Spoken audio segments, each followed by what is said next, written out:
Bon dia a tothom.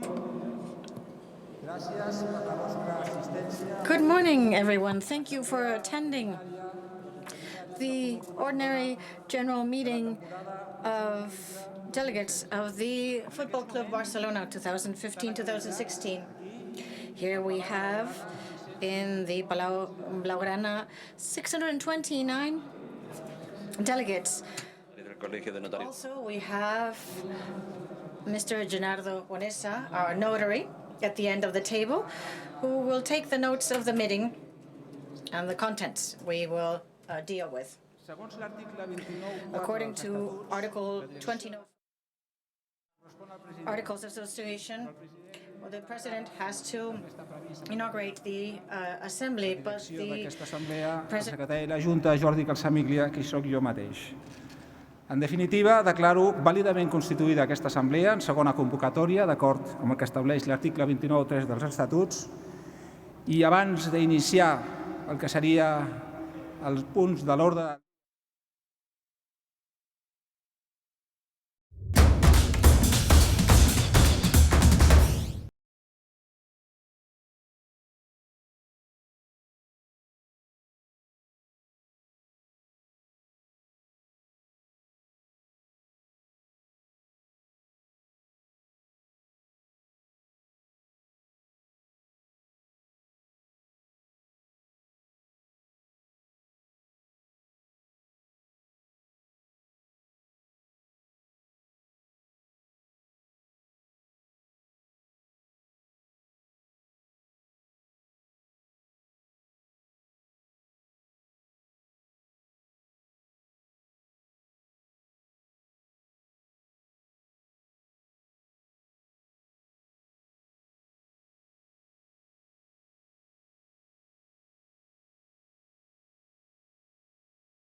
of La Liga, Mr. Tebas, and the Discipline Committee.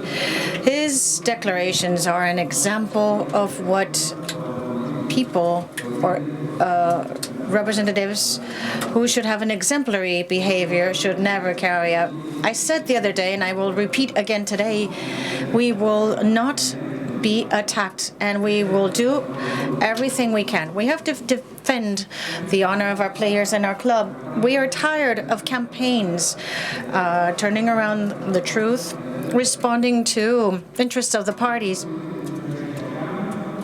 What they don't achieve on the field, they try to do outside, and we will not remain with our arms closed. We didn't do in the past, and we won't do now. We have defended ourselves, and we will, wherever we need to. Be sure about that. Having said this,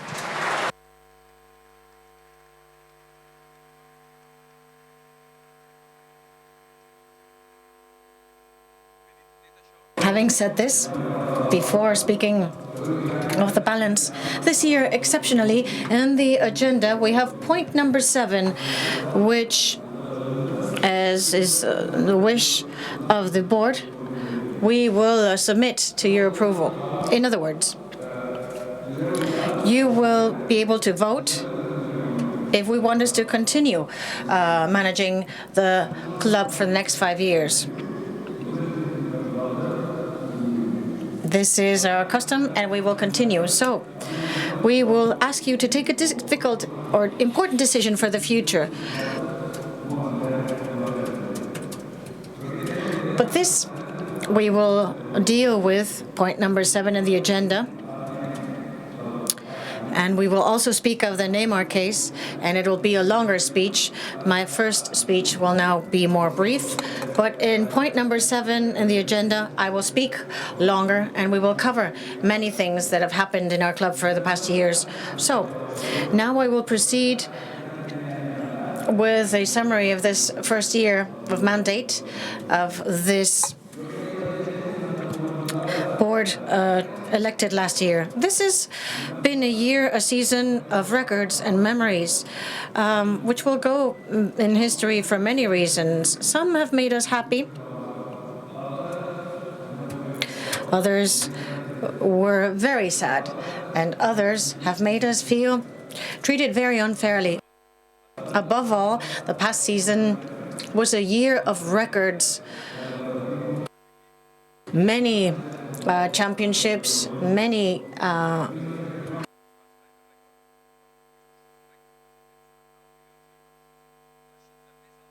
the highest figures achieved by a club.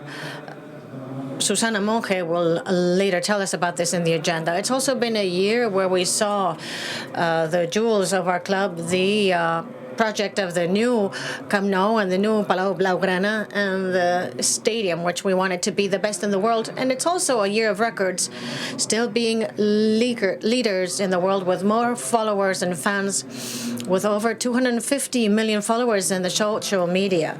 Also a year with images for our, to remember, like the images of the Japanese kid Yamashita, how he used to sing our hymn anthem in Japan. These are memories that we will remember forever. But it's also been a year of claims, where we claim for our freedom of expression. Also a very sad year, especially in memory of Johan Cruyff, who left us.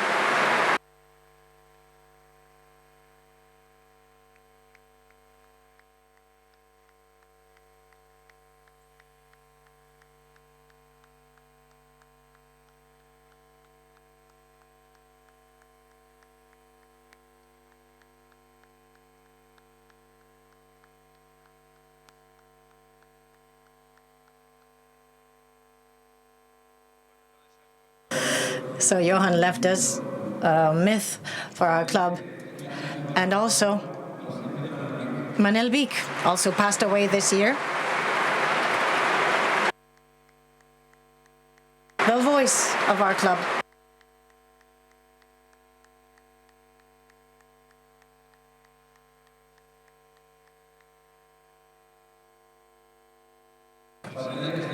And by the way, since we're here with the delegates, I want to tell you that for a long time, We are speaking with Johan Cruyff's family, Danny and her children, to pay a permanent tribute to his memory. I'm sure you will all agree that Johan does deserve this tribute, permanent tribute. And as soon as we reach a conclusion and we've decided, we will share with you all. I hope we can tell you before the end of the year. So having said all this, which is the beginning of what has happened, I would like to begin with the balance of the season. I said it would be brief because the longer explanation I will do after lunch in point 7 of the agenda. A balance of the year would be remembering what we spoke in last year's assembly and all the goals we set ourselves. We have this slide. This is an image where these are the 9 points that we agreed to last year for this year. I also want to remind you that we also committed ourselves. Let me read it. I'll let you read it. I think all these points we have achieved some of them, as I will deal with, but allow me to remind you, we also have had to negotiate the sponsorship for the T-shirt, achieving the best result for the Barça. We renewed our contract with Qatar Airways, as you will later hear about in more detail. As you'll see, these 9 points were ambitious points, but they were needed because we wanted to continue growing in a continued way without risking the viability of the club. To tell you how much we achieved these points, I'll later show you a video. But before the video, I'd like to speak of 2 things that perhaps you don't know too well, but which are of great importance to our club. One of them is the Barça Foundation, and the other one is the Challenge of Knowledge. A few weeks ago, we approved the strategic plan for the foundation with a mission: supporting children and youth from the most vulnerable groups through sports and educating in values in order to contribute to a more equal and inclusive society, a more fair society. We want our foundation to be a world reference for its social contribution to children and youth. And we wanted to do it with 3 basic lines: access to education, prevention of violence, and conflict resolution in children and youth, and the fight against social exclusion and discrimination. So we have set ourselves a set of goals that we have to achieve in the next 5 years. For example, going from 700,000 young who will benefit from this, 2,150,000 of which would be in Catalonia. And this we will do following an action model based as now in collaborations and alliances and in the creation and starting up of our own programs. Our foundation also has the goal of explaining more and better the contents of all the actions we participate in. We want this to be better known every day so that everyone can participate and make it theirs. And the last point I want to mention is the balance of our year in terms of FCB knowledge. A differentiation in the position of our club. And if you remember, this was approved in last year's assembly. We have created a new area of action in the club, of knowledge, including all projects. On the one hand, Masia 360, which is the evolution of the training model of the club, now including all the players in training phase and male and female sections. The motto is, we create people through sports, and this is an example of the training values in the club and how they are implemented. This was inaugurated last Thursday, right here. And the other part of the new knowledge phase is FCB Universitas, which is thought of for the acquisition, investigation, innovation, generation, transmission, and exploitation of knowledge, of our knowledge in the club. And for that, FCB universities will offer master's degrees and postgraduate courses on technology, team sports, social sciences, among many others. No other club in the world, I have to say, could develop a project like this one. We are a club with a different size, and this makes us how we are. Now I will show you the video with these 9 points, these 9 goals, and then we will discuss it.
Bona tarda a tothom i benvinguts a l'estadi.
de, com us deia abans, So as I said before, it's a year of records.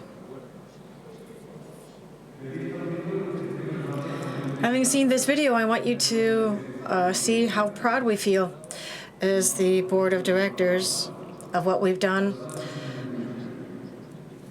I think that the club is stronger today than a year ago, and we're on the right track to continue showing we are more than a club. Today, I won't speak anymore. I will continue at 4 o'clock and this afternoon at point number 7 in the agenda, and I will tell you further about what our club is and what we've done in the past years. So thank you, and see you later. Thank you.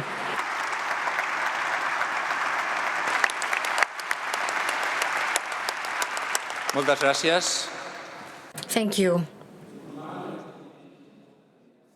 We have 839 delegates registered, and in the room, we have 809 delegates in the room now. So now we will move on to the second point in the agenda regarding the closing of the fiscal year 2015-2016. To present this point in the agenda, Ms. Susana Monge, Vice President in charge of the economic area, will address the delegates. Thank you.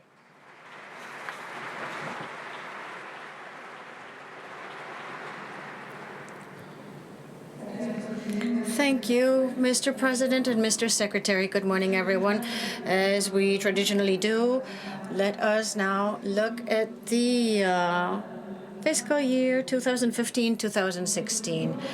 As the introduction of the figures, I have to say that we still have a moment of economic results as successful as the other fields in the club.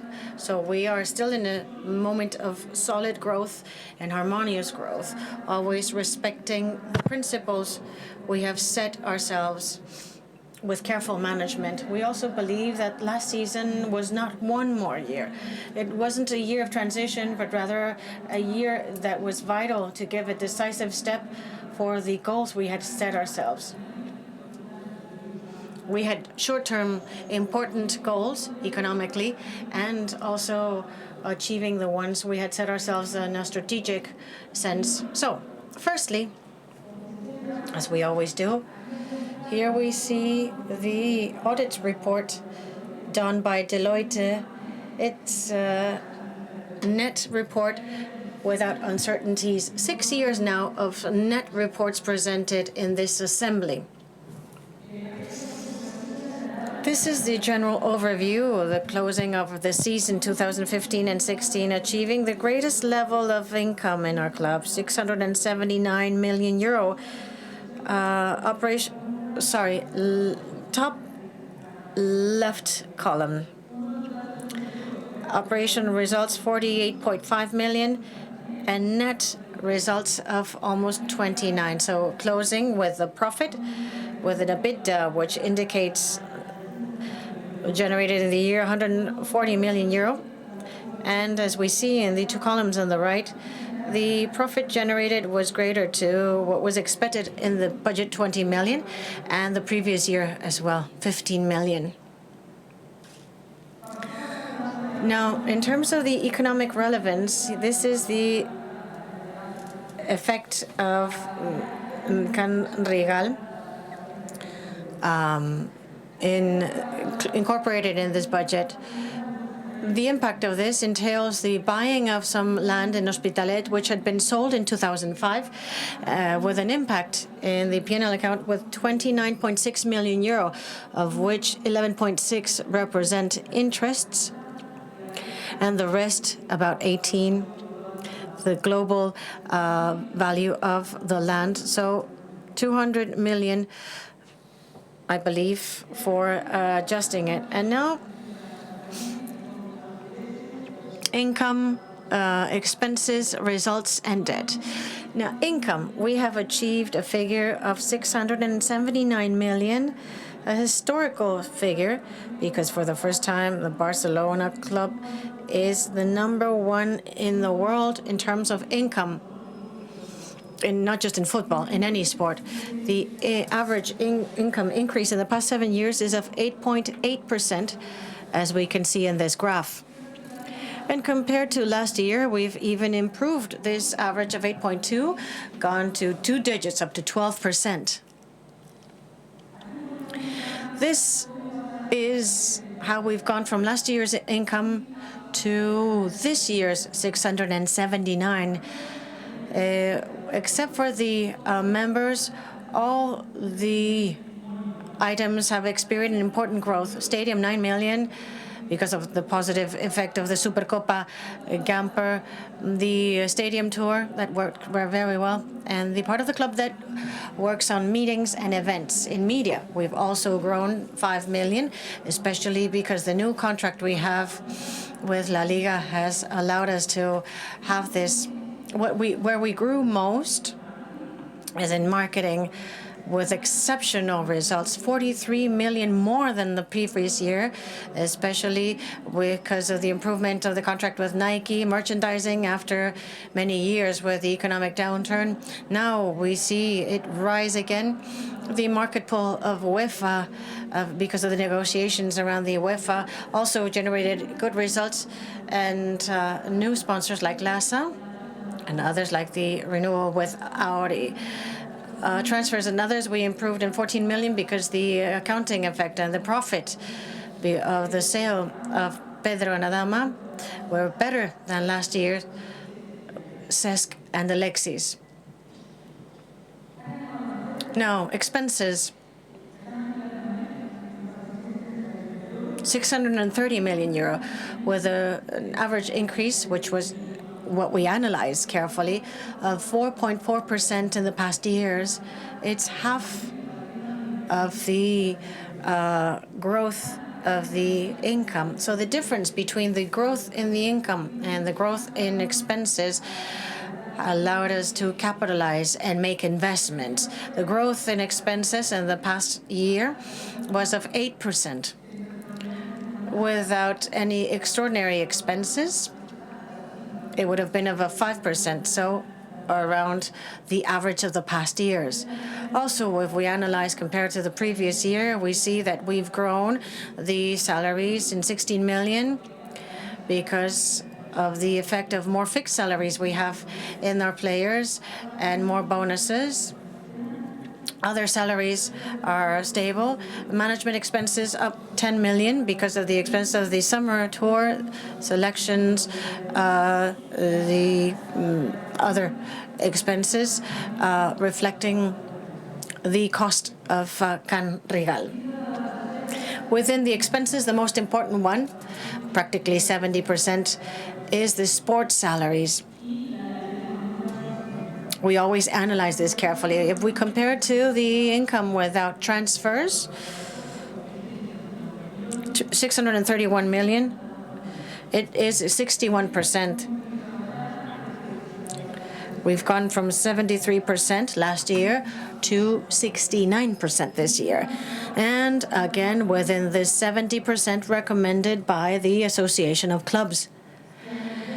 If we have a look only at expenses and amortization of the football without considering the salaries corresponding to the different sections, we would be in 63%.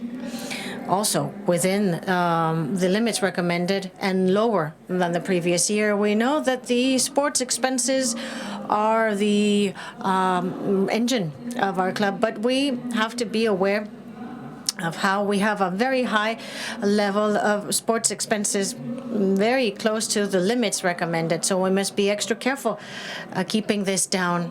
We cannot forget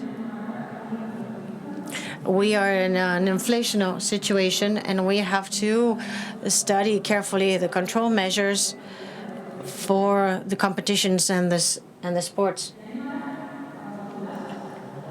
And now, looking at the results, 29 million in profit this year. We are closing, add to a positive evolution in the past 6 years. As we see in this graph here, We have seen constant benefit, important for the stability in the club to get consecutive benefits in the past years, adding up to 66 million euro. The net equity compared to the net equity of the club is constant capitalization of the club. We have a net equity that is important, around 100 million, which is about 20% of the assets in the club. Now, debt. The debt is at around 271 million, with a decrease of 57 million in 1 year, as we see. 140 million EBITDA, which is the case generated in this year, has allowed us, on the one hand, to decrease our debt to 57, and on the other hand, it has 18 million for provisions, 38 for investment in players, 20 million for equity investment, 15 would correspond to FC Barcelona, 13 for the financial expenses, of which 11 coming from Can Rigal, and 9 for taxes, with these figures of 271 million. Our debt with banks, the 30th of June, which is when we closed the season, was of 21 million, but the figure was paid in July, so the club is free from this financial loan from the banks, so no more mortgage loan. In this graph, we see the evolution of the debt from the 431 million in 2010, decreasing slowly and steadily, except for last year, increasing because of the sanction of the FIFA and the effect of the variables of the triplet, with the constant decrease of our debt.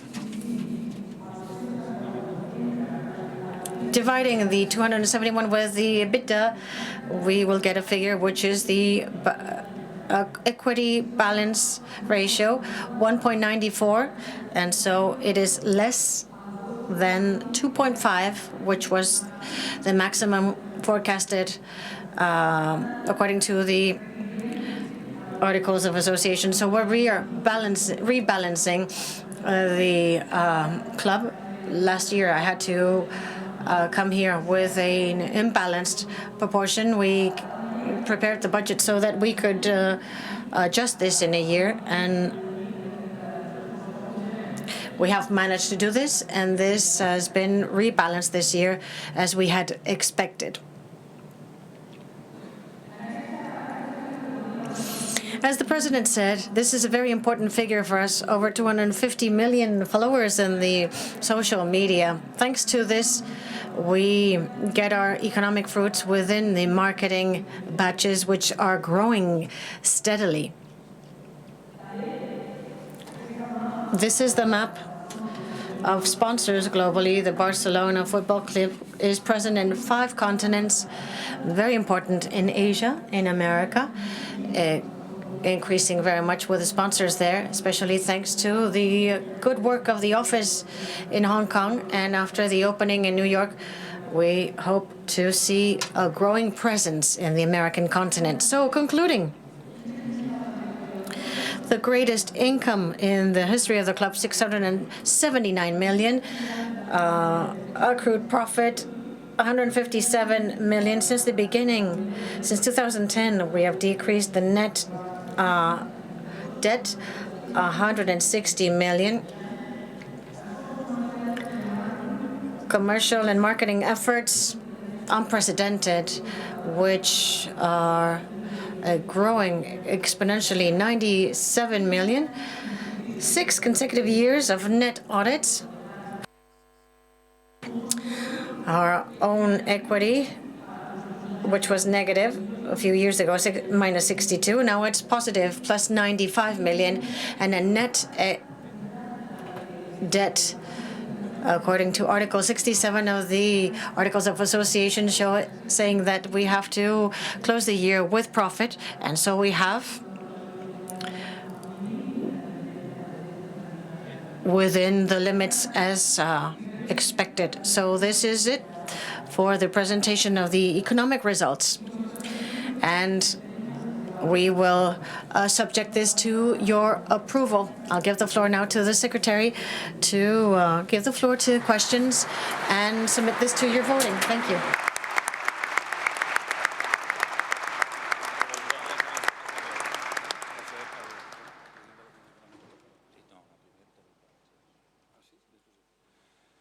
Moltes gràcies, Susana.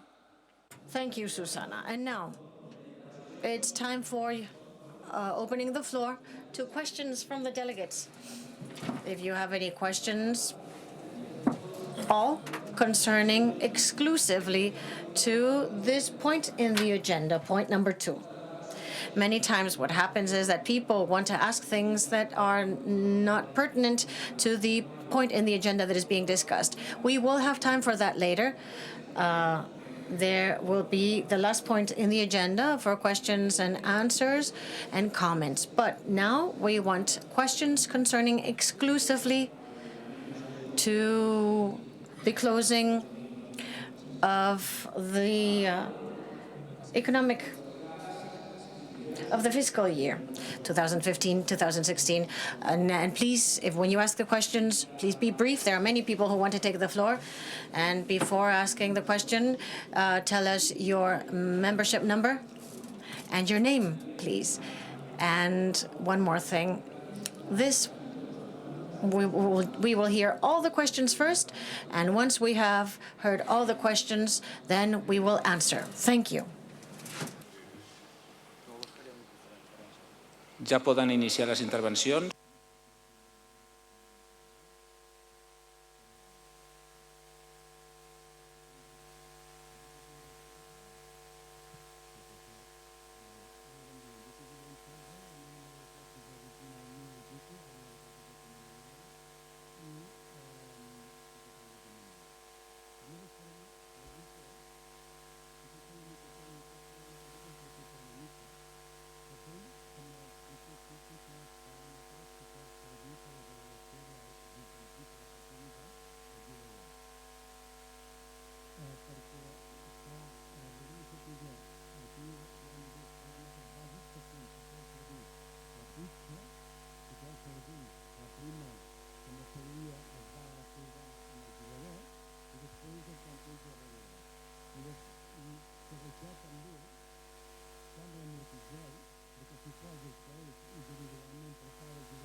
healthy. And before we begin, it's important for there to be a report as to how this organ is seen and the management of both the sides of the delegates. We give the floor to Mr. Carlos Diaz, Mr. Carlos Tusquets Diaz de Vez. Thank you very much, Mr. Secretary. Dear delegates, presidents, friends, members of the governing body, before giving our opinion about the closing of the fiscal year from June 2015 to June 2017-16, these are important decisions that have been made during this period, and they have been evaluated by this commission.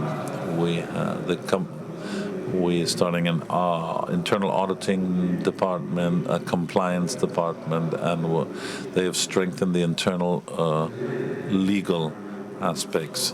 It's well known by everyone that our club has suffered from tax and legal decisions that can affect our reputation as well as our economy. It's for that reason that to strengthen these areas of control and to establish a risk map, because we can manage our activity, well, we realized that it was essential and a priority for the club. So, as I said, we have strengthened the Department of Legal Services of the club. We must take into account that Football Club Barcelona is an entity that continually creates contracts for rights, television rights, marketing, sponsors, players. Therefore, we had to equip this club with an internal structure that would be able to keep up with all of these aspects of our activity. The board of directors has made all of this clear to us, and it's for that reason that this commission congratulates itself for all of this. Concerning the closing of the fiscal year, the Vice President Monte has explained that very clearly, and despite the negative news of the Canrigal ruling, but despite all of that, we have to once again finish with profits. And there are 57, as we heard before by the Vice President, with the calculation of the debt related to EBITDA. The important thing here are the investments and the expenses for the Espai Barça and the new stadium. As we have heard already, the cash flow, the generation of cash that the club has after the expenses, and which is used to amortize debt or to do new investments, for the first time it is below twice the amount. In other words, the club in 2 years has the capacity of reducing its debt by 100% if we don't take on any new investments. So if we continue along this path of looking closely at the accounts, or with the control of the risk map from this new department, this new compliance department. Therefore, for all these reasons, we ask for the approval of the accounts for the fiscal year from 2015-2016. Thank you very much. Moltes gràcies. El senyor Carlos Tusquets Diaz de Vez, president de la... Thank you very much, President of the Economic Commission of the club that has this function of controlling what we do. Let us now go to the vote. We are going to submit this to the vote of all of the delegates. And that is to approve the accounts for the 2015-2016 fiscal year. I remind you that blue is for affirmative votes, red is for negative votes, and white is for abstentions. We would ask you to keep your arms up until we count all of the cards. Let us begin, and I would ask that if you vote in favor of the figures that we have presented for 2015-2016, please raise up the blue cards until we have completed the counting.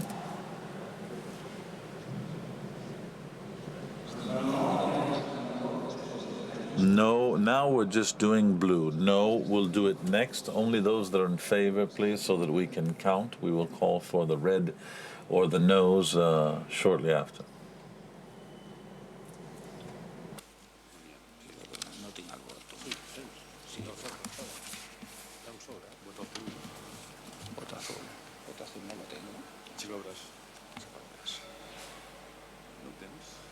Sí, està dins el sobre. Sí, però no tinc el sobre aquí, no sé on està el sobre.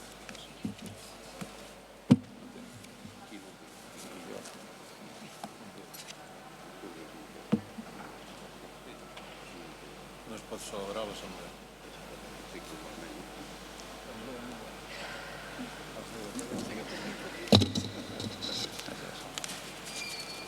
Blau,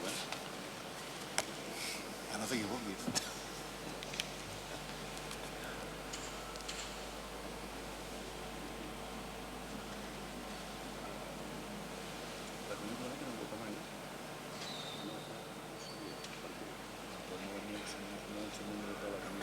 Ja estem acabant, Una mica de paciència. We're almost done. Your patience, please.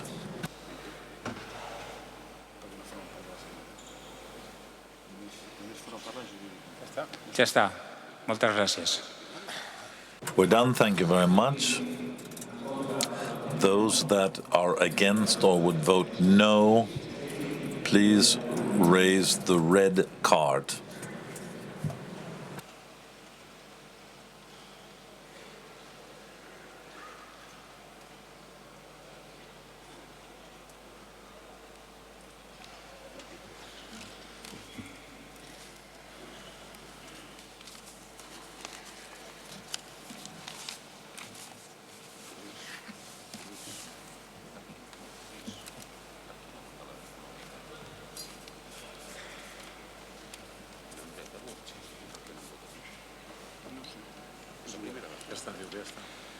Ja està, moltes gràcies. Passem, doncs, vots en blanc. And now, abstentions.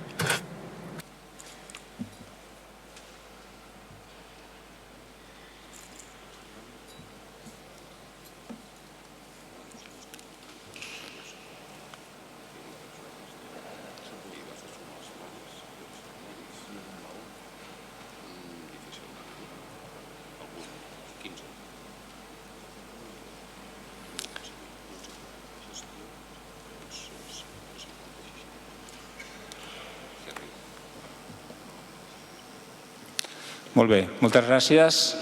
Ara passem a fer el recompte de vots, que en breu... Now we will give you the results in just a few moments. I would like to take advantage of this opportunity to say that after this next point, which is the approval of the budgets for 2016-2017, we will have a 1-hour lunch break. All of the delegates are invited to go to the ice skating rink where we will provide you with lunch. So we will give you those results in just a moment, and then we will go to the next point.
Tenim ja el resultat del... We have the result of the voting in favor, 794, against 36, and blank 29.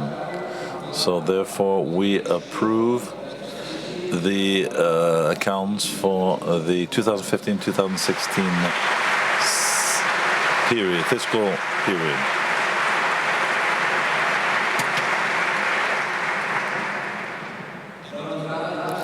And now we now move on to the next point, which is the budget for the 2016-2017 season.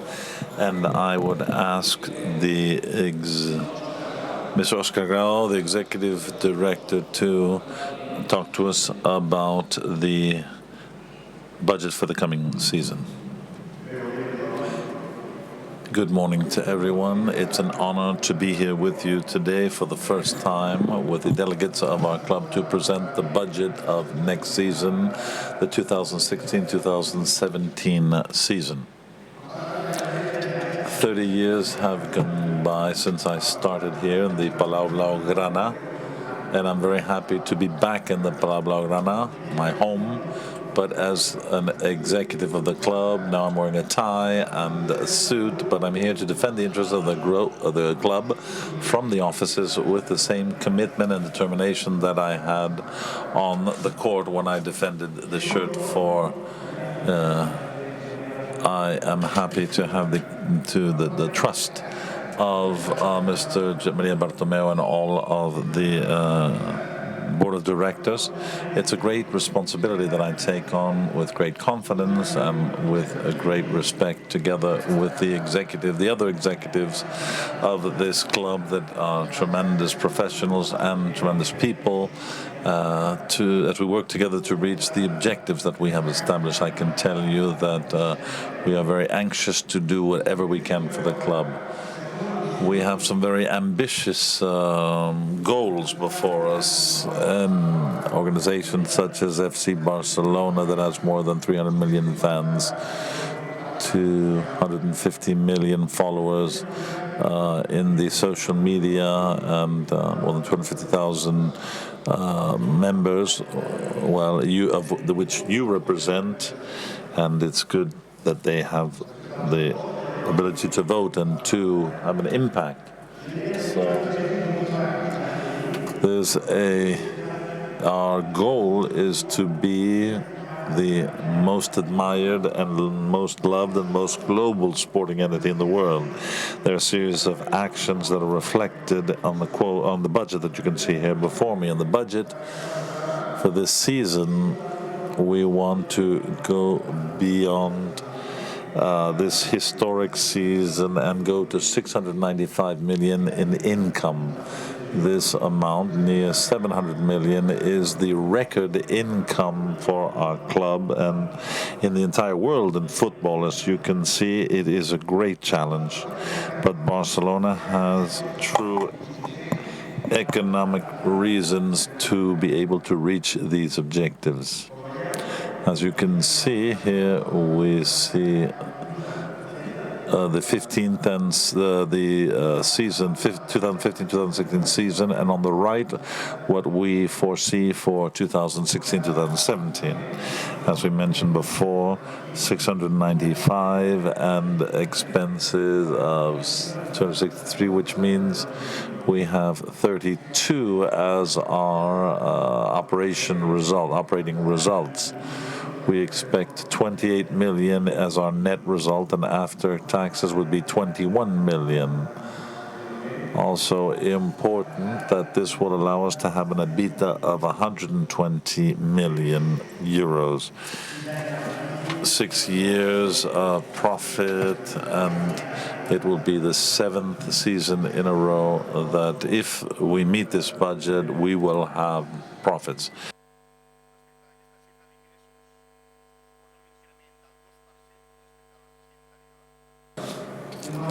An increase of 17 million if we talk about our income, and it is the highest in the world of football. and we are leaders in the world. But how do we get this income? Well, here we can see in this graph, we have 18 million that comes from our members. But it's important to highlight here that it's the 7th season in which we have not increased the cost of the seats of the season tickets, which is good news. For 7 years in a row, we have not increased the fees paid by our members. And when we talk about our facilities, we have 136 million, and this is the money that comes in from the tour experience as well as hospitality that is done here at the Camp Nou. As for media, we've gone from 168 to 161 million, which is an 8% increase due to the new format in which the television rights are distributed among the teams in the LFP, and the market pool of our participation in the UEFA Champions League. Concerning marketing, which is the highest as far as income, we have a 41% of our budget. We see that it's very significant. What can this do? Well, this will help us with our internationalization program, and 17%, it represents 17%. The objective is to go to 30 million of income from sponsorship. So you can see that is a considerable increase as compared to last year.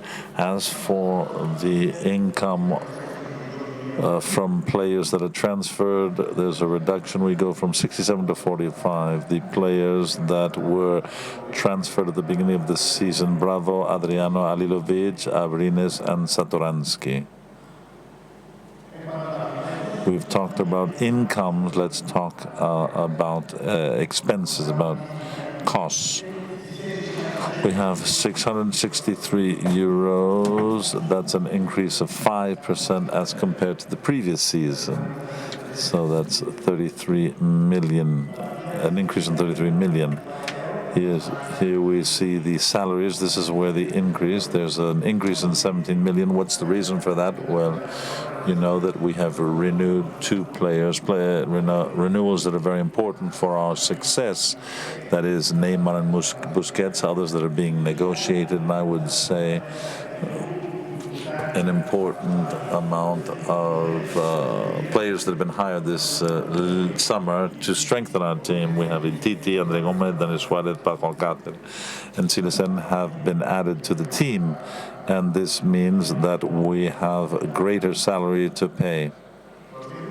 But the important thing is that we have to be rigorous, and I believe that we have the salaries under control, and it is below 70%, which is the safety margin that is established. Coming back to the other items that are less significant but have their weight, the increase of 2 million in the salaries of non-sports, but this has to do more with the professionalization of the club. And Barcelona cannot remain behind. We have to be there in the digital world and in all of the innovation that is being done. For that reason, we are investing money in that sense. Management costs, there's a 12% increase, most of all to strengthen the offices that already existed in Hong Kong. But the new office in Barcelona, well, with all the potential that will, of course, eventually provide us with more income. In the social cost, this is due to the new format of the league. We can see that there is a cost, but it means that the net income from television will be greater.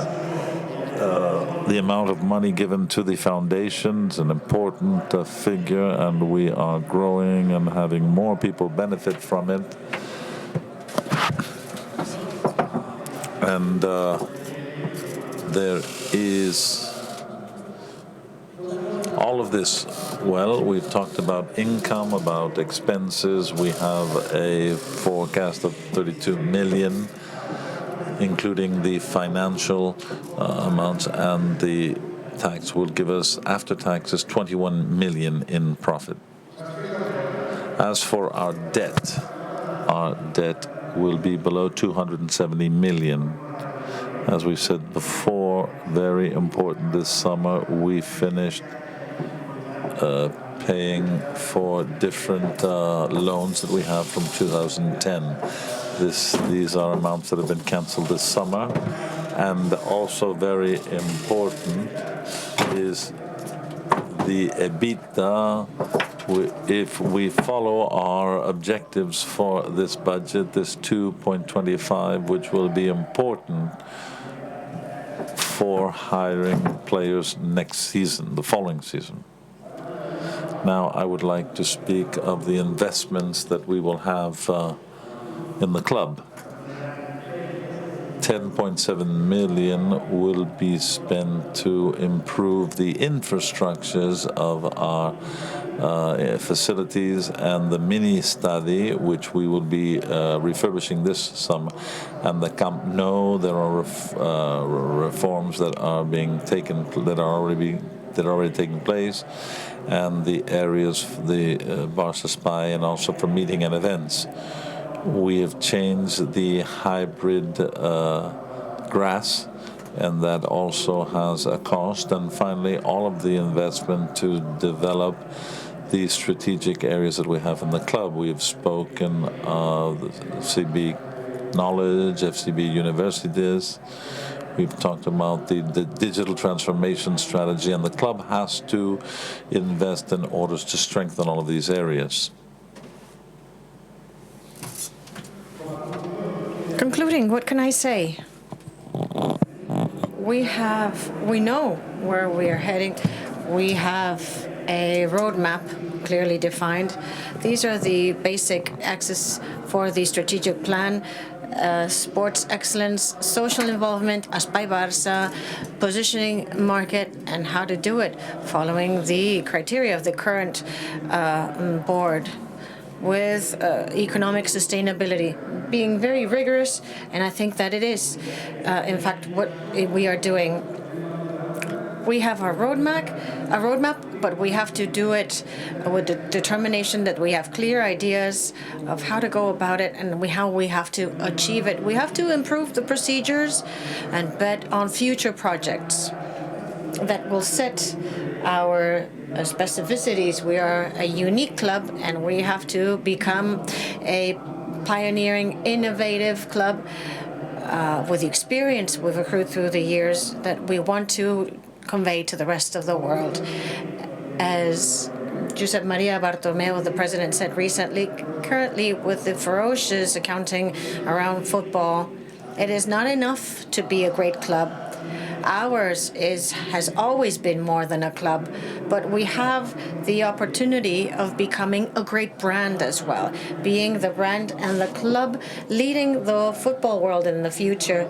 We are sure we can achieve it because it only is up to us to do it, and we will do it. Thank you very much for your attention.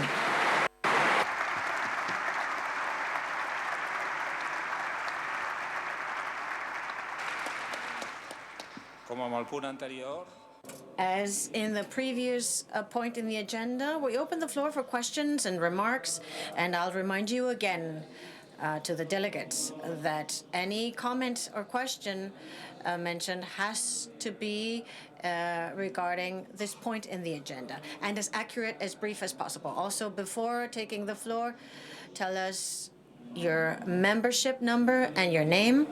And we will do as before. First, we'll hear all the questions and remarks, and in the end, we will give all the answers. Thank you.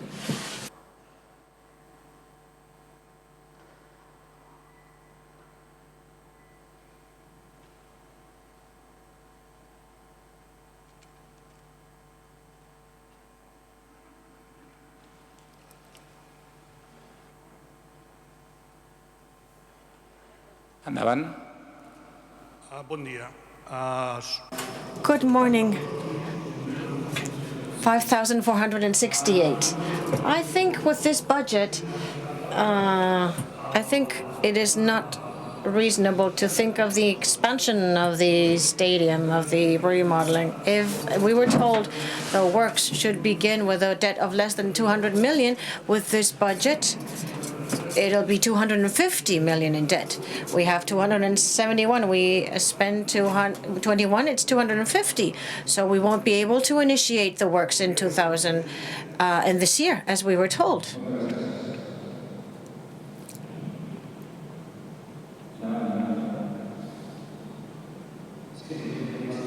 Marcel Briado, number 120,414.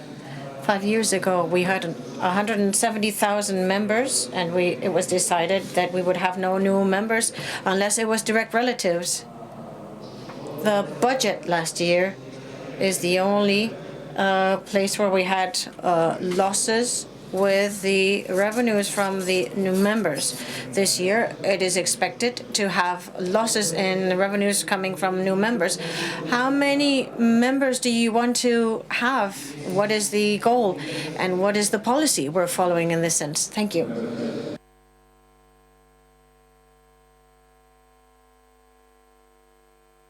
Good morning. Albert Mallorquí, number 31,835.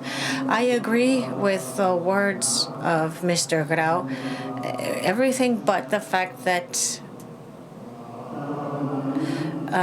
the membership fee has not grown, because for the past years the Supercopa is not included in the fee, and if you want to keep your seats, you have to pay about 10% more. Thank you.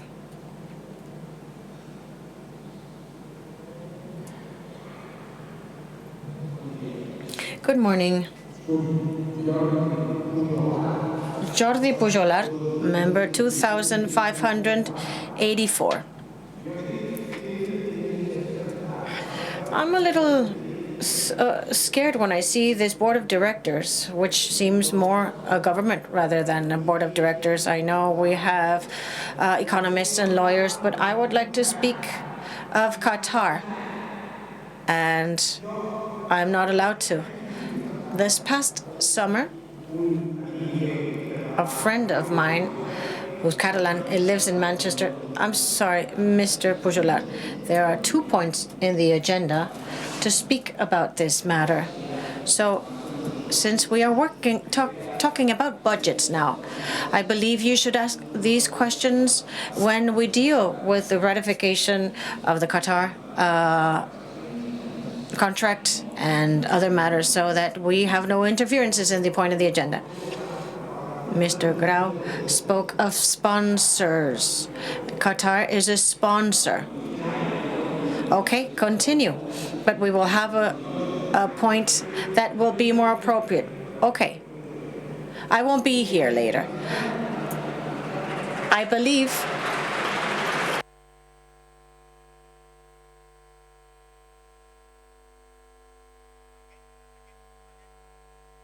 this friend who came from the UK, who's a Manchester follower, when he came in our field, he said, does this belong to the Barca or does this belong to Qatar?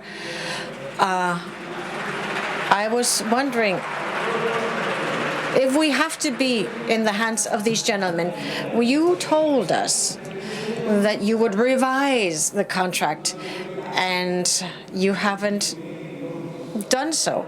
I don't know. I think it would be worthwhile to revise it. And this sponsorship of 30 million, there are other clubs that get much more, taking into account the importance of our club worldwide. We are the best club in the world. Not from here, in the world. And I believe we are not getting enough in exchange. Thank you.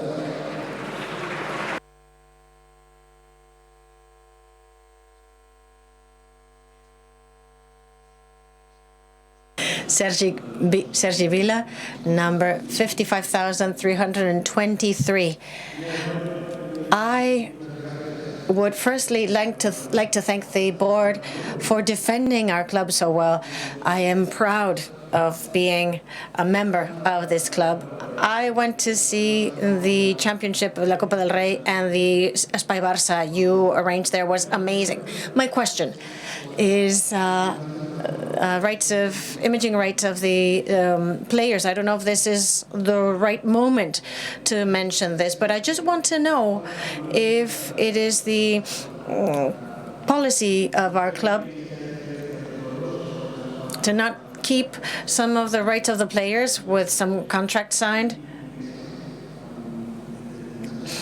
who the image rights go to. I mean, I just want to know what the policy says specifically, how it all works, because it is some revenues that we could also exploit in one way or another. Thank you very much. Good morning. Ariana Uwetz, member 85,766. My question, I know you don't care very much, but it has to do with the sections.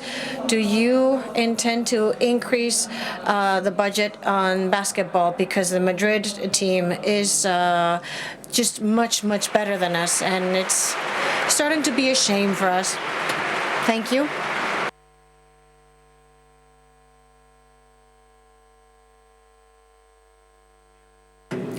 Good morning. Jarius Castellanos, 46,493.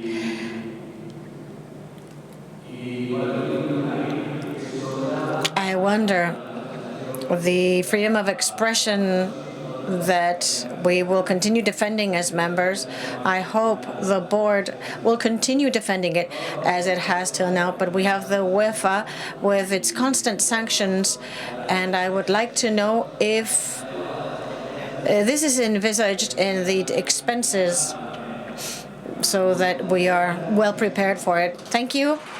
Fiscal Barça. Thank you. Good morning. Joan Rovira, 46, member number 46.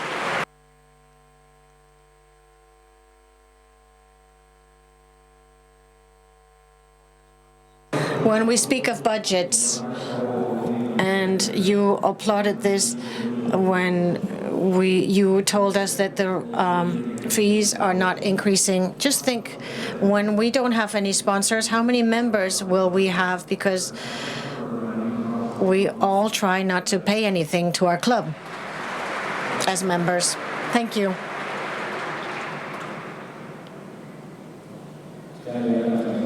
No more questions? Very well then. Now we will answer the questions asked by the delegates.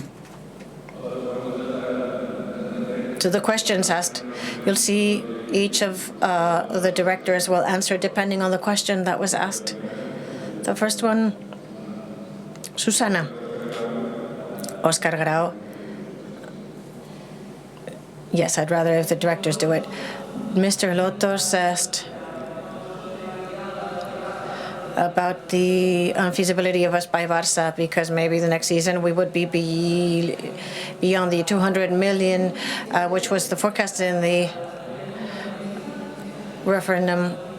It did say that we wouldn't begin the important works unless we have a net debt below those 200 million, and we still believe so. In the next year, we will not begin the great works in the stadium. And it's true that the last season, this season specifically, we have done the biggest investment in players in the history of our club, over 70 million in investment. So this year, we would be in figures not of those 200 million, but we still have a great capability of cutting down the debt with the important investment in players, as in the past season, where we cut down 60 million in a year. So we believe our goals are feasible, and we firmly believe that we will not begin the works until we have reached that level of debt. And I have to say that we will not begin with the works unless we have an important part of the financial plan, which is the contract in the stadium. So we have to be absolutely certain that we have a well-covered financial plan.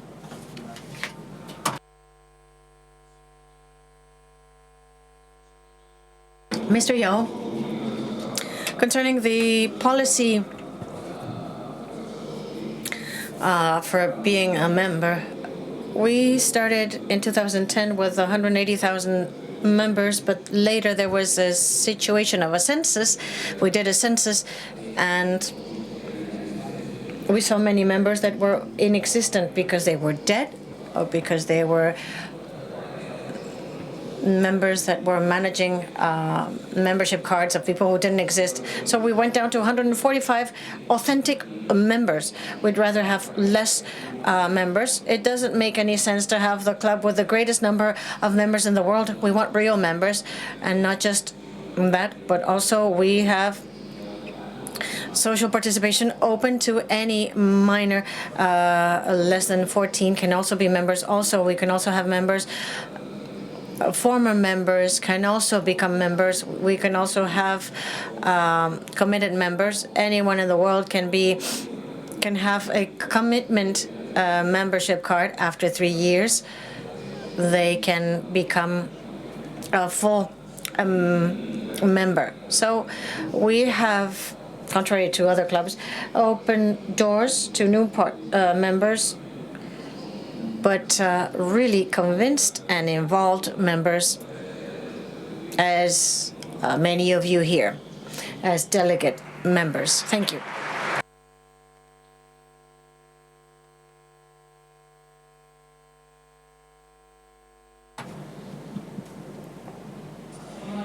Mr. Mallorquí said it's not true. We didn't increase the fee because you have to pay for the Supercopa. True. This last match of the Supercopa, when we play it, is in August in the summer. The field is open. Usually there are many tourists in that moment of the year, and we get many revenues from this tourist. We really appreciate the efforts on behalf of the members, and it is true that the rest of the fees have not increased for many years, and we intend not to do it. And we really appreciate your efforts in the Supercopa match.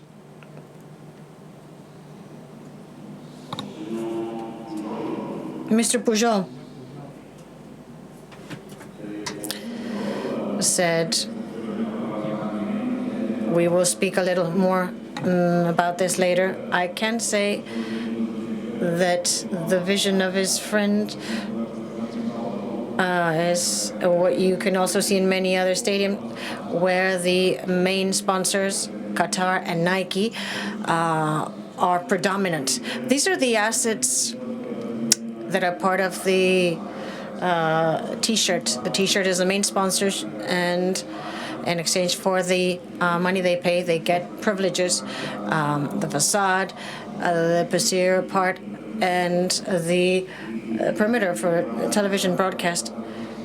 When the agreement was signed 5 years ago, the T-shirt agreement, the main sponsorship, was the biggest agreement in the industry. And I can assure you, the whole team in the global business is working to get the best agreement possible, as our club deserves.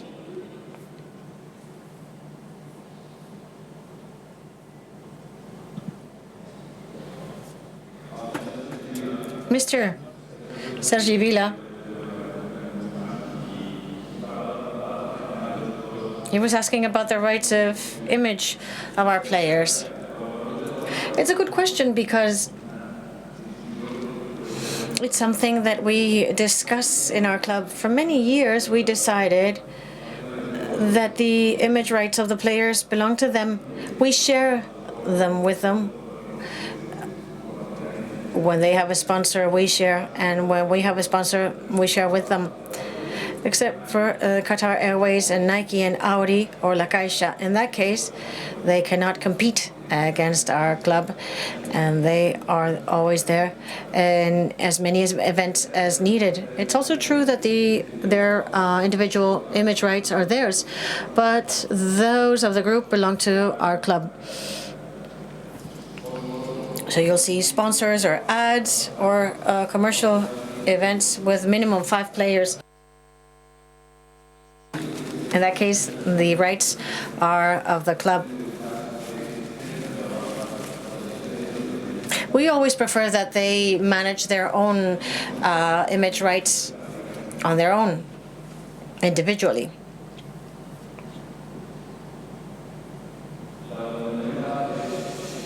Basketball increase, the increase on basketball.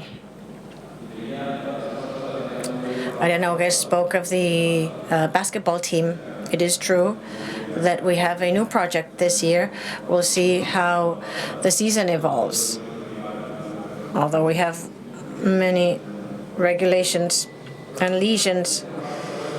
But more than basketball, we speak of sections in another meeting of delegates. 4 or 5 years ago, we agreed that we would spend 5% of the revenue in the different sections. It's an agreement and a proposal we made that we all agreed to do. So this year, we will spend 35 million plus whatever these sections make. So the budget of the sections will depend on the global section and what they make. I don't know. Basketball, I also believe it has to improve, and we're doing what we can. But that's the agreement we reached with the delegates a few years ago, and we want to maintain this 5%. I think it's the right figure for what we expect from the sections. If later on it were needed, we could always discuss it in the next assembly with the intention to increase the contribution.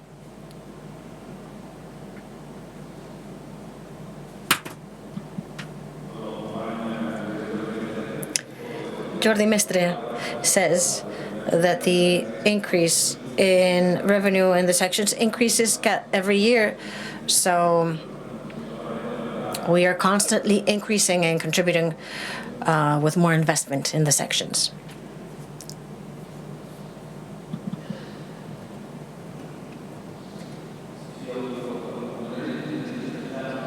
Denis Castellanos spoke of UEFA, and we said we will defend the situation. It's true, the UEFA is sanctioning us, and we're not paying for it because they are not demanding that payment. They're not high amounts, but they are amounts. In any case, it's something that harms us just because there are sanctions. In 3 weeks, we will have a meeting with us. We said we would take all the necessary steps. We have. We hope that in Lausanne, TAS will prove us right, and it will allow the attendees to have freedom of expression in the field, and if they don't prove us right, we will go to the higher spheres in Europe. We will defend it all the way.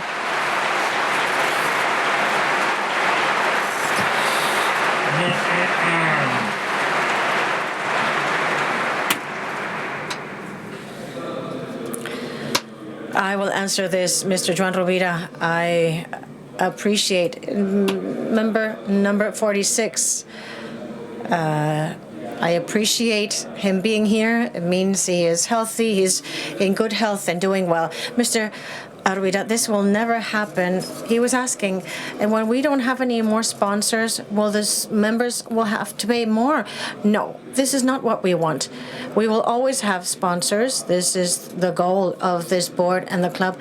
And also we want to keep with the the spirit we have in our prices. In the seventh point in the agenda, I'll explain this in further detail. We are one of the cheapest clubs in Europe for our members, and we want to continue that. We'll make efforts in any other of any other kind, except for that match that we make the members pay for that is celebrated in August. All the rest is open doors for our members. We all have difficulties nowadays, and our club has to be a very inexpensive club for our members.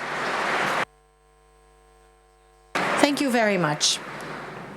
So moving on to the report of the president of the economic section of the club that has to read the report and their vision about these budgets presented and his feeling about whether we have to validate them or not. Mr. Carles Tusquets Trias de Ves has the floor. Yes, it's not just my opinion, it's my section's opinion. The budgets for this season that has just begun, that will finish in June 2017, that is being subject to approval. The opinion of the Commission is to support these budgets because we believe it follows the line of getting benefits that strengthen our equity. Only this will help us compete at the highest level as we are, in fact. But I think we believe that the approval of the achieving of these budgets this year will entail special efforts by the Board of Directors and the executive team run by Oscar Grau in two senses. Firstly, trying to increase considerably the marketing income, which has been done already, but we will need more efforts. And this can be achieved so long as our brand is a global brand, a universal brand. So we support the recent inauguration of the office in New York, following the one inaugurated 2 years ago in Hong Kong and Asia, trying to position our brand as a leader also in the American continent. The other thing that we have to make sure that we follow is the cost of our players increasing, not just with the new players, also the renewal of important players that are being in fact renegotiated in this season. We worry about the cost of professional sportsmen and women in our club, which shouldn't exceed 70% of the budget, but the most important part is spent on the first football team. All this will make this a year in which we will not achieve the constant reduction of the ratio EBITDA and debt. We'll have to achieve that the following year, increasing substantially the income or being careful with our expenses. As we've heard, we will try to limit the price of our membership cards, which are now at the lowest prices of all the European clubs. I don't want all the efforts in the past to disappear.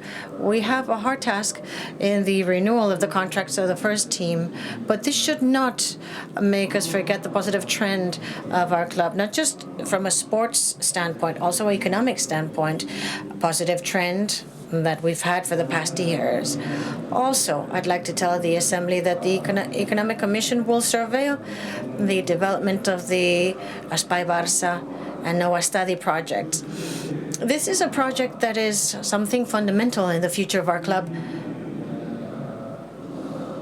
The finance has been approved by referendum, and it should be done without harming our equity. It should expand it. In the financing of the project, this commission will give its opinion whenever necessary. So we ask for the approval of the budget because it adjusts to what we believe is necessary for our club. Thank you very much.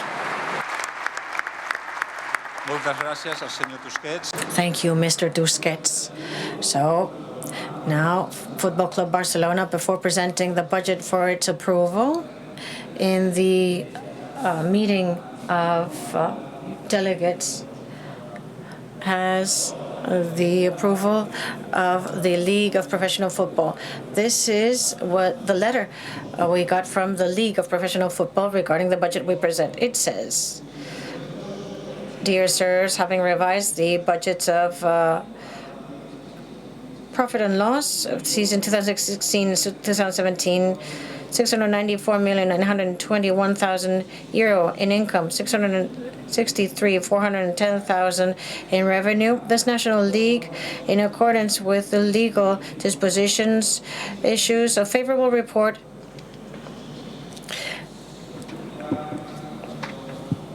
sincerely." So, having said this, we will now proceed to vote as we've done previously. Firstly, we ask those in favor of the approval of the next budget to raise the blue card.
Moltes gràcies. Thank you. Those that are against the budget, please show us the red card.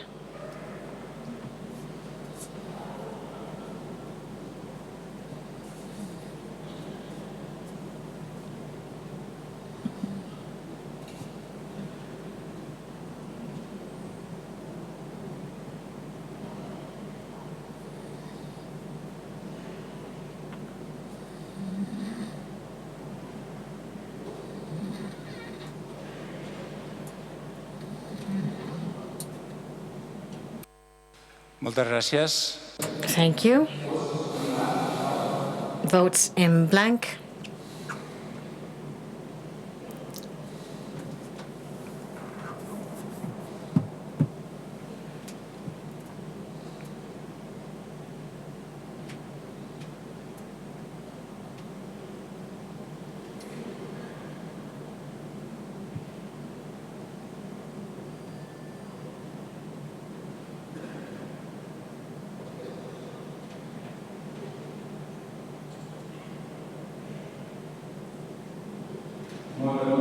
Thank you. And now we'll see the votes. As we are counting the votes, we'll change the schedule of the assembly. So first, after the result of this voting process, we will have the technical director of the club, and then we'll break for lunch. And I also wanted to say that the president explained that the TAS has to issue an opinion regarding the process against the sanction of the UEFA for the Catalan flags. We will soon celebrate the process on the 7th of November. We'll expect to see the resolution of the European Court. In November, we'll have the hearing, and in a week, 15 days, I suppose we would have a resolution in order to move on to higher courts or not. Thank you. El resultat. The outcome of the vote for approval of the 2016-2017 season vote is 771, which is 89% of the votes of the delegates that are present, 46 against, 45 votes are blank. Therefore, we officially approve the budget for the 2016-2017 season. Thank you very much.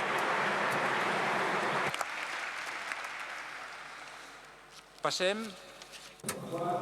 Let's go to the fourth point of our agenda, and that is a report from the technical secretary, Mr. Robert Fernandez. We would ask him to come to the front and present to us his report.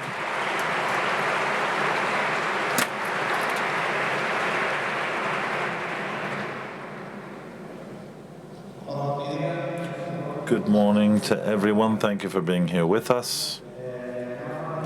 We are going to talk about football because most likely you will be anxious to get to lunch. You're probably hungry, and therefore the team is the important things. So I'd like to talk to you about the report of all of the movements of the season, but first of all, we should take a look at the entire season. The past season, the team had 4 titles, 4 trophies: the League, the Copa del Rey, the Super Cup of Europe, and the Club World Championship in Japan. Now, we have an extraordinary team, without a doubt. We already have it, that's the truth. But what we have tried to do is to maintain all the good that we had, the core of the team, and to work in that direction by adding new players in order to improve. And most of all, getting young players with an important desire, with a strong desire to continue competing and winning. Here's the team that won the league in Granada. It was a very long season, and it's important to remember that it was very demanding until the very end, and finally we were able to win the championship, the league. In the last 8 years, we have been capable of winning the league 6 times. That means we have been a dominant team in our home competition in the Spanish league. Here we have the championship game of the Copa del Rey against Athletic de Madrid. Our rival made us play a very demanding final. And if you remember, I'm sure we will all agree that final championship match, we suffered a great deal, and we thought that it was going.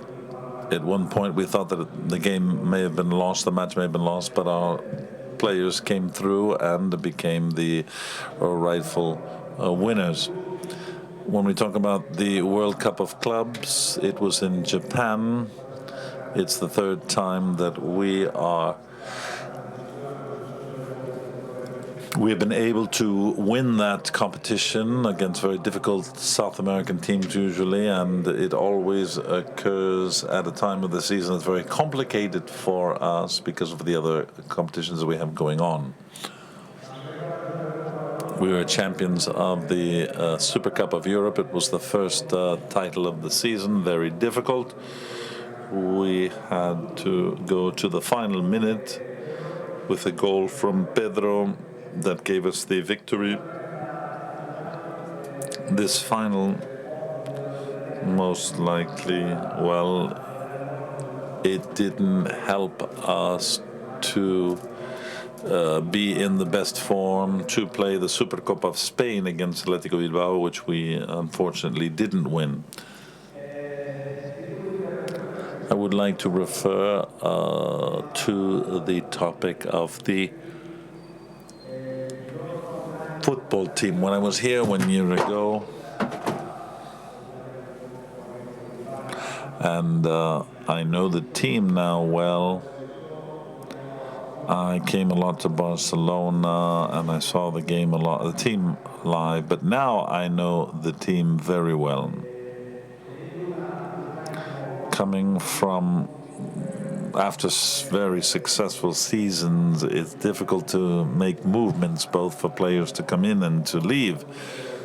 And I will explain all of these movements. There have been 22 movements related to players. And I think it's a very complicated situation, most of all because we have an important core group of players, and often we go to the market, we analyze the players that are available. There are some very good players, but are they always the best players for our teams? Would it affect the proper functioning of our team? Well, often we have many question marks, and we have to analyze this. And we should never go too quickly in these decisions. We have 5 players. Sergi Samper has gone to Granada, Douglas, who went to Sporting, Munir, Valencia, Thomas Vermaelen in Roma, and Christian Telo at the Fiorentina. These are players that we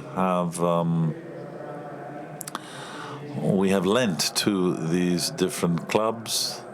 They are excellent players, but because of the high level of the players that we have, well, we're hoping that these players will have lots of time to prove themselves. We're going to be watching them very carefully, and at the end of the season, we will evaluate whether or not they are players to return. But it's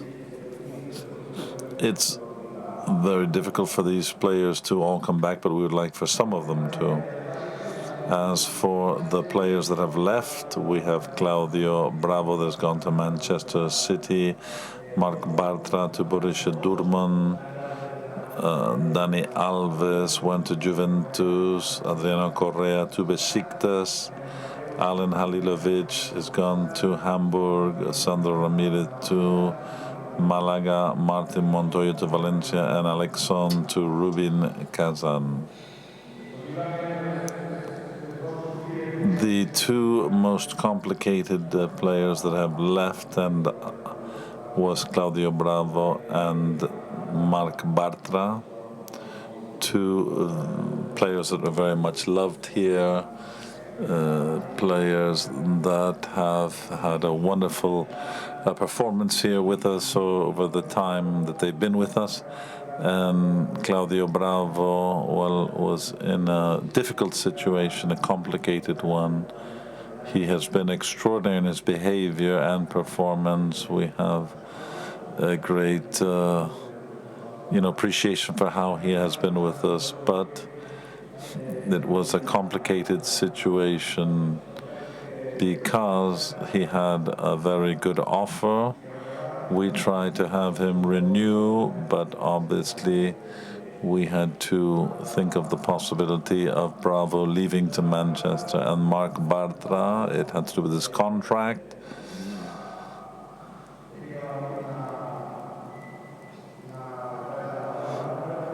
He had 8 million euros, which we could do nothing about. 33%. He could execute that if he played less than 33% of the time, and we had the possibility to bring him back to Barcelona, but in the end it was impossible. If we talk about the new players that we have hired, well, Just a brief comment of each. We've had 2 months of competition, and you know the abilities of these players. With the loss of Bravo, we needed to go to the market for a new goalkeeper that had to have 2 very important conditions. First of all, to be able to control the ball well with his feet. We know that goalkeepers use their hands mostly, but at Barcelona, on Football Club Barcelona, a player has to have a great deal of character and to control lots of different situations, because often to have good conditions for situations of fast break, the ball has to leave the goalkeeper very quickly, and today the opportunities are generated even from as far back as the goal. And one of the virtues that we use is the goal that we look for is the goalkeeper dominating the possibility of getting the ball out as quickly as possible. Samuel Umtiti, well, Samuel is a 22-year-old defensive player. We have been following him for some time, and it was complicated in the center of the field, and we had to make sure we got the right player. We wanted the midfielder to have a series of we wanted them to be technically very good, to have a great deal of responsibility. Age could cause doubts because he's very young, only 22 years old. We could think that he's still not sufficiently mature, but he has great character, and since I've known him, I've already seen that feeling. He is a young man that is ready to take on a great responsibility. We cannot forget that to play as the center defense in Football Club Barcelona is a difficult thing. He started very well, but he has to mature, of course. It's very difficult to play in that position. Let's talk about Lucas Digne. Lucas Digne, well, with the loss of Adriano, we needed to find a left lateral player to substitute Jordi Alba. Lots of matches with the national team, and we needed to find a player of high quality, and that even though that was not one of his greatest virtues, but we have lots of people on offense, and we need people who can be good defensive players. This is a player that comes from the Italian league. He had been playing in Rome, lent by the Paris Saint-Germain. He's not a player with great, outstanding games, but he has a very correct performance. Denis Suarez, he's a midfielder, player with great quality. He was with our second team, and after playing for Barça B, the club lent him to a team where he played for many minutes, and he played in a league.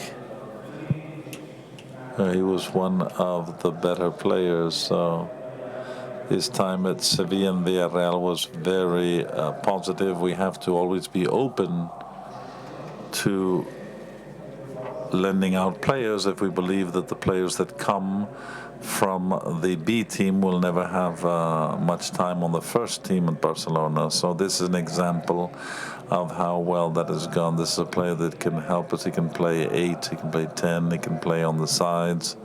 on the wings. He's a player that is very young, and he has a great deal of space to improve. Andres Gomez, well, he's 23 years old. He's from Valencia, a player that we expect a great deal from. Some very good characteristics. He's strong. He controls the ball very well with both legs. I am sure that Andres will help us. We know that the three players that we have in that area in the midfield, well, this player is going to need time, and we have time. That's one of the good things that we took into account, the coach and myself. We are looking for players that have already been successful in their teams, and there's a margin of time because what we have is so good that, well, thanks to his age, he has a long time ahead of him. Paco Alcácer, a fourth striker. We've been looking to see what player could best come to us because of his age, his conditions, his ability to adapt, to be a good professional. And Paco has known that it's very difficult to play in Football Club Barcelona, and he has to be prepared. He's behind Luis, who's one of the best in the world. What this player needs is time to get minutes and get experience, and he's a player that has scored many goals in the first division. He already has an important trajectory, and I am sure that he is going to achieve his objective, and that objective is to help the team. And then let's talk about our renovation, the players that have been, whose contracts have been extended. Well, fortunately, we knew which renewals, which extensions were important for the team. And obviously there are other problems that arise, but it was very easy.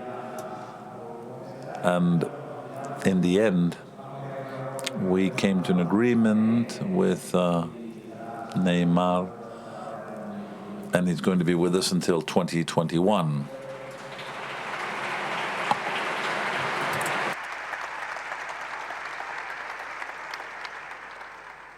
Passem a Busquets.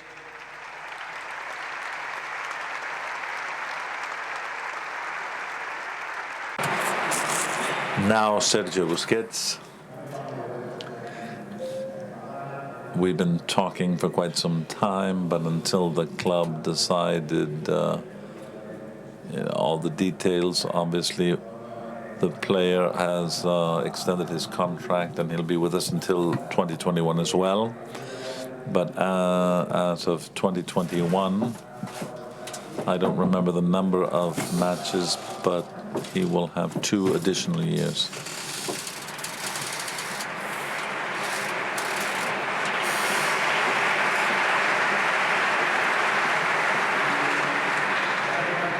And Javier Mascherano, much has been said about him leaving.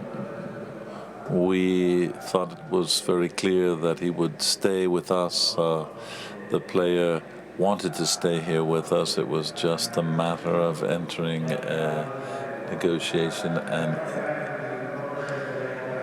well, we came to an agreement. We had several conversations, and he'll be with us until 2019.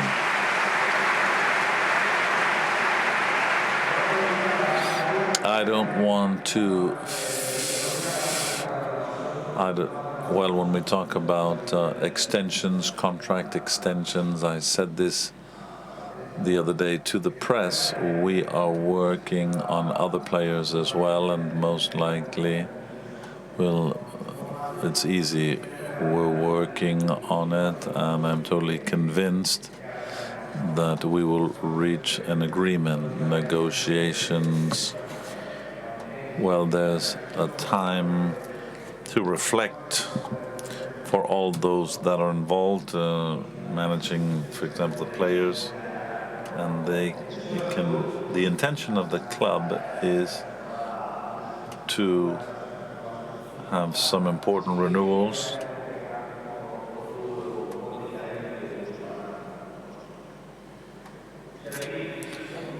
From the team, I'd like to talk about the team. There have been lots of movement.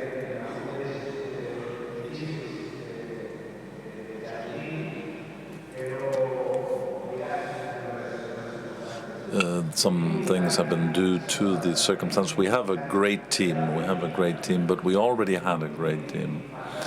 We had a fantastic team, and we've talked about everything that we've been capable of achieving. But I think that the success, well, success shouldn't make us forget that we have many challenges and we want to win, but we want to win everything. But most of all, we want to play well. That's important to us. To win, you have to play well. And it's one of the virtues that our club has. We play well and we win. Enjoy them.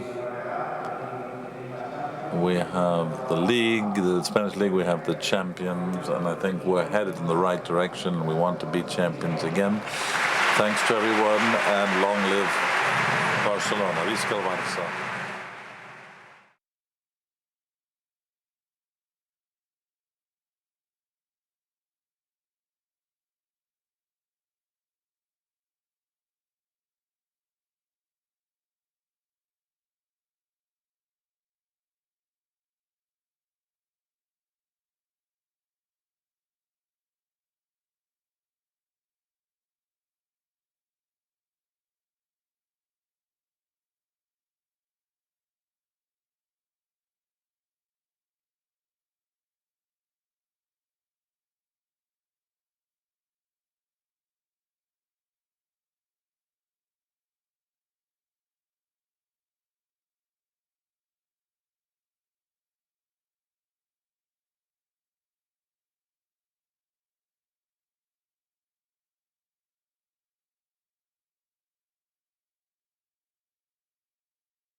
Bueno, anem bé d'horari, són l'1:15.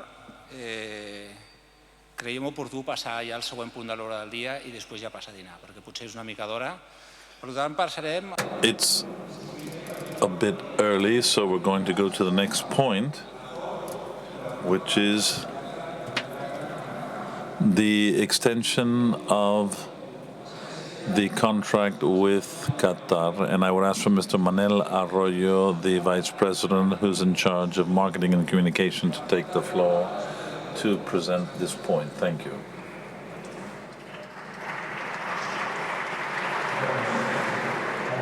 Good afternoon, and thank you for being here with us.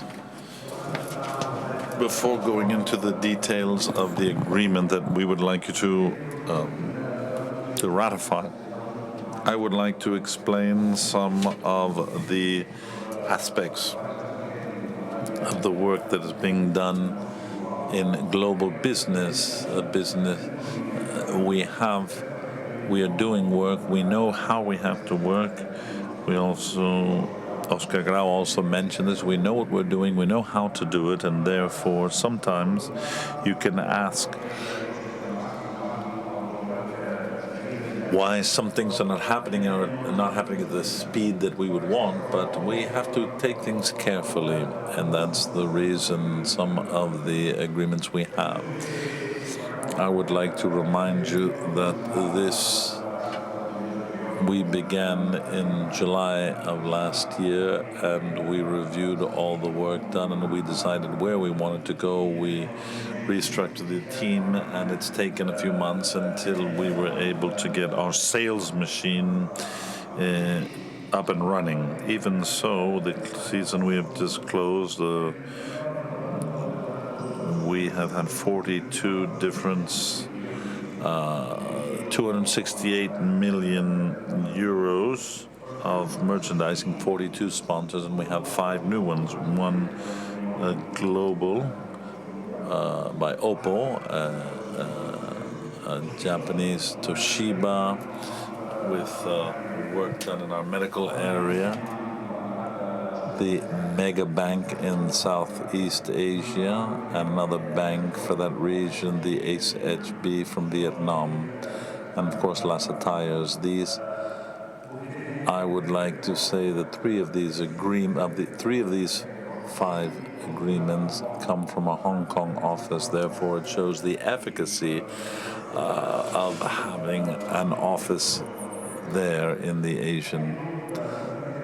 This, as you know, many of us began in 2010 with President Roussel, and we had 5 international sponsors. We have 37 now. At the end of 2015-2016, it means that our club is becoming more and more important around the world, and the work done by the sales department has been very important. Allow me to talk about what it is that we have for the 16-17 season. The logos that you see in blue are agreements that have been renewed, that have been extended, and we have agreements as well. In the case of Gillette, it was a regional brand that has now gone international for us. So for this season that we're beginning, we already have 10 new Konami and 8 that will be made official shortly. So from September last year, we have 5 new sponsors for this season, and these 10, we have 11 with the extension of Gillette. We have 8 agreements that have been extended, or we have Nike, Qatar, and 6 other. These are regional agreements. Therefore, what I would like to say is that the board of directors is very happy with what we're doing with our global business, and therefore the first of the agreements that we would ask you to ratify is the agreement with Qatar. And so, as we have said and I've said in some interviews, the agreement that we would call for the jersey has not been finished yet. We are still working on it. So what we would like you to ratify is an agreement that is giving us more time without having problems of cash flow or financial problems. So we asked Qatar, they accepted, and they are very satisfied with our relationship, because with all of the flights that Qatar has brought to Barcelona, so they are interested in continuing with this agreement, but the conditions are not the ones that we consider that the club needs and deserves. For that reason, we would like to extend this for another year to continue negotiating, and they accepted that.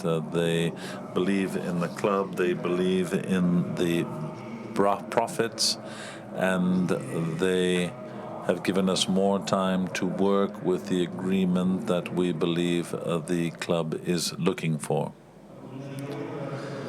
Next, we will give you the assets, and we talk about it very basically as the jersey, but they have other assets which they share with Nike. This is the one that has the greatest value for the club. They have they're exclusive in airlines, global, and it's for one season until the 30th of June 2017. The amount is the same as last season, 33.5 million euros. As we said before, this was a 5-year deal, 450, with an average of 30. So we began right below 30 and finished over 30 million. And now you've seen that the logo of Qatar Airways is on the jerseys of the first team and the B team, but not on the women's team or on the youth teams. Now, I can read these, but they're all up here for you. If any of you have ever flown on Qatar Airways, you'll see that they have a video that has won awards. It's not the typical one. It's our players that. It's a fun video that tell the passengers what to do in case of emergency. And if you've had the opportunity of flying with them, it has elicited many positive comments. And they are on the jersey. They share the front of the stadium with Nike. They also are present in the North Goal. They have minutes on television on the advertising scene during the matches. They have the panels of the interview areas. They have signage on the field, on the pitch. They also have hospitality rights and ticket rights. This is basically the agreement, but it's a one-year agreement, and this has allowed us to work calmly to find the agreement for the future, and we can tell you that in a few months we will be able to call you once again to ratify a new one. Thank you very much.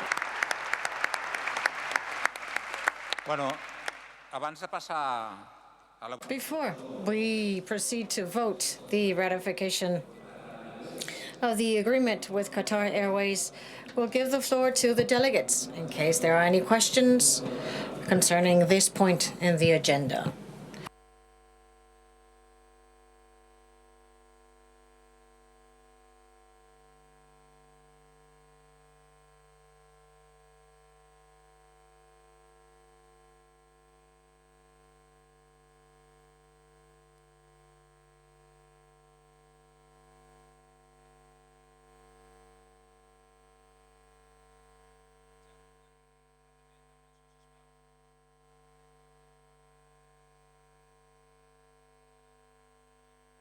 Yes, you have the floor.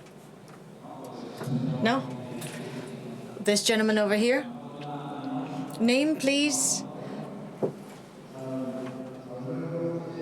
Number 039723. Josep Maria Vilomara y La Marca.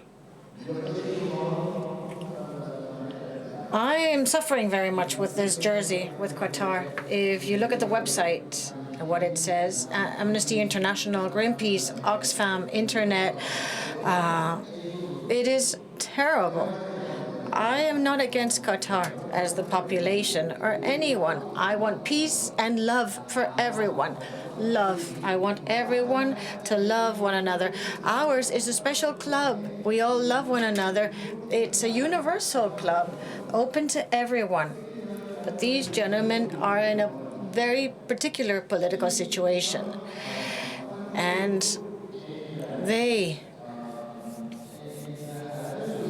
between Saudi Arabia, Qatar, and the Emirates, They are making a group that have to defend their interests for oil and gas. They are the second world importers of war material. Unquestionable, second position. And they also are using intensely how to use this war armamentarium. Next to them we have Yemen and Syria. And we constantly, every day in the news, we see the atrocities that they're doing, they're producing, and we see the problems in the Mediterranean with the refugees. It's terrible. When we contribute, when we use this jersey with Qatar, that's their institution, and this has nothing to do with this spirit of peace and openness we have. Our society, our club is an open society. It wants peace with everyone. Wearing this T-shirt, this jersey is just impossible. In Yemen, they have a terrible war going on. It's terrible. These countries wash their faces.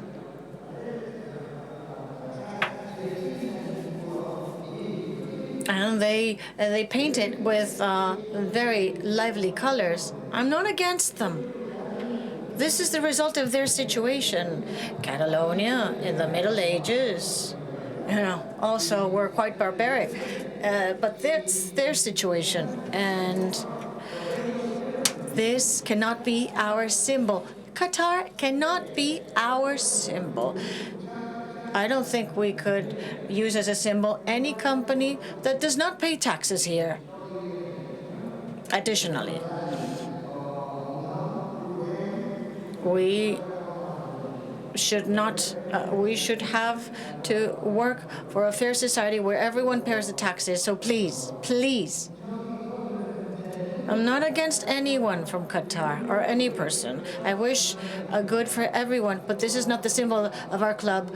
Our is a club of peace and peaceful coexistence. We cannot see terrible problems in the Mediterranean, and we just cannot do this.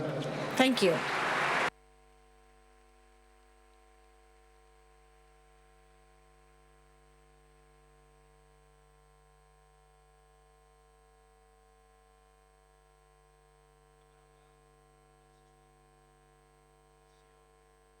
Monsieur Vilocanovellas, number 3627.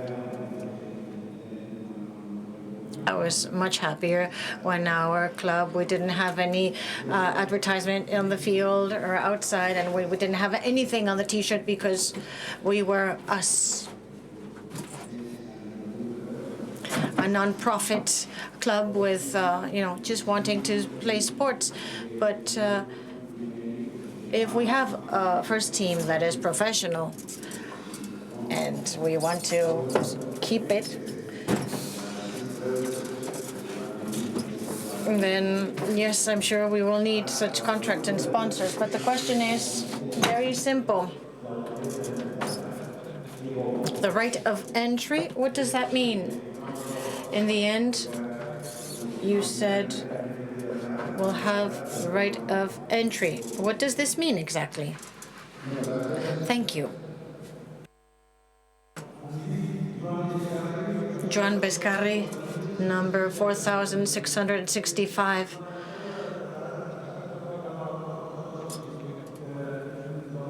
About Qatar, I agree. The image is not the appropriate one. I have nothing against Arabic countries, but we are European. And why this extension of the contract? I understand there have offers of 60, 80 million euro, and now you want an extension of 33. I don't understand. Could you please elaborate on that? Thank you.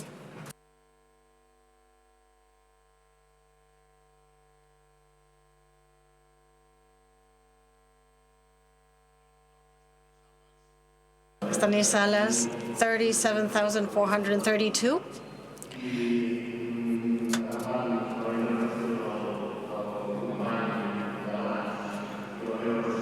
As my colleague before said, our club, committed by the board and the majority of the members with the national process in Catalonia, that we all agree it has to be done in a democratic way and in a peaceful way. We can never have a sponsor like these gentlemen. Never.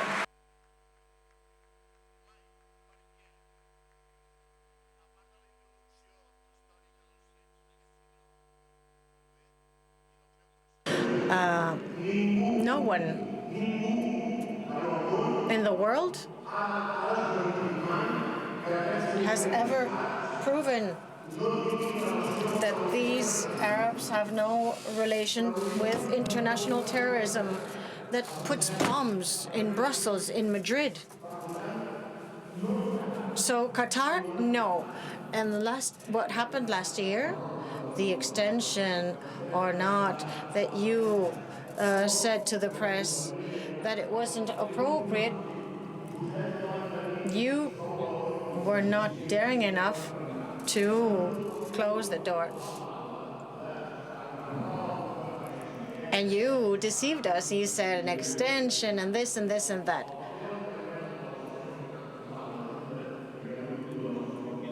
I don't question your professionality, and I think you said it all very nicely. But the name of Qatar can never sponsor our team. I'd rather be poor, play in a smaller league, and not have the sponsorship of a country that pays for international terrorism. And that's it. Thank you.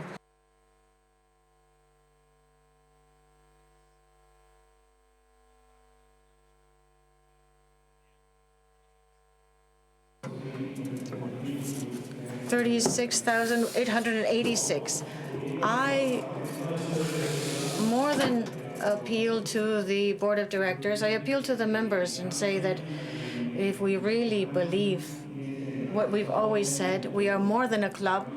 If we really believe that we are a different club from other clubs, because we are not speaking only of titles and money, we're speaking of values, we cannot approve a contract with Qatar.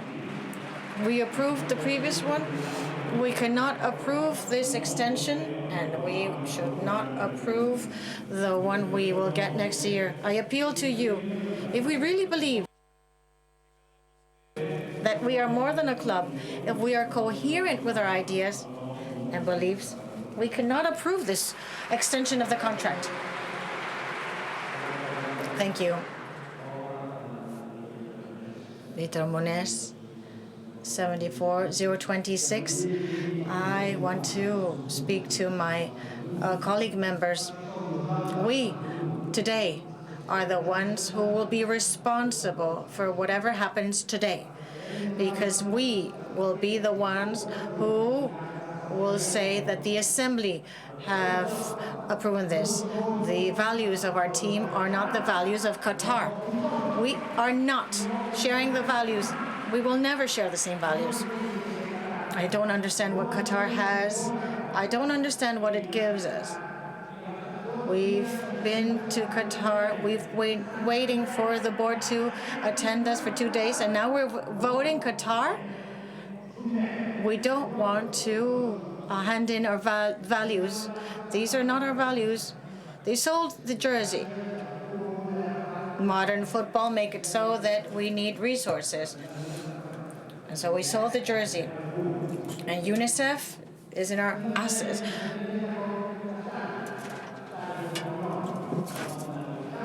We can sell the stadium's name, which will end up with a sponsor's name, but we'll need resources. But we must not sell our club. Thank you. Next remark.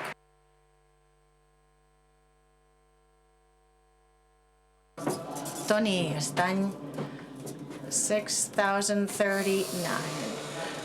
I completely agree with everything the members are saying about Qatar. I don't like to have the name of Qatar in my jersey, but I really don't like any names on the jersey. But I am aware of how easy it is and reasonable it is, everything we are hearing, because it's true. But who is bringing a solution? Do we want to be in a competitive world? Do we want to compete against all those teams who are protected by Arabs and Russians and Philippines? Or do we want, as a member said, to be a member of a team that is clean and decent and just playing here with teams like ours? With the last elections, we saw candidates, and Qatar was an indispensable topic. We all manifested. They all had solutions of sponsors that would pay more money than Qatar. Where is this gone? Were those sponsors really bringing more money than Qatar, or were they something that was made up? Can you please tell us? And tell us the truth, because the discourse of Qatar is very easy and reasonable, because it's very clear that Qatar and Arab countries are not compatible with our way of being. But we are in a world where we are, and coming out of it would be just playing as a Catalan team in Catalonia. Thank you.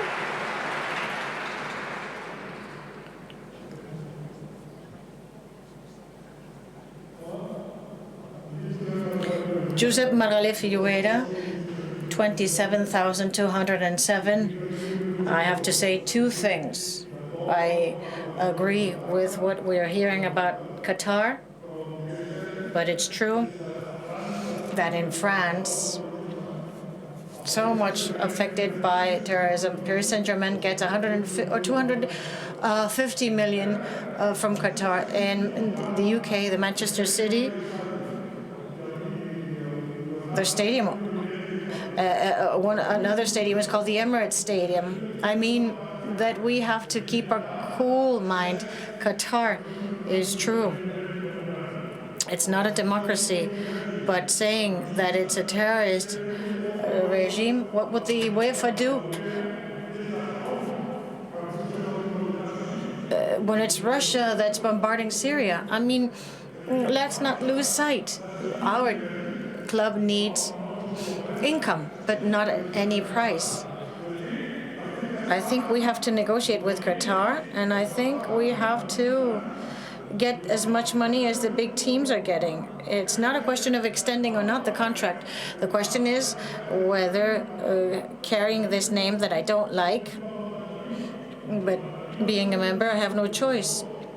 The alternative is to get the right amount of money, and Qatar can give us that money. I don't want to discuss about democracy. I want to discuss what our club is getting, because we are direct rivals like Real Madrid, who are getting money from Emirates or from Saudi Arabia.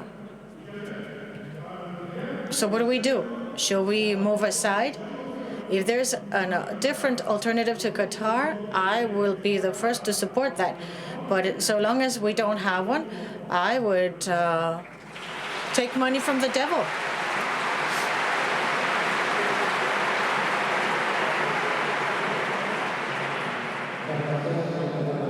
Thank you. Next.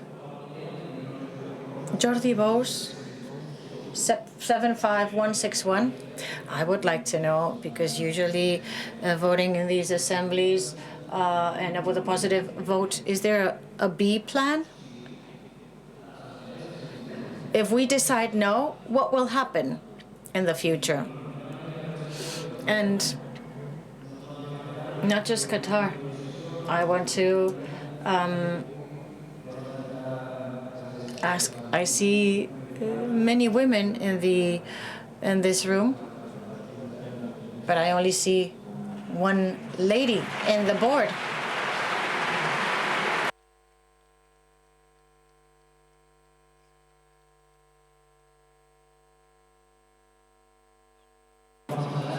I don't like that. Perhaps we should do something about that. Thank you.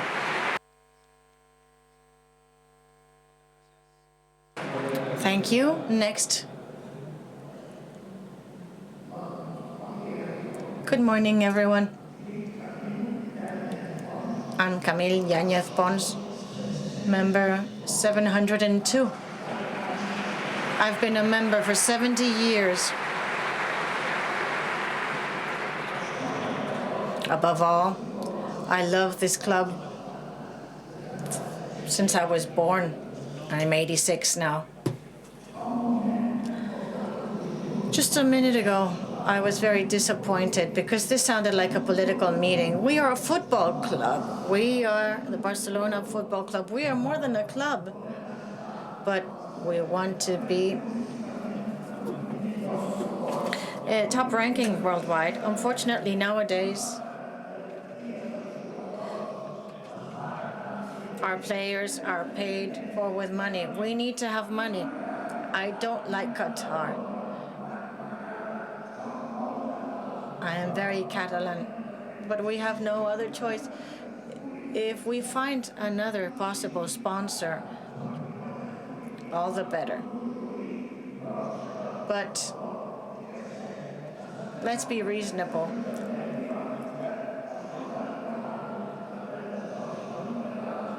I pay for my membership card.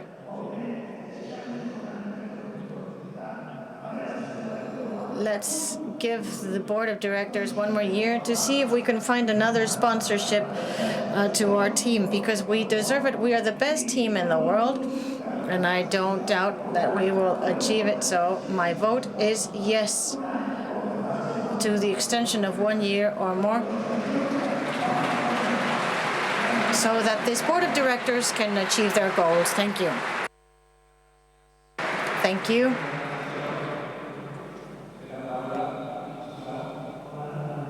Adrià Ferrer, 39,800. Mr. Bartomeu, I appreciate that you defend the freedom of expression of Catalans worldwide, but I don't understand how you how you can defend that with Qatar on the jersey.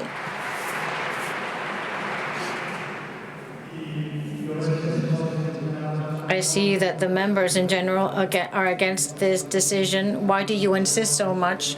Why don't you propose other sponsors and let people vote? Thank you. Good morning, Carlos Rodriguez, 71,331. As this gentleman was saying before, approving the extension with Qatar, what other options do we have? I don't know if we can speak of names or brands, but you can tell us about possible alternatives, amount of sponsorship, real possibilities to replace Qatar without harming our economics.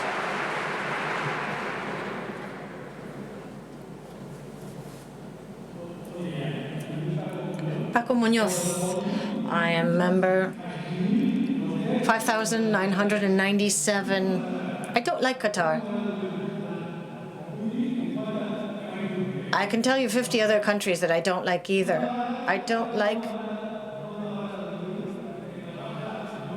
this double face, the Barca, no Qatar, and great stars of our club and great coaches of our club are ambassadors of Qatar. Yes or no? My son works in SEAT. 10% from Qatar. In a few days, I'll go and shop in a shopping mall. Part will be owned by Qatar. Money to Qatar all the time. Thank you.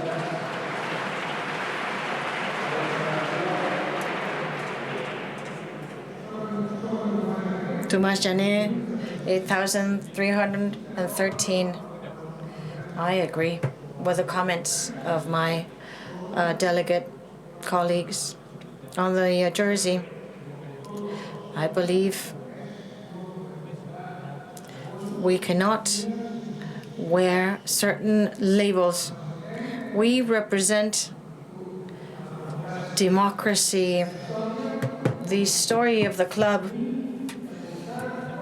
We have to contribute with things that go in accordance with the story of our club. And I wonder, are there no other brands that have to be worn by the most important club in the world?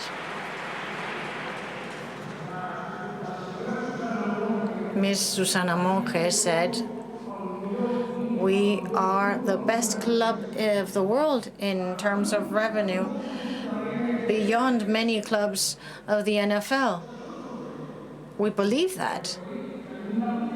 But we have the muscle to have people come and call on our doors and not vice versa. And when negotiating, we have to make use of these values we have. So I support that we change our sponsorship. That's it. Thank you.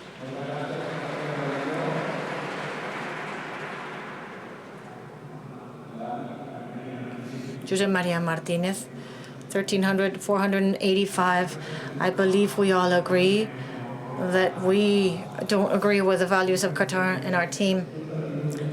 The board has had a year to negotiate a new contract, and you didn't manage. Now you're asking for an extension. What are the guarantees that this will work? If there is an extension, there should be the commitment of the board that the next contract will not be with Qatar, and that you show that you are good managers. There are many brands who should be after us. It is indispensable that we, even if we have the extension, that we find a new sponsor with a minimal sharing of our values, and never any more extensions with Qatar.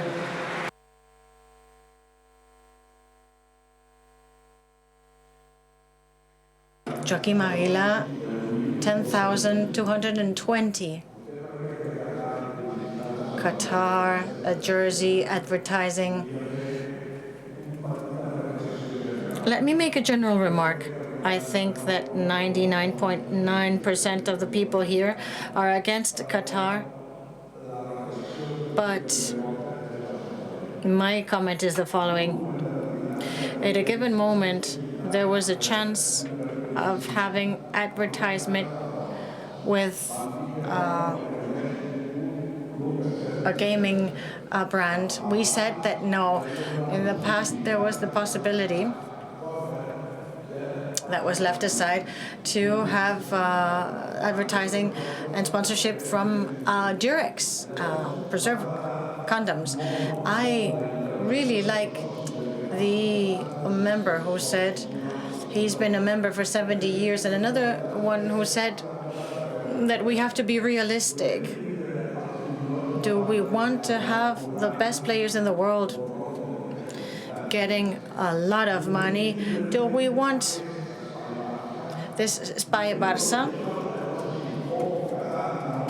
Then yes, or Qatar, no.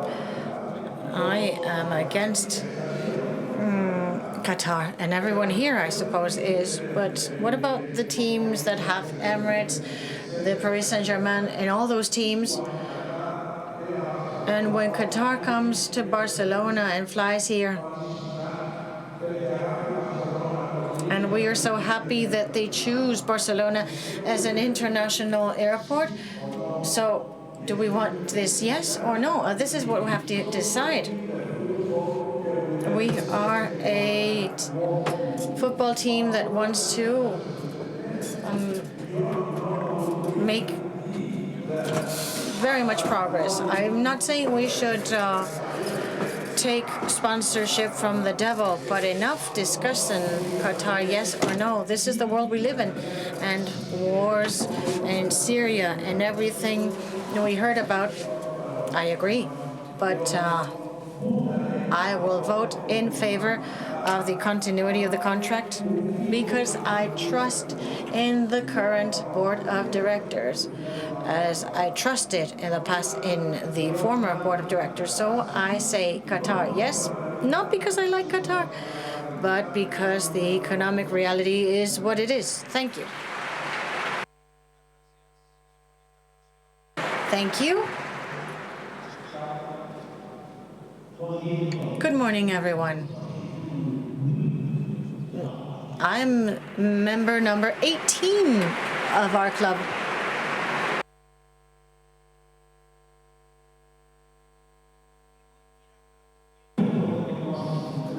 And I want to support our president because when there were elections to renew the board of directors, Mr. Laporta, all of them had a sponsor.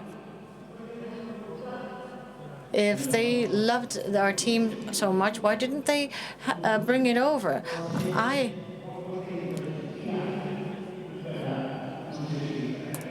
don't know if you'll know how many things Qatar is sponsoring. Last year, the president already explained this. We can't find anyone else. What can I say? The Bayern München took our training jersey, thanks to someone I don't want to mention because you would get very upset. Thank you. And let's see if we can find another sponsor.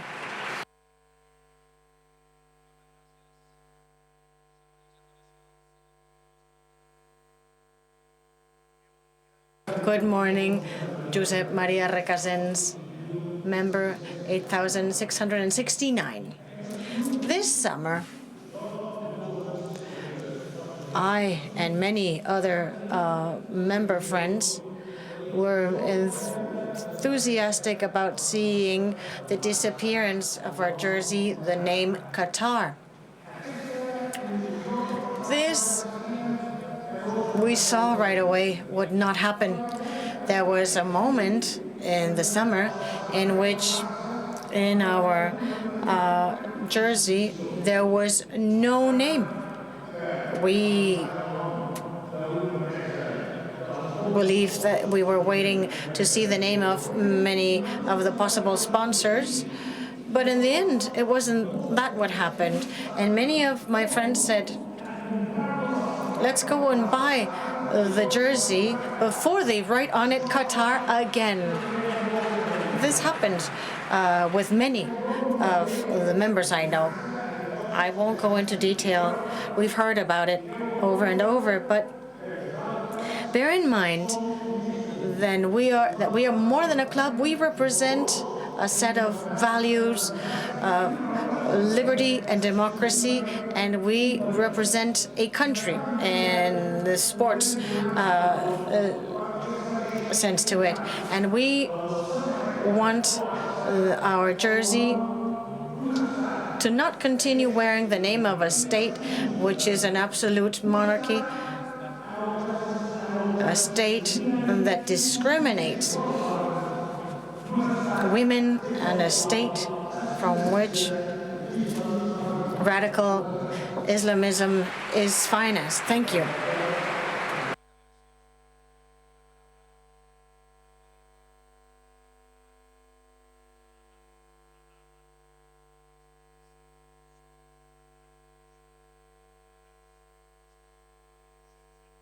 $760. I'm member number 700.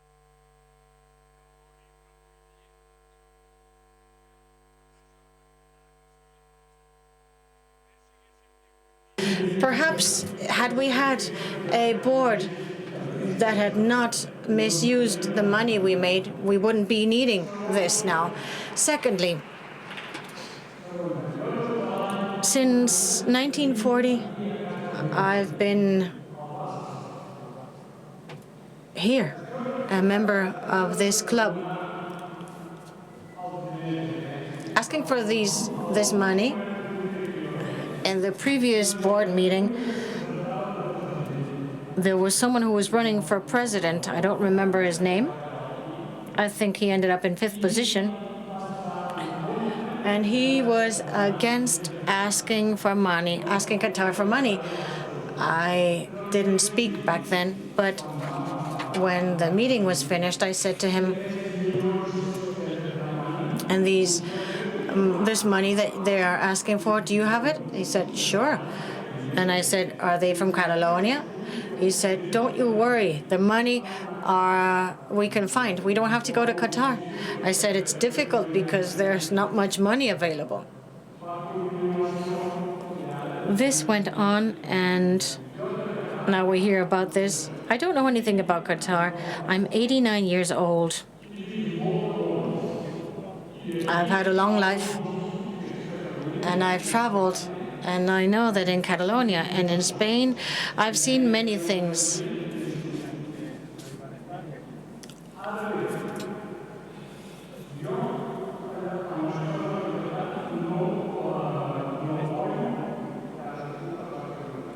I'm not in favor of Qatar.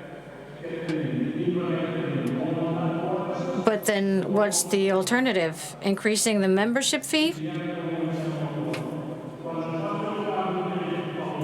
When the new stadium was built, there were two presidents that ran in very disputed elections. It was won by only 350 votes. Mr. Miro Sanz won. So, we got our stadium. Are we going to see the same thing happen now? I think. I've never been in Qatar, but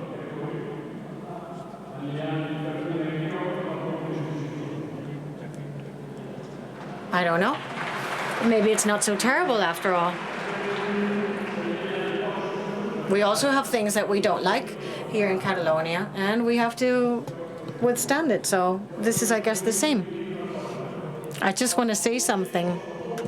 It's very hard to find money. And if we don't have an alternative, we'll have to take this or no money. Very well, thank you very much. Next intervention. These are the last two interventions.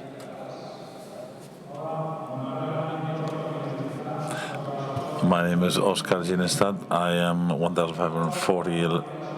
I agree with the majority of the members that have said we are more than a club and that these sponsors that we have now don't respect human rights.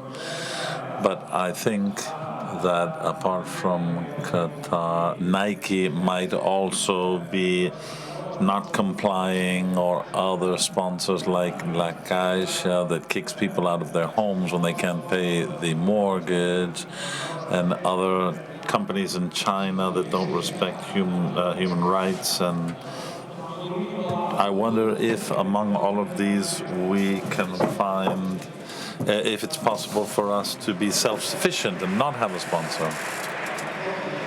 Two more, let's go. One here and one there, and that's it. Good morning. I am Raymond Beau. I am 90,000 and some. I consider that the question is not the right one. The question is, what's our alternative? Do we have another sponsor that will give us less money, more money? What do the others have to offer? Based on that, we'll decide. Unless we know what there is available apart from Qatar, we can't decide anything. That's the first thing. And the second thing is, we are and we belong to a country that is in a struggle. And I would change the Catalan flag that we have on the jerseys for the Estelada, which is the independent flag of Catalonia. Hello, I'm Paulo Rivas. I am 58,314, and I would like to reflect on something we've talked about, the football of 2015, and I'd like to remind you in 2009 we won the Triple Crown, and we had UNICEF. In 2011 we won the Champions League, playing the best football of our history, and we also had UNICEF on the jersey. Is there any other proposal? If we all agree that Barcelona is the best club in the world, I think that the managing board of the board of directors of the best club in the world should be looking at other offers, and it doesn't necessarily have to mean sponsoring the jersey of the team. I am surprised that no other brand in the world would want to put their name on our jersey. I'm sure that there's some company out there that we would feel more comfortable with, that we could find, and I think that during our participation we have made it clear that Barcelona is more than just a club, and we feel very proud of being members of this club, and I think that our principles are not principles unless they cost you something, and that may be a sacrifice of not accepting this. So thank you for allowing me to participate. Thank you very much. All right, and now let us have the last intervention, the very final one. I am Alex Pedrol. I am 51,763. It's a very clear debate. Do we want to continue to being more than a club or one more club? We want to be like the others. We're being compared to Arsenal or Manchester City. They're not more than a club. They never have been. They're companies. We are not a company. I believe that what we have to vote here today is, do we want to be a company? Do we want to be like Madrid? Do we want to be like Manchester City United? Or do we want to continue being Barça? I think that it's a clear voting. I would vote no, we don't. But we can mention Pep Guardiola's name here. He's not going to bite us. He was the best coach we ever had, the best manager we've ever had, so we can mention his name. Very well. Let's respond to the questions. Well, I think there's one single response with lots of details. I would like to answer to one of the questions about whether we have looked for others. Yes, of course. So you can imagine we have, beginning with the companies that came out during the election campaign. We talked to all of them. The ones that the names were given to us, we talked to all of them. We had some discussions. Some of them were advanced, but some of you will remember or have saw. And we saw that there was nothing behind this. It all had to do with the moment of the elections, and they took advantage of that. But we have met with all of them and many others. For many months we had been meeting with different enterprises, and well, perhaps some of the contacts we have will be good for the future. But when you ask why we haven't resolved this, it's because we don't just ask for anything. We're asking for an important economic commitment, but we're also asking for different things that are not easy to ask for. Now, a sponsorship agreement like this, 55, 60, 65 million euros for whatever company is going to do this, it's not just them paying us that money. They have to spend that same amount at least to get the most out of it. So the agreement for the company goes beyond 100 million at least. And also this type of agreement, as you can imagine, are for multinational corporations that are present all over the world, and therefore they have to involve all the regions and all the countries. They're not easy decisions. They're not quick decisions, as we said before.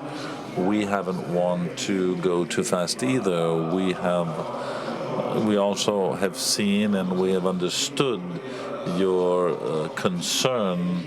We've read articles in the press, of course, but we haven't wanted to go too fast. We've been criticized, and perhaps we haven't been understood in the work that we began.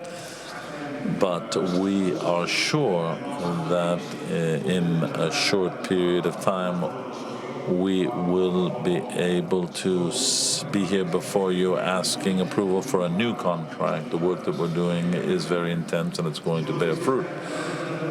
Now, we're not here to do politics. We've said that often here. So what we're here is to see what the international community says in our relationships with clubs, from the foundation as well as the rest of the.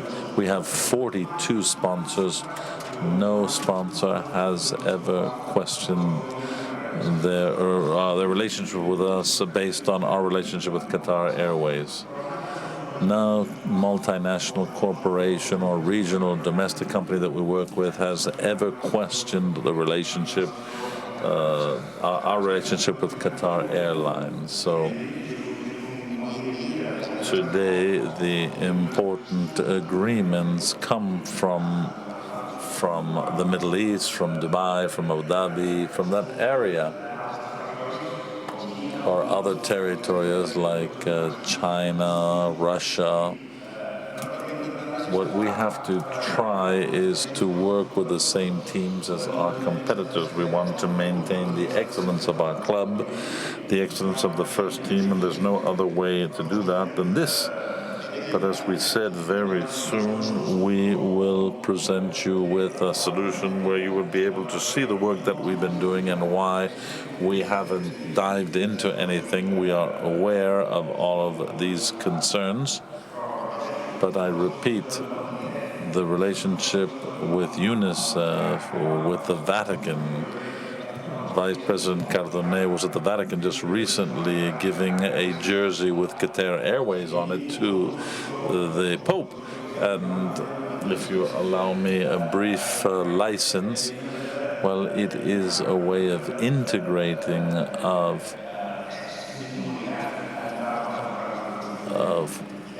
so there are articles in the press that are along the same lines as many of you have spoken, but there are others that talk about the alliances that there are in that area to fight against terrorism, and Qatar is one of the countries involved. If you remember 2011, 12, or maybe it was 11, 12, 13, we asked Israel for a peace tour where we wanted to have a match between Palestine and Israel. It didn't happen, but we were there. We had football camps in Israel and in Palestine, and those that asked us to do that was Qatar. So all of this is included in the framework of what we do when we analyze an offer such as this. So there are many other clubs that have relationships with Qatar, and there's no problem.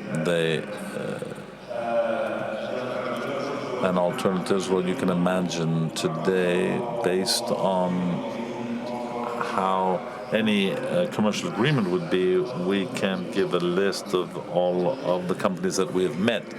Some perhaps have been in the press, but others haven't, because our work has been very discreet.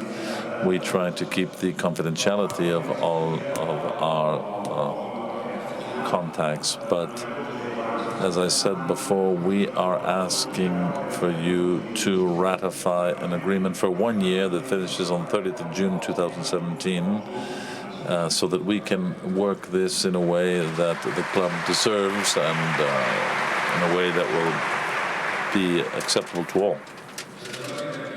Allow me to intervene before moving to the vote. I want to remind you, you weren't here when we were looking for the best possible sponsorship for Barcelona.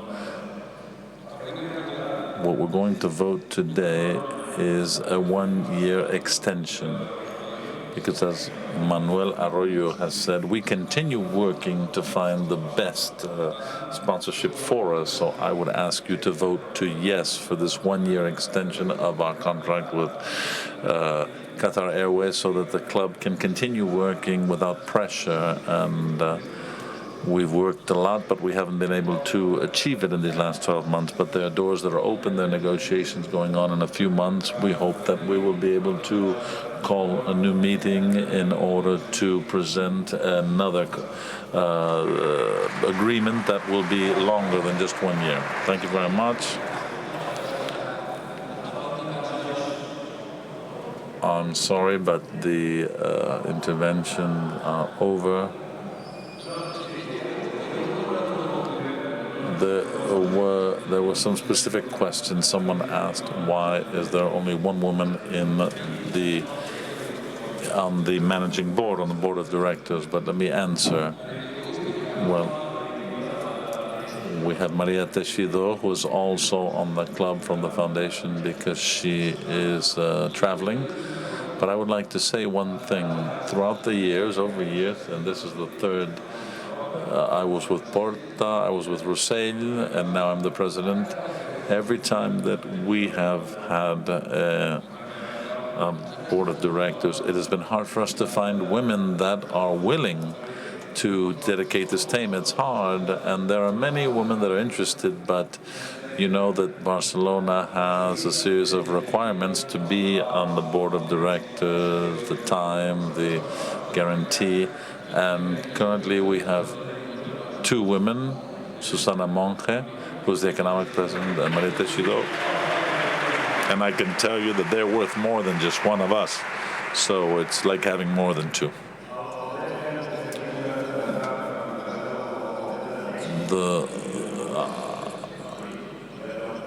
I suppose you were talking about the right of first refusal?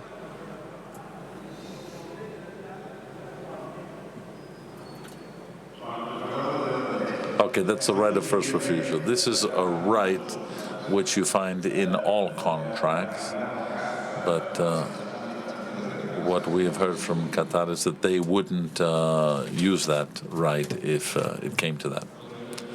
Any other intervention from the board? Well, then let's move on to the vote.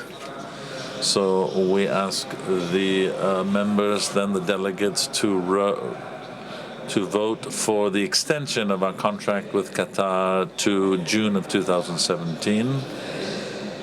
First of all, those that are in favor will be blue. So now please raise the blue card.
Thank you very much. Those that are against?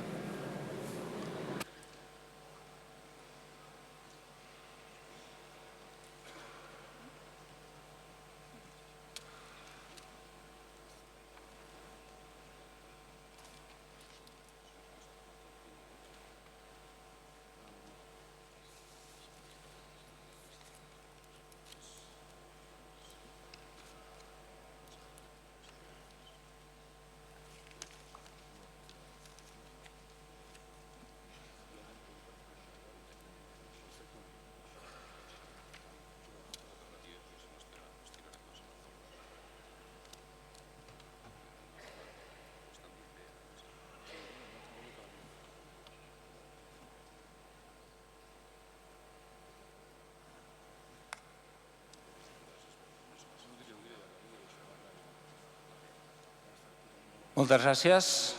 Finalment, vots en blanc. And all those voting blank?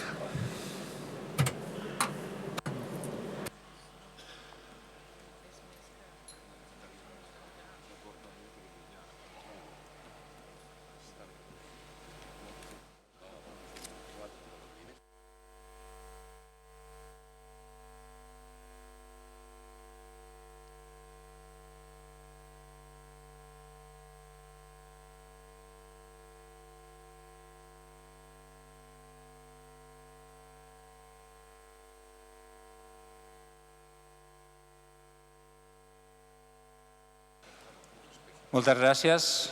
Esperem. Thank you very much. We will now count and tell you the result, and in accordance with Article 25 of the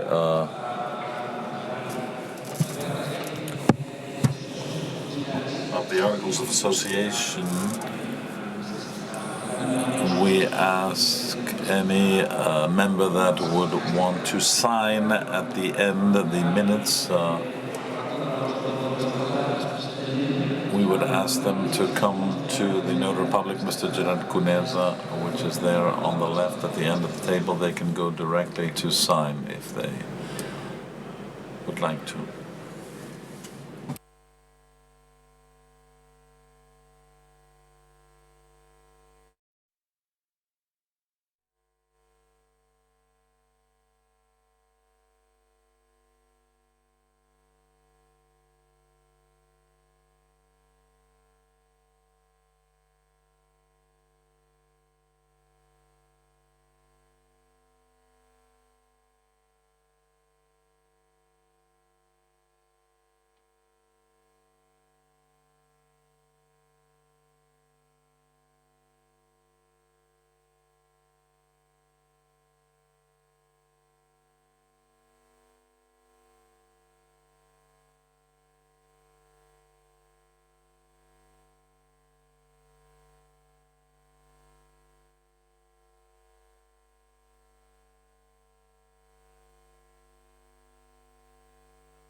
Perdonin, mentre estan fent el recompte...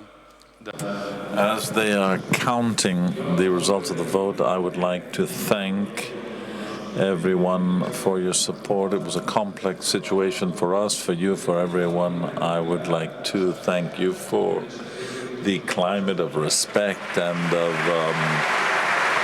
openness that we've had, of respect and...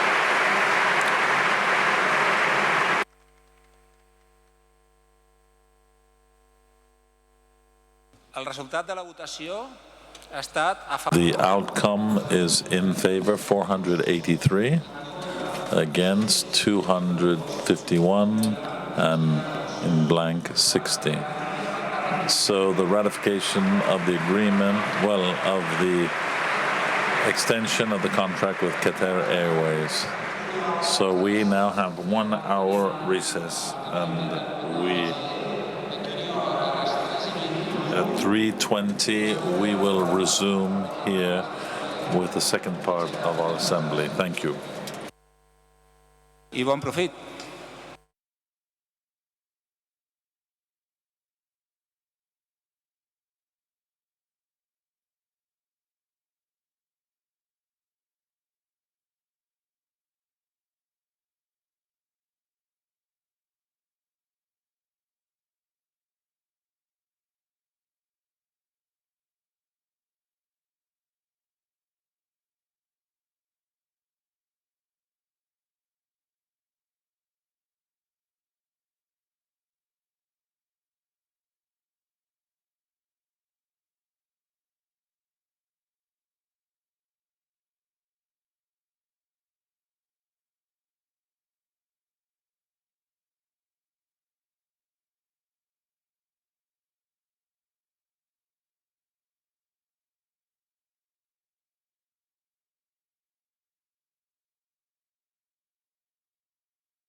Imatge en directe del Palau Blaugrana, a temps de descans d'aquesta Assemblea General Ordinària que s'està celebrant aquest dissabte. Què tal? Molt bona tarda.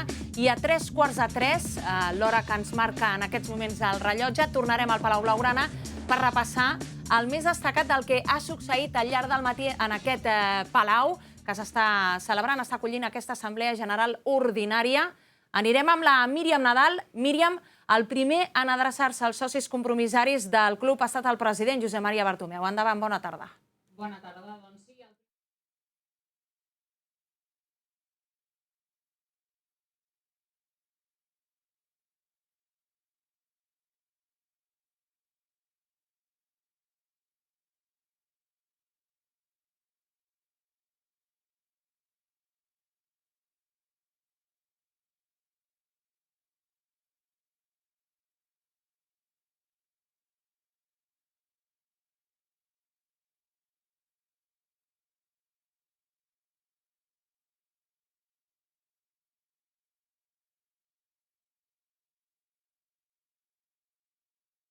parlant d'un altre atac que ha rebut el club els darrers dies.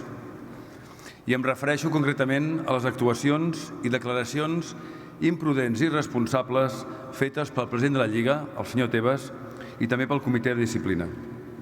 Les seves declaracions són un exemple del que mai haurien de fer persones o organismes que haurien de tenir un comportament exemplar i responsable. Jo ho vaig dir l'altre dia i ho torno a dir avui aquí amb tots vosaltres: no ens deixarem atacar i anirem fins al final. Hem de defensar l'honor dels nostres jugadors i del nostre club. Estem realment farts de campanyes que tergiversen la realitat i estem farts de campanyes que responen a interessos partidistes. El que no aconsegueixen al camp ho intenten fer fora dels terrenys de joc i no ens quedarem quiets. No ho vam fer l'any passat, tampoc ho farem aquest cop. Ens hem defensat i ens seguirem defensant allà on calgui, i d'això tots vosaltres no en tingueu cap dubte. Ha estat clar i contundent el president. De quina forma, Míriam, ha fet balanç o ha valorat Bartomeu la temporada? El president Bartomeu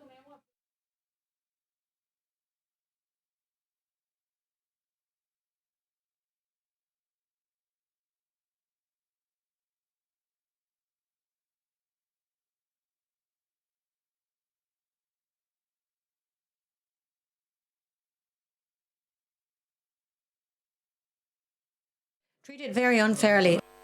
Above all, the past season was a year of records. Many championships, many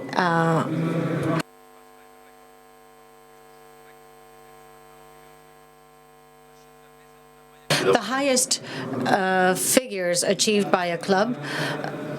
Susana Monge will later tell us about this in the agenda. It's also been a year where we saw the jewels of our club, the project of the new Camp Nou and the new Palau Blaugrana and the stadium, which we wanted to be the best in the world. And it's also a year of records, still being leaders in the world with more followers and fans, with over 250 million followers in the social media. Also a year with images for our, to remember, like the images of the Japanese kid Yamashita, how he used to sing our hymn anthem in Japan. These are memories that we will remember forever. But it's also been a year of claims where we claim for our freedom of expression. Also a very sad year, especially in memory of Johan Cruyff, who left us. Ha estat també, Míriam, un matí de números. S'ha aprovat la liquidació del curs anterior i també ha quedat aprovat el pressupost de cara a aquesta propera temporada, la 16-17, amb dos cursos amb xifres de rècord, Míriam.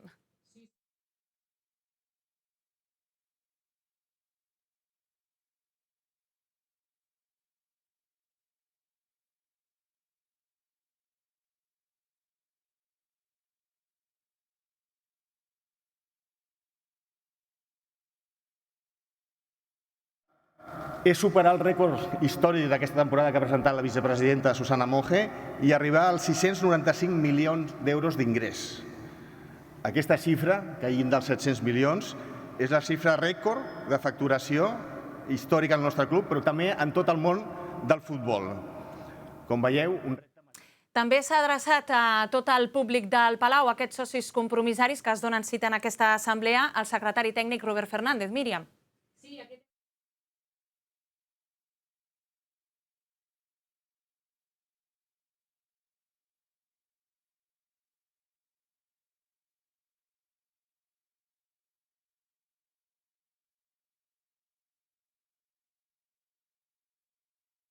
La intenció del club és tancar esta temporada algunes renovacions importants i seguirem treballant i quan creguem oportú ho comunicarem i ho sabran tots.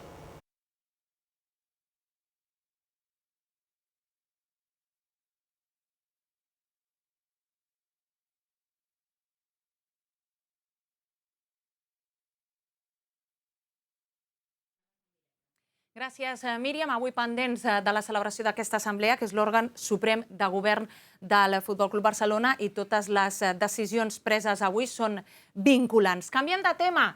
Parlem ja de futbol, ganes de parlar de competició de futbol, sobretot després de tota la polèmica generada aquesta setmana pel que va succeir el passat cap de setmana a Mestalla. El Barça, que rebrà a partir de 3:45 de la nit el CUE, el Granada, l'únic equip de primera que encara no ha aconseguit guanyar. Atenció, perquè serà un partit històric. Serà el partit número 1500 al Camp Nou. Moltes novetats a la convocatòria de Luis Enrique.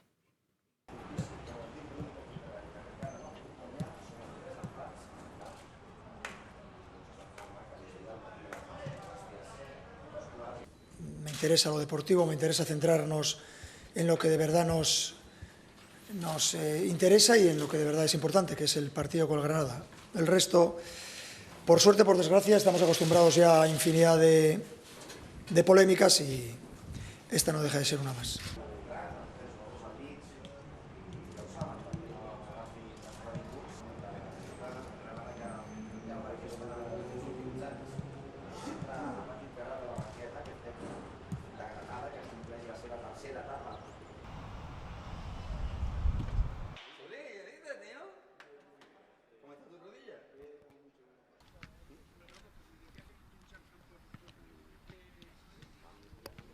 Son de las circunstancias que rodean este tipo de rivales que han cambiado de entrenador. Menos partidos para ver lo que pueden hacer, aunque prácticamente el patrón a realizar por el rival suele ser el de defender más o menos replegado y y el de intentar generar los problemas a través de transiciones. El Granada, que ja ha arribat a Barcelona, visita el Camp Nou amb uns precedents força negatius. Mai han guanyat a l'estadi. A més, són l'únic equip de primera que no ha aconseguit la victòria. Són els cuers amb 3 punts. El lateral Francesc Fulquier, el central Gastón Silva i el porter Ivan Kelava són baixa. Per mirar de frenar el conjunt de Luis Enrique, atenció que Lucas Alcaraz, l'actual tècnic del Granada, ha estat assajant i preparant el seu equip amb una defensa de 5. Amb Samper, que torna a l'estadi. El Barça B, atenció, juga en camp del Llagostera a partir de 2:15 de la tarda. Una novetat a la convocatòria, el retorn de Marc Cardona, el golejador. El Barça B té aquesta setmana una de les cites més esperades de la temporada. Xoc de blaugranes. El Llagostera espera els de Gerard López a Palamós. Es repeteix un duel que ja hem viscut, però a segona divisió i que mai ha acabat amb victòria del Barça. Una ratxa que el filial vol trencar. Després de la victòria al Mini contra el Sabadell, l'equip de Gerard López arriba amb confiança. El que també arriba en un dels seus millors moments és el Llagostera. Els d'Oriol Alsina no van tenir un bon inici de temporada. Tot i això, no coneixen la derrota a casa i venen de vèncer el Gavà i el Cornellà.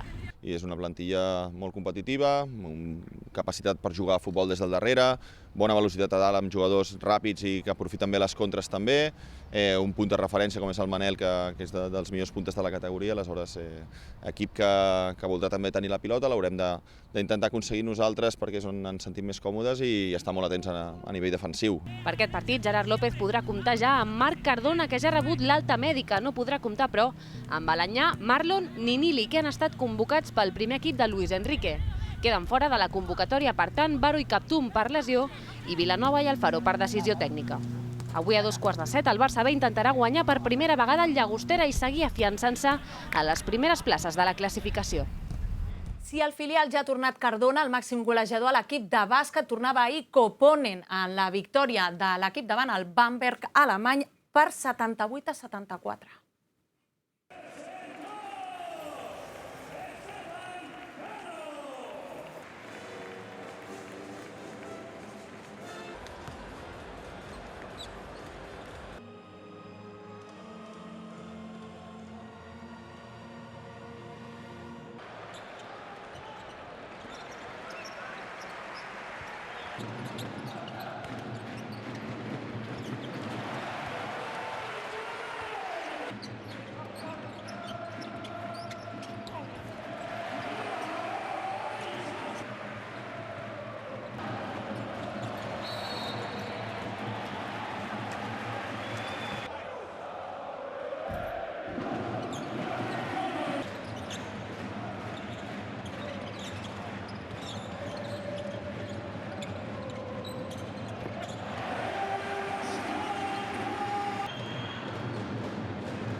It was very important to have many players that they had close to 10 points. We have offensive talent, it's obvious, everybody can understand that. We have many players that they can score and think that Justin and Juanqui, for example, our best scorers in Kazan were out, so very important that many players are involved in our offensive game.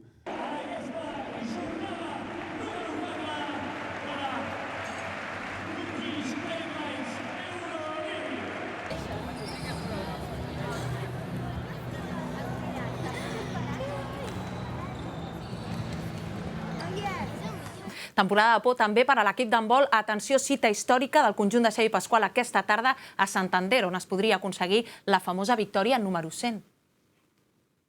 La ratxa positiva del Barça Lassa d'handbol no té aturador. La temporada passada els de Xavi Pasqual van aconseguir el rècord de 68 victòries consecutives i des d'aleshores han anat ampliant aquesta renda fins les 99. Aquest dissabte, contra el Sinfín de Santander, els blaugrana tenen l'oportunitat d'arrodonir aquesta xifra, tot un premi a la regularitat. Home, estic molt satisfet, no? Però, com bé dius, això dels números no m'agrada gaire. M'agrada la sensació que em transmet l'equip, no? Però no l'equip d'ara, sinó l'equip que porta ja uns quants anys, amb la gent que ha estat, amb la gent que seguirà estant i el que veig en el vestuari i la gana dels jugadors. Aconseguir aquesta fita simbòlica no serà senzill. El Sinfín ja va posar les coses difícils al Barça la temporada passada. Bueno, és un equip jo diria que molt conscient de les seves capacitats, és capaç d'haver guanyat a camp com a Guadalajara, és un equip que té jugadors veterans, experts, que saben perfectament portar el ritme del partit i que això ens farà que tinguem aquesta alerta. Si es posen per davant el marcador és un equip d'aquests angoixosos. Dissabte a les 5 el Barça-Lassa pot fer més història a la pista del Sinfín.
Amb l'handbol marxem, seguim pendents de l'Assemblea de Socis Compromissaris. Gràcies, bona tarda.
Descobreix l'univers Barça Kids.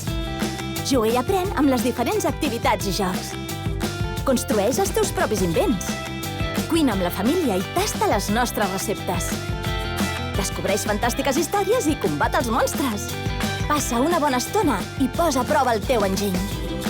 Demostra tot el que saps del Barça i que qui té valors guanya. Descarrega l'APP i entra a l'univers Barça Kids.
into the corner just when Barca needed it.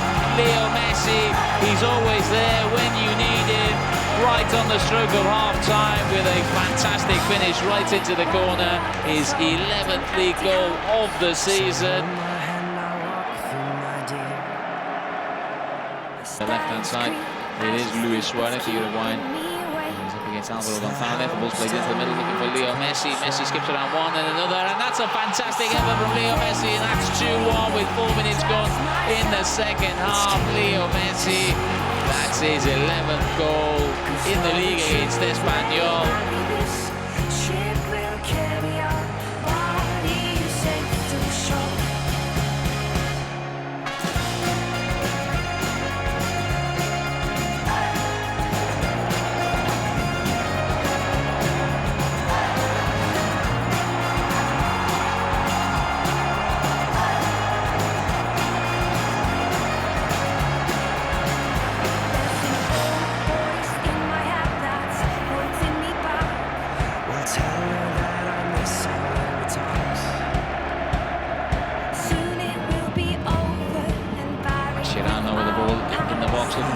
Luis Suarez gets it across, chance here for Leo Messi, and Leo Messi's equalised. Barca are only behind for a couple of minutes, and Leo Messi, with his 75th goal in the Champions League, has made it 1-1 just when you need him. He always appears, Leo Messi.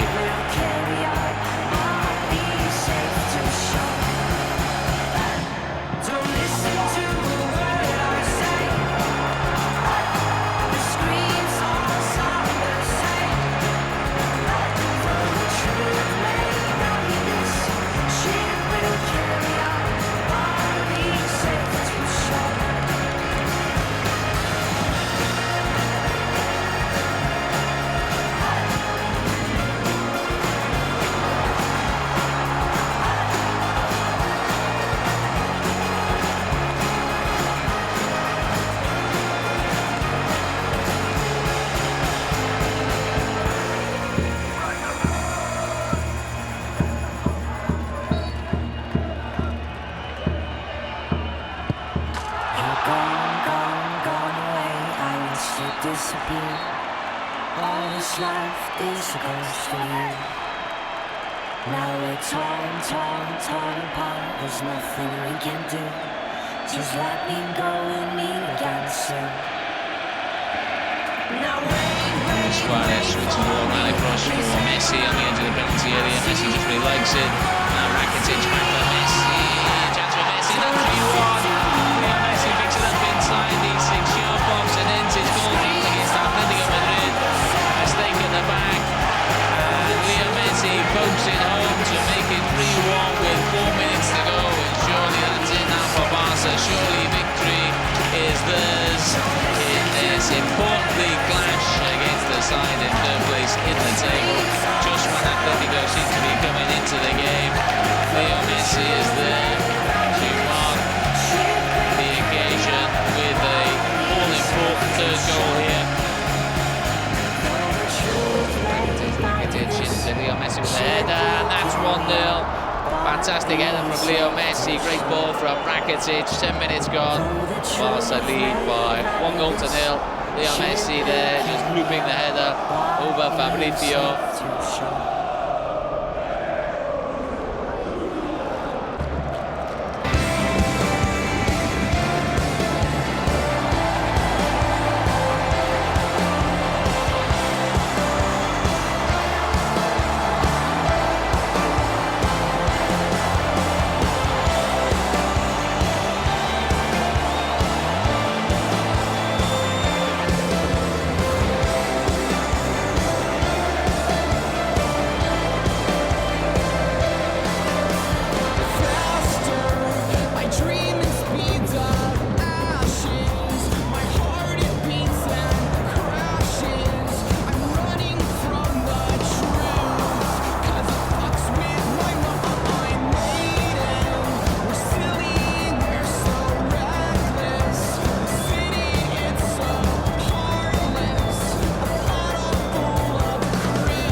Leo Messi, that's his 22nd league goal of the season, and it's goal craziness here at Camp Nou. We've had 3 goals in a little over 3 minutes.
committees of delegates, and Mr. Manuel Arroyo will inform us of this new contract extension, which has been agreed and is waiting your approval. Good afternoon once again. As the Secretary said, we would like to ask for your ratification of the agreement with Nike. Now, I suppose that we all agree that Nike is more than a sponsor. They're part of our family. They've been with us since 1998. The new agreement will be after 20 years of working together, and that's something to take into account when we took on the negotiation. It's important also to know that Nike is #1 in the world in its sector, as well as understanding that it's a reference. What Nike does, the rest of the industry follows. So when we analyzed this, we thought rather than listen to other companies that came to us,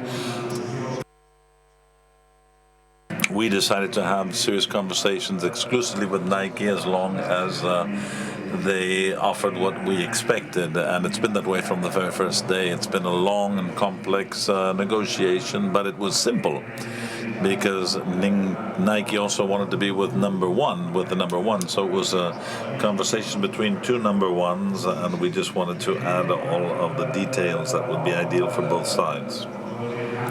As you can imagine, we wanted to improve the conditions of the 2 years that we have remaining in our contract, and also take into account the new trends in the market. And it's obvious that some of the elements, some of the formats have had to been changed radically. And I would like to ask you to understand that we cannot give you figures right now or details, as is the case in the majority of contracts. There are issues of confidentiality. So we cannot give clues to their competitors nor to ours. So we believe that it needs to remain confidential. So as you can imagine, we are exclusive in casual wear and sportswear, and we would be the authorized supplier, vendor of sports and footwear online. This includes also the first team and all of football, as well as the other sports. This should last 10 years. Why 10 years? Well, that is the normal thing in this industry. The investments that have to be made to recover their investment obviously require a longer period of time. And it's 5 + 5, but the parameters, the economic values are different if we cannot ratify this for 10 years. The rights that Nike receives are here listed on the screen. Of course, the association with our brand, different elements in the arena. We have some lists here, such as, for example, the television time, the coverage, the perimeter, and static signage, their logo in the stadium in the North Goal, video markers, the panels in the interview rooms, the perimeter, the press conferences.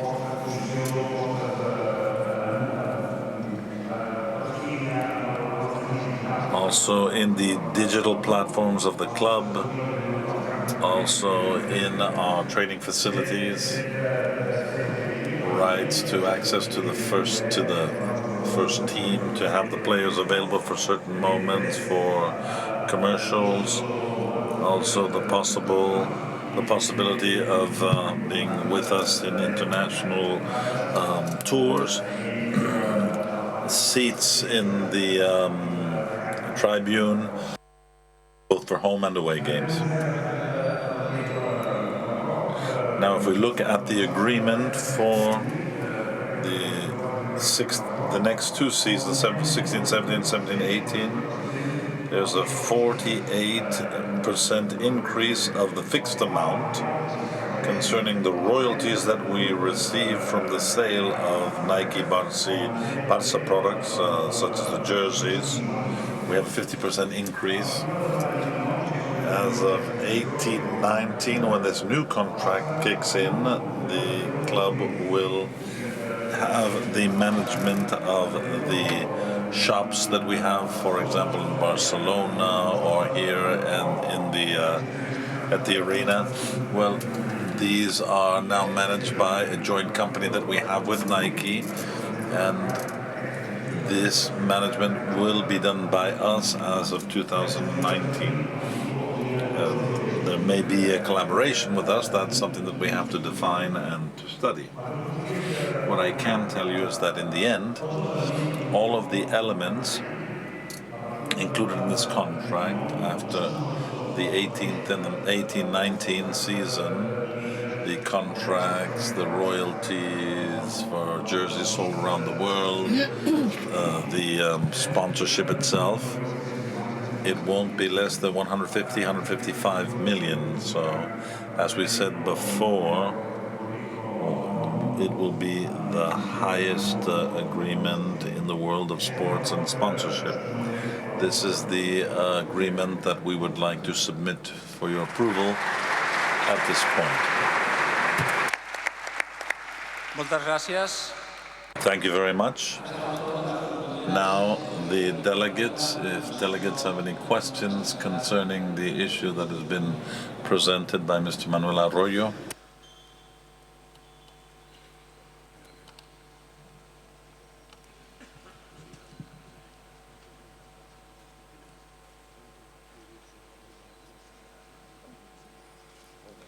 Endavant. First question, please. Good afternoon. I am Jordi Gomà. I am 96,890. And I wanted to talk about Nike. Those of us that do the follow-up, we believe that Barça has 140,000 members and 150 million followers. And my question is, it would be very worthwhile for the members if one of the shirts that we buy, the jerseys, the second or third team, if we could have a discount of 50% for all of the members. Yeah. Per vosaltres, potser us semblarà que són molts diners. It may seem like lots of money to you, but I'm sure that that's not the case. If Barca did this, many people that don't buy the shirts for economic reasons, well, with this discount, they would buy one at least.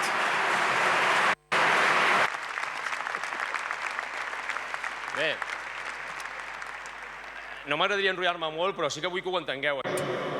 I'd like you to understand this. We don't want to take advantage of the situation.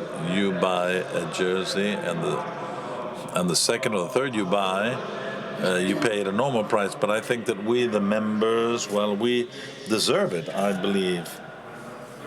And I think for everyone, it would be a very positive thing to take this step. Let me leave it there. Let me answer directly, because this question, everyone was laughing, but you're totally right. This delegate, you're right. There, in my house, in my family, there are 38 38 members, and everyone would love to have that. So we'll give you an answer later, but we have all written that down because it will be a benefit for the delegates, and I thank you for this proposal. Jordi, permetem una broma. Els Audis...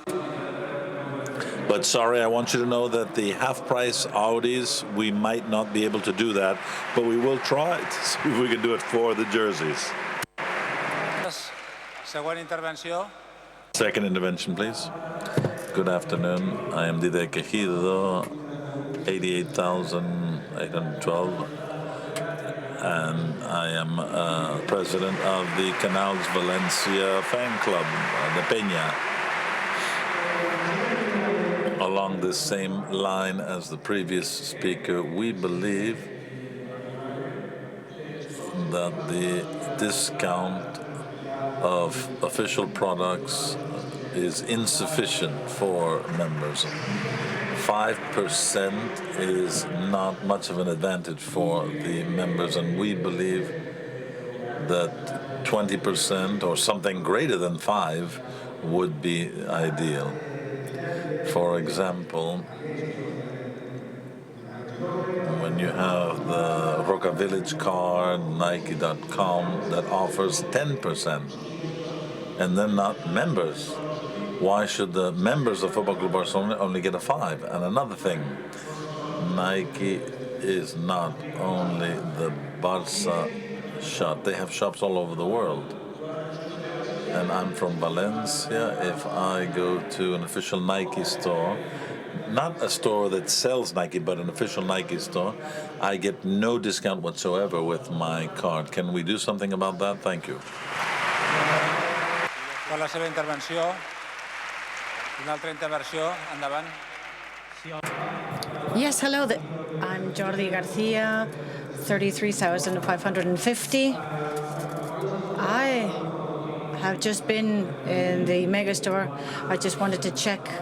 I wanted to ask if, as Nike, we could contribute with more economic resources to the amateur sessions of the club.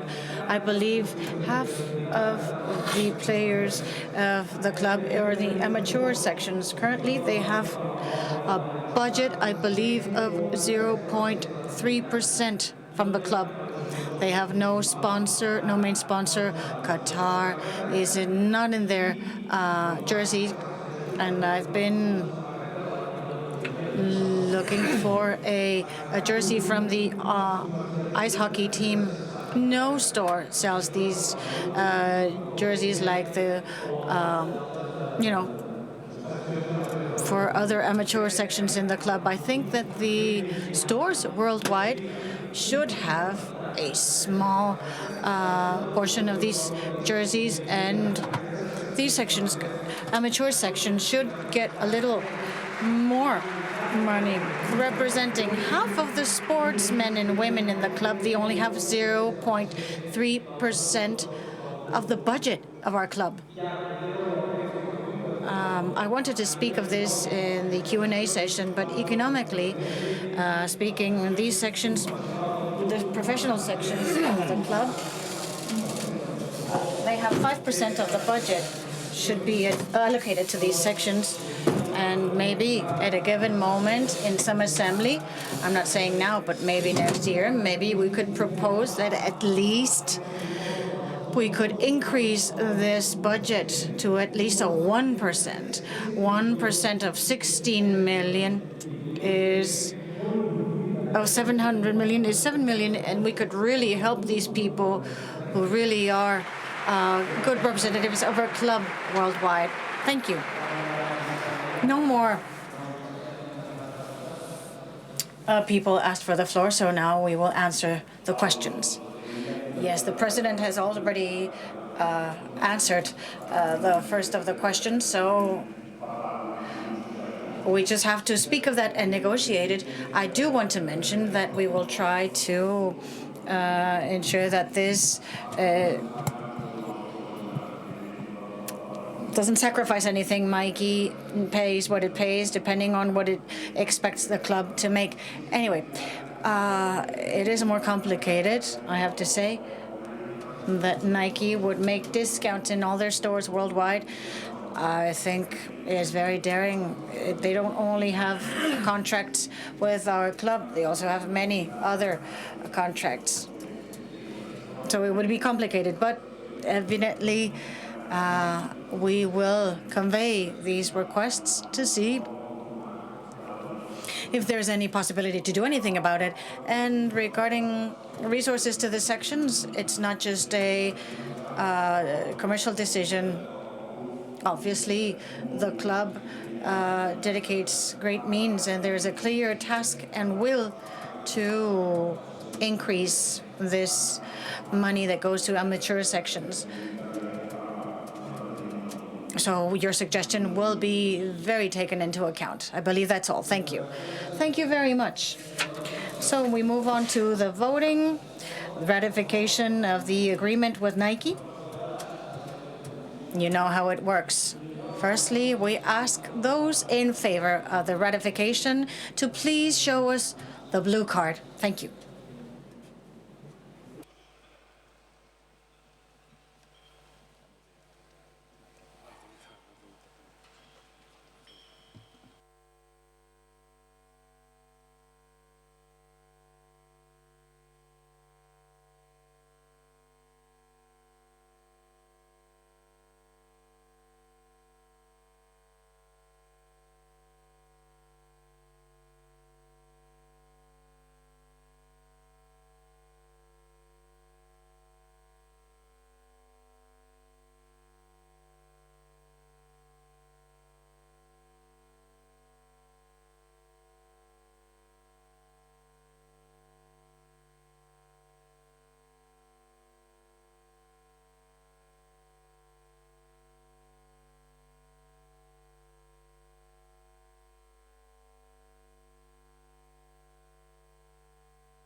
Gràcies.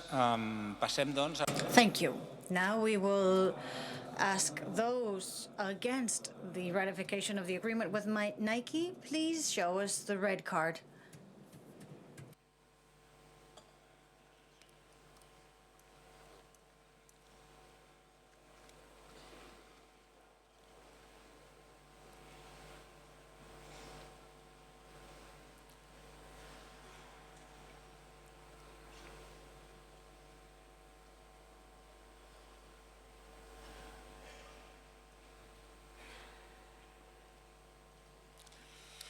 Moltes gràcies.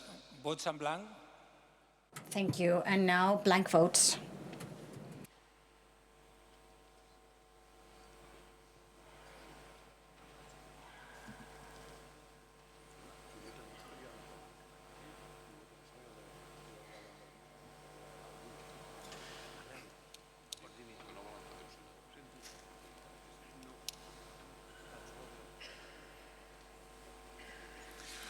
Moltes gràcies. Thank you.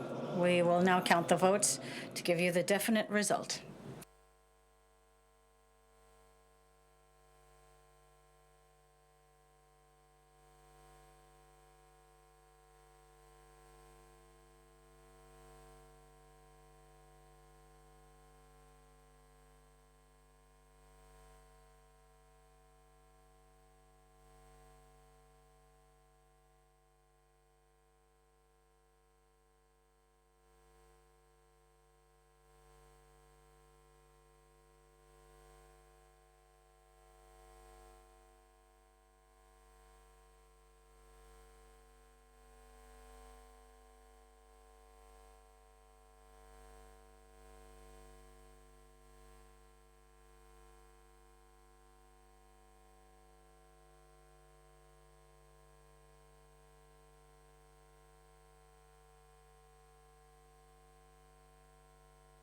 El resultat de la votació...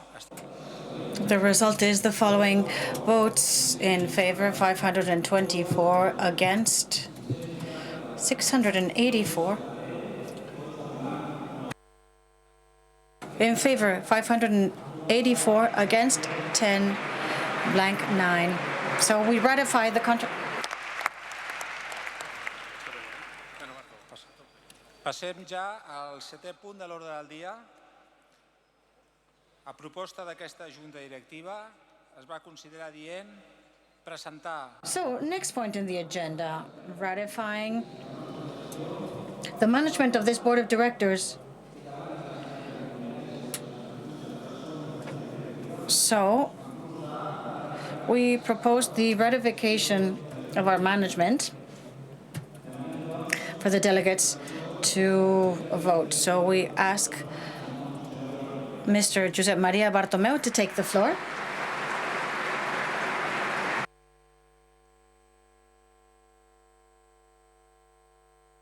Good afternoon again. As I said in the beginning, this morning, I would speak longer this afternoon. Point 7 in the agenda. A proposal where the management will subject the Board of Directors will subject our management to your approval, or we put in your hands our continuation. And we do this willingly. We're not obliged to do it, but we thought it would be appropriate given all the problems that arise. My intervention will be done based on 3 points. I will be a little long. I apologize. Firstly, I will speak of the Neymar case, the origin of the process, what took us to accept the situation, the agreement with the attorney. And then I will speak of the good and bad things that have happened in these 6 years of mandate. To finish, I'll share with you all the main achievements we would like to aim at and our roadmap for the next 5 years. I'll begin speaking of the Neymar case. What happened a few months ago is that we reached an agreement to put an end to this legal proceeding that the club was involved in. This process began when there was a claim against Jordi Casas for an unlawful administration of the funds against Sandro Rosell, the former president. I wish this had never happened, because this has taken us for a long time, practically 2 years,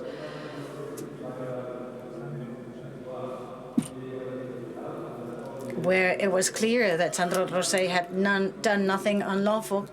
But nevertheless, we agreed that the club should pay a fine of 5.5 million euro because we recognized a mistake in the fiscal planning of the payment for the signing on of the player 2012-2013. The agreement signed determines that our club is sentenced for 2011, 12, and 13. It also establishes that the presidents of 2012 and 13 and 14, Sandro Rosell and myself, would be overseen and so exonerated from any illegal responsibility. It also determined that our club was exonerated from any legal proceeding.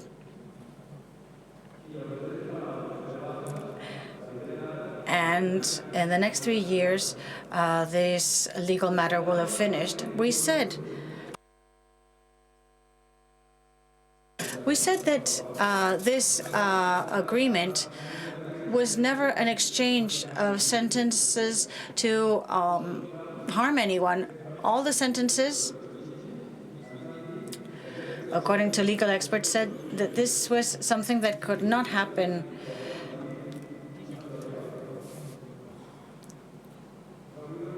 I also want to remind you that in this case, there was an influence because the competence went from the national legal authorities to the regional legal authorities. So we reached an agreement among the parties, but this is a matter of responsibility because had we decided to continue with the trial, we would be compromising the economic viability of the club in a midterm basis because we would have to present a guarantee of 22 million euro. And we were certain that we were right, but there was a risk of being sentenced to 22 million euro, and that's why we decided to accept this agreement of a penalty of 5.5 million. Had we continued, this would have been stretched in time, and it would have, been an uncertainty for many years, so we decided to avoid any risks and just put an end to it.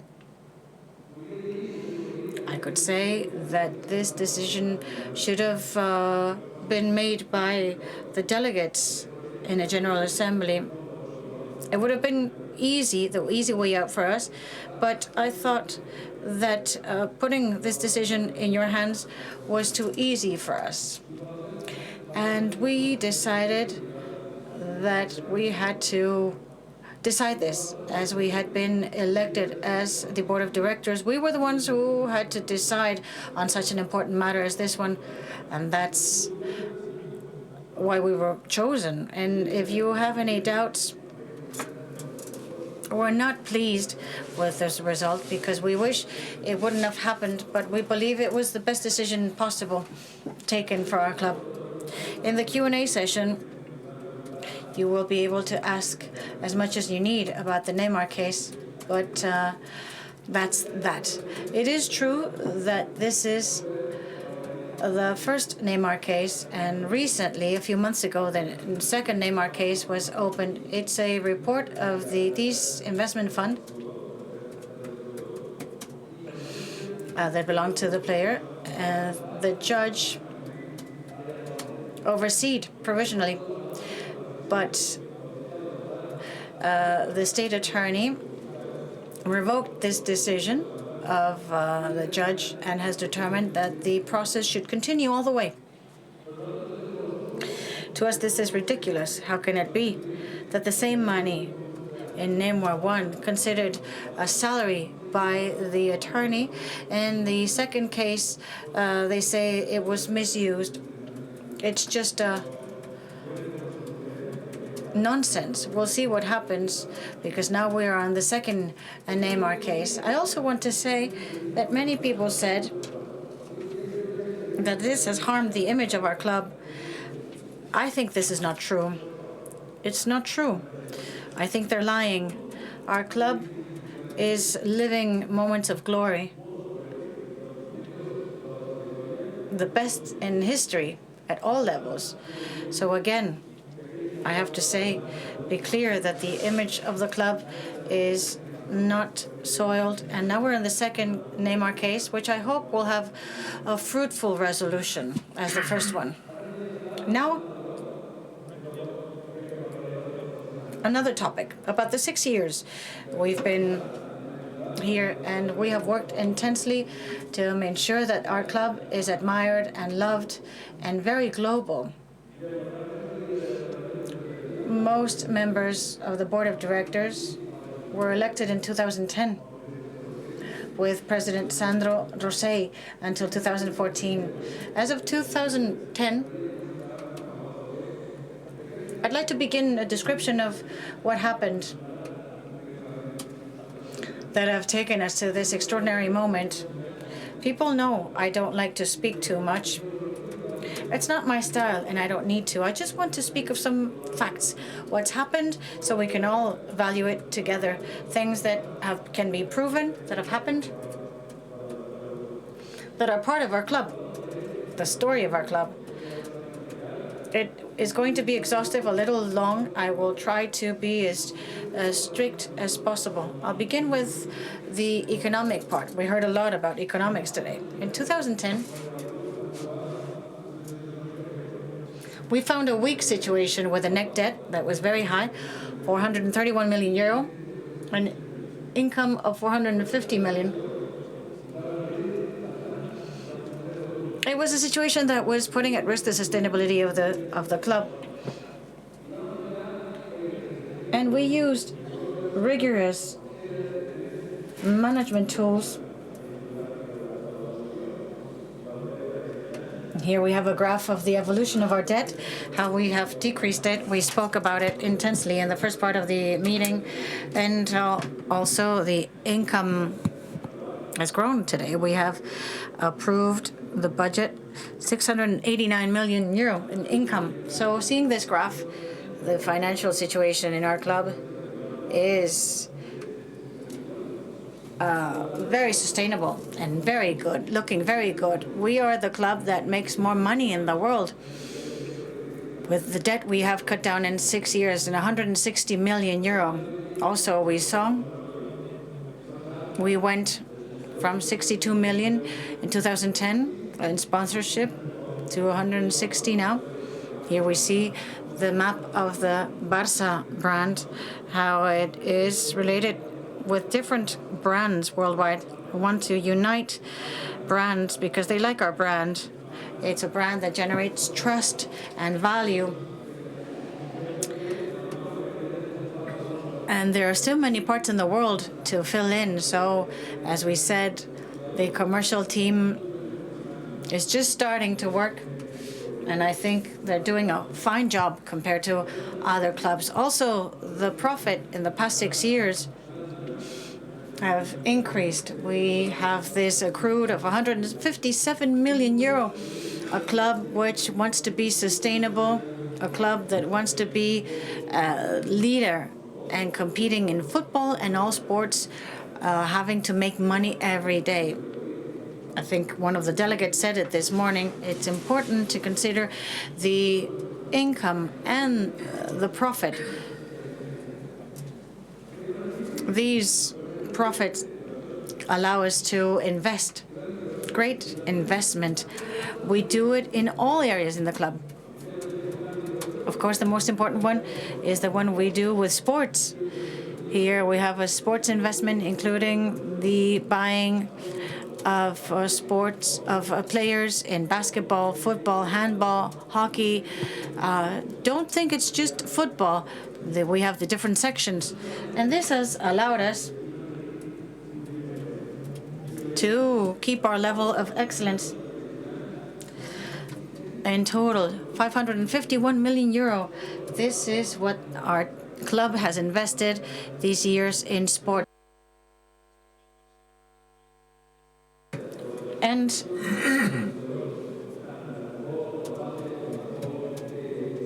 if we look in total, the sales are 245 million euro. We have invested for 551 million euro, and we've sold for 295 million euro. If we do it per season, can we go back one slide, please? Per season, season 10-11, the transfer of players was 82 million euro. Season 11-12, 14.3. Season 12-13, only 1.7 million euro. Season 13-14, we sold 30.3 million euro. Season 14-15, also important figure, 49.8 million. And this last season, this past summer, we sold for 25.6 million euro of the 295 million euro. This profit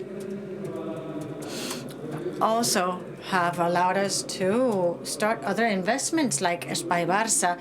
We saw it today. We've already been able to invest 6 million. It'll be a total of 600 in the past 5 years. FC Barcelona is a project one of the most important ones we'll have in the near future that we all agreed by all the members in April 2014. It was the second referendum in the story of our club, and we've also assigned the architectural projects. This is the remodeling of the Camp Nou and the new Palau. This is when we did the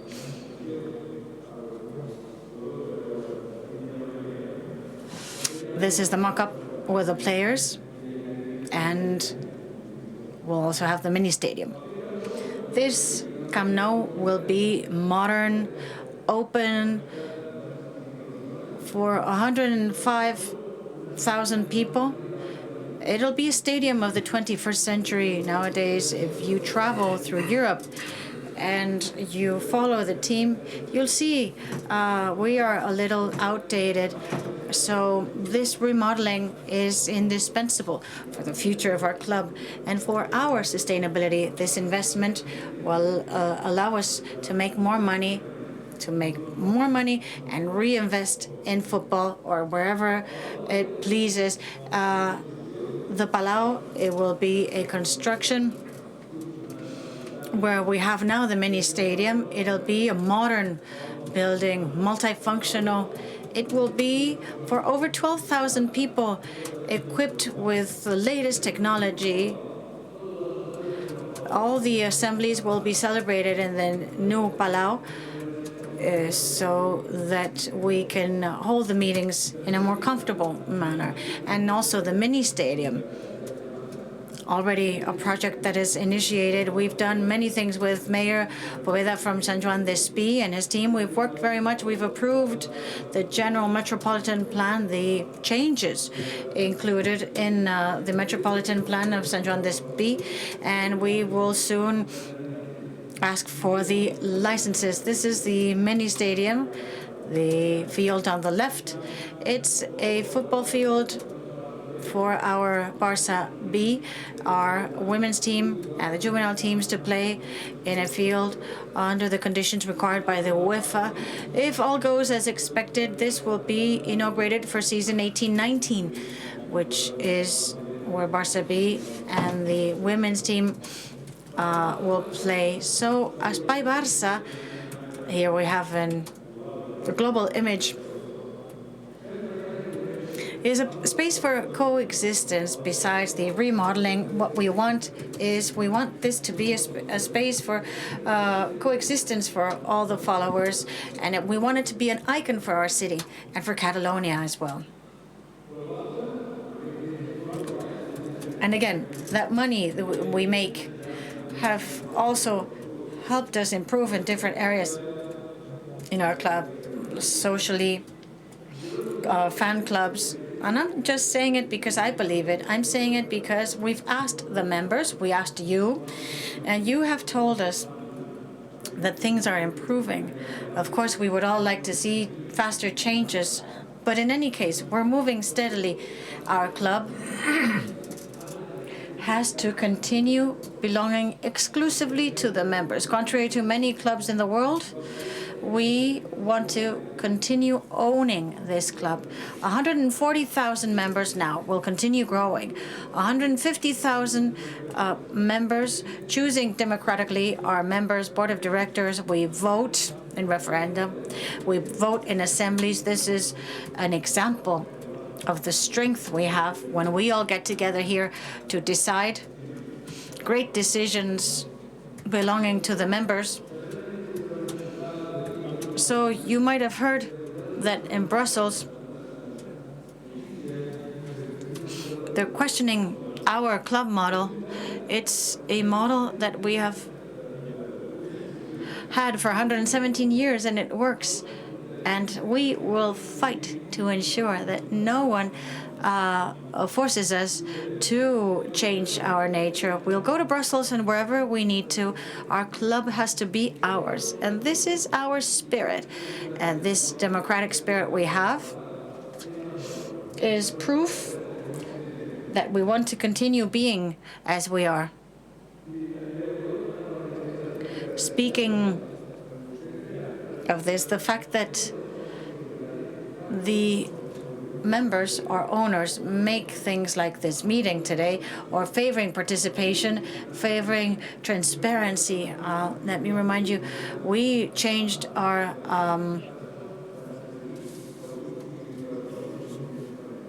articles of association to ensure that all this was more transparent.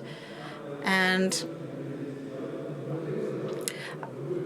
it is our club. If it were not in the hands of the members, many of the social events we have done would most likely not have taken place. If it were in the hands of billionaires or investment funds, this wouldn't happen. For example, this project, T'Acompagnem, we do it together with the Red Cross. And here, many groups of members with limited mobility can come to the field. Can we go back one slide?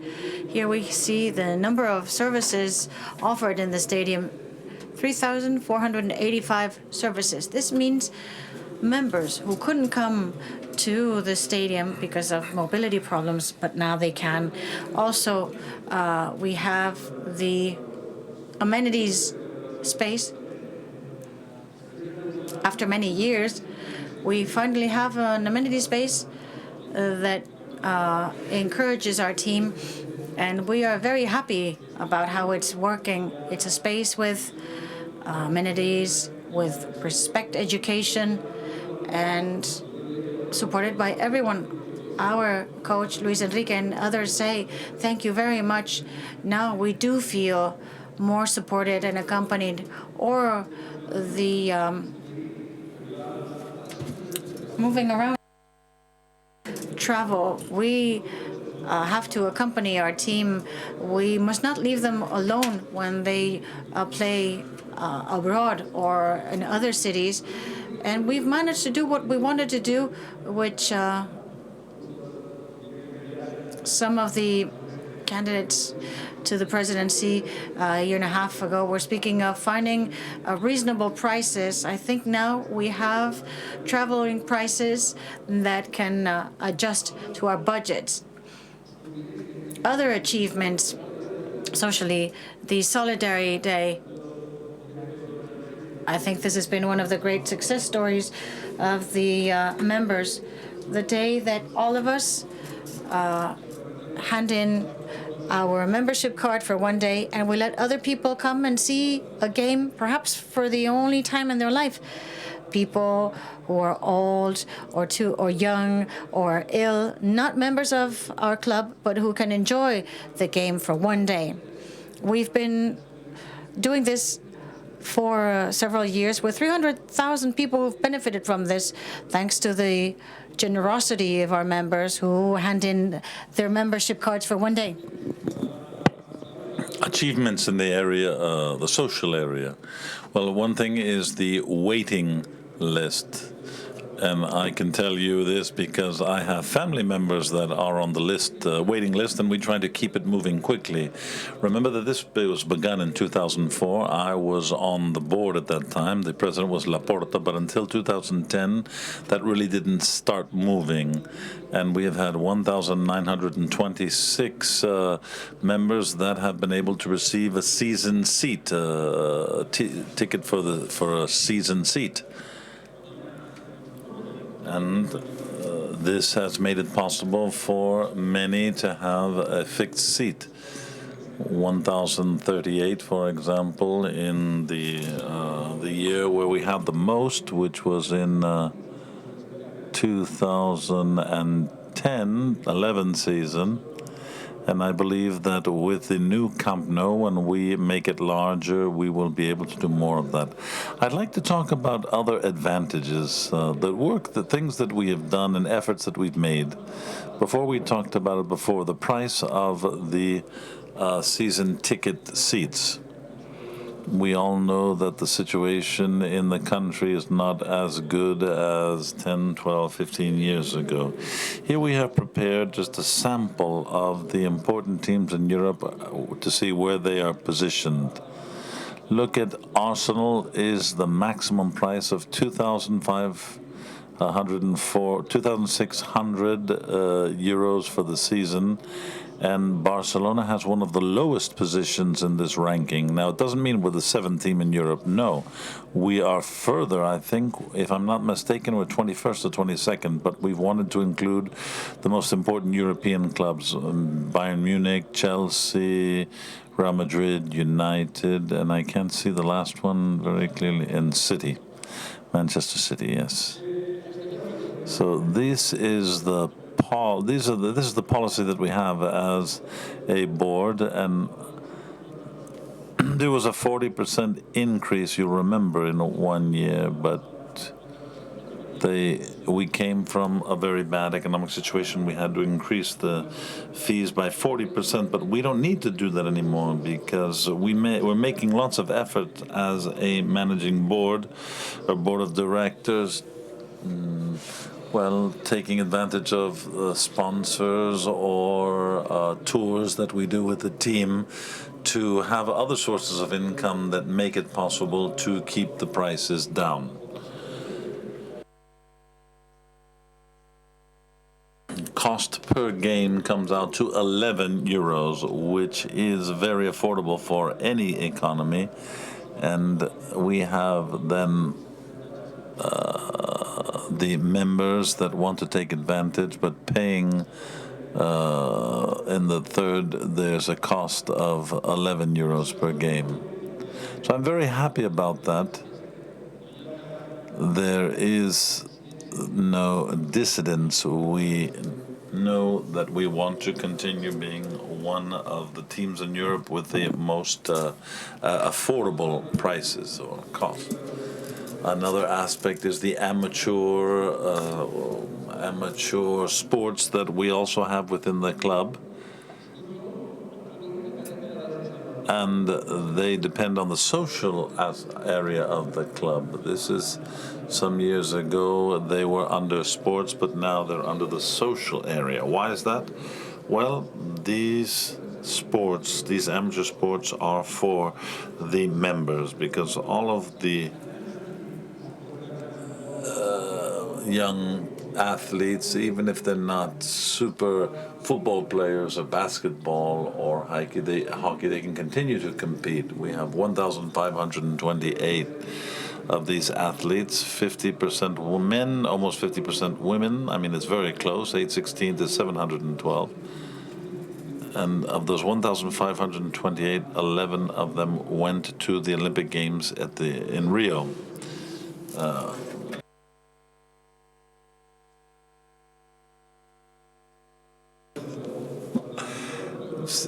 The important thing is this image, for example, this picture of our amateur teams of the club that carry the shirt of Barcelona, the jersey of Barcelona around the world. The important thing is to compete and to make sure that Barcelona is present everywhere and that everyone can work out, everyone can practice and to compete.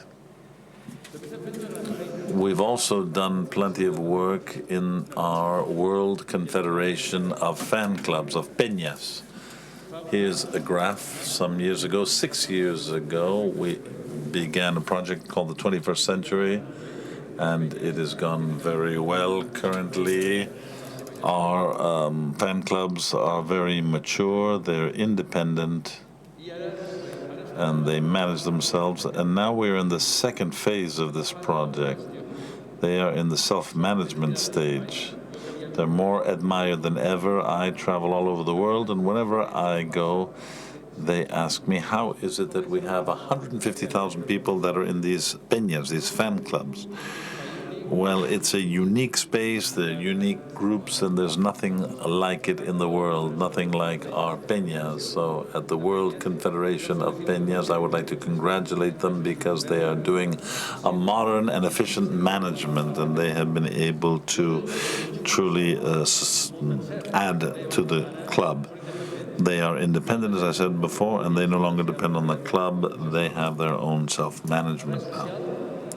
In the social area, for example, as we said before, what we promote from the social area is information and participation And most importantly, this spirit of belonging. We want to, for us, it's very important to be in contact with everyone. That's why every 6 months we have an observatory. An observatory is just a survey where we call you in your homes. We ask you questions about how you see the club, what do you find lacking, what do you think could be improved, etc. And we're going to continue to do that. So when someone calls you at home for a survey, don't be surprised. It's the club that wants to know your opinion. And as a matter of fact, once we know it and we've completed that survey, we make it public. We've been doing that since a year and a half ago because we think it's information that has to be valued by all of the members. In this aspect, there's something that I would like to mention from our last survey, and that is that our own media is being more and more appreciated by our members. Barcelona TV is being followed by more and more people. I ask you to continue to do so. This last season, we began a program called Orabe, and we have also started having sports debates with the best, some of the best journalists from Catalonia and Spain to talk about Barca and to talk about how they see things. So we want this to be a reference sports channel, and I'm promoting on television, but it's ours, so I need to do so, and it would be wonderful if you could all follow. You will have also seen that we have recently edited a new magazine. In the past, we received the magazine of the club. Now everyone will receive a magazine from the foundation so that you know the foundation better, because we detected that people were not too familiar with the foundation. At the end of December, we will have the Barca magazine will also be available digitally. And some of you found this on your seats. There's a magazine of the peñas, of the fan clubs, and we believe that's important for them to also be made known. Excuse me, let me just take some water for a moment.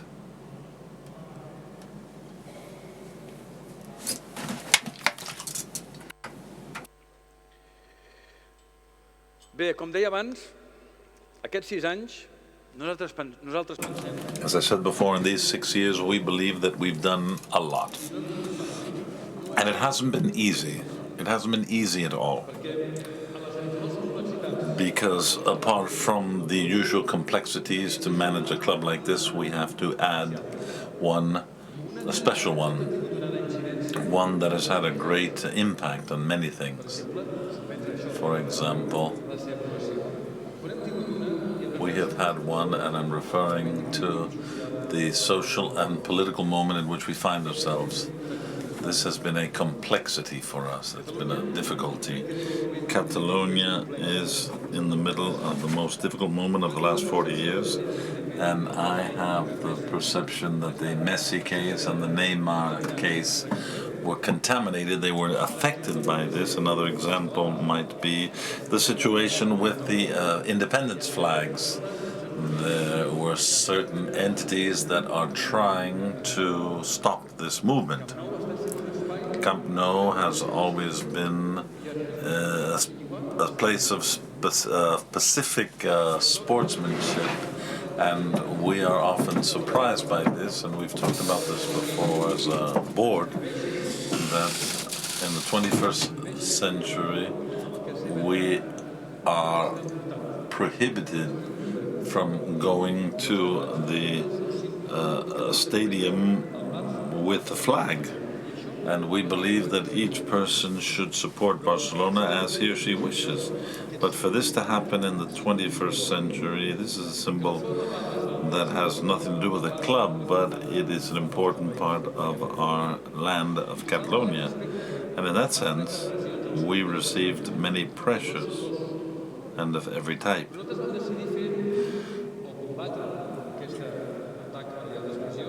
But we decided to fight against this attack on our freedom of expression by defending freedom of expression. This symbol appeared a year ago, and it appeared here at the assembly of the delegates. For us, it is intolerable that we are still fighting for people to have the right to speak out, to express themselves. And something odd, something interesting I would like to highlight is that the possibility of UEFA closing the, shutting down the Camp Nou was the preferred one for everyone except for us, because it seemed that way they would be giving us a lesson, they would be teaching us a lesson. And for others, it was a way to show oppression. Well, we thought it turned us into victims. But we, as a board, decided that we had to think of the members, that what we want to do is to sit in our seats and watch as many games as we can, and we couldn't allow anyone to shut down the Camp Nou for a game. For that reason, we acted in the way we thought was most responsible, thinking of the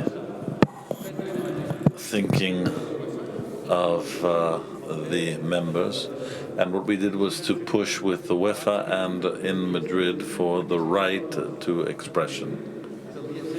Now, on the 7th of November, we will meet with the TAS, the Tribunal for Arbitration in Sport, to express the situation and to ask them to give their ruling. I would also like to speak about the foundation. I mentioned before the new strategic plan for the foundation, but I'd like to insist that Barcelona, with this foundation, wants to help the young people that are most vulnerable, people that are in poverty and in inequality, and to give them all opportunities so that they can have a future and that we can promote a more inclusive and fair society. Since 2010, we have signed agreements with several entities. UNICEF, this will be the 10th year. The Eric Abidal Foundation, well, they're the ones that we talk. Could we go back one, please? There we are. I think it's important for everyone to see that Barcelona collaborates with many different foundations around the world, always thinking about the young. And one that we're very proud of is the International Olympic Committee. We're the only club that has an agreement with them, an agreement in which we help many centers in Africa for young people with difficulties. All of this is something that is not that evident. Not too many people know about this, and we think it's necessary for there to be constant information. There's a photograph that we see here of the Pope. The Pope the other day received this jersey from one of the board members. So these are successes of Barcelona, because we are projecting to the world a global brand, but a brand that is nonetheless close, a brand that people admire and people love. Now, for example, this next game between Malaga on the 19th of November, we're going to have a special celebration to commemorate the 10 years that we've been together with UNICEF. Here we have Tony Blake, the CEO of UNICEF, and here recently in New York in front of the UN. They're very happy with Barcelona. They say that when they go around the world with the brand of Barça, the young people and the families pay much more attention to them now that they're with Barça.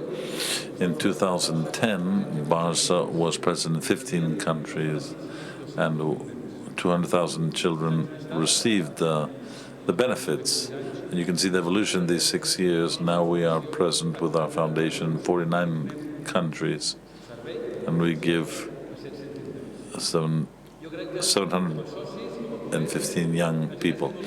Well, we are very glad that every year we can give some of the money that comes into our club to UNICEF and to other foundations. For example, if we look at where the Barça Foundation is around the world, and then we'll see another image. But this one is very important. Notice how we are where the children need us most.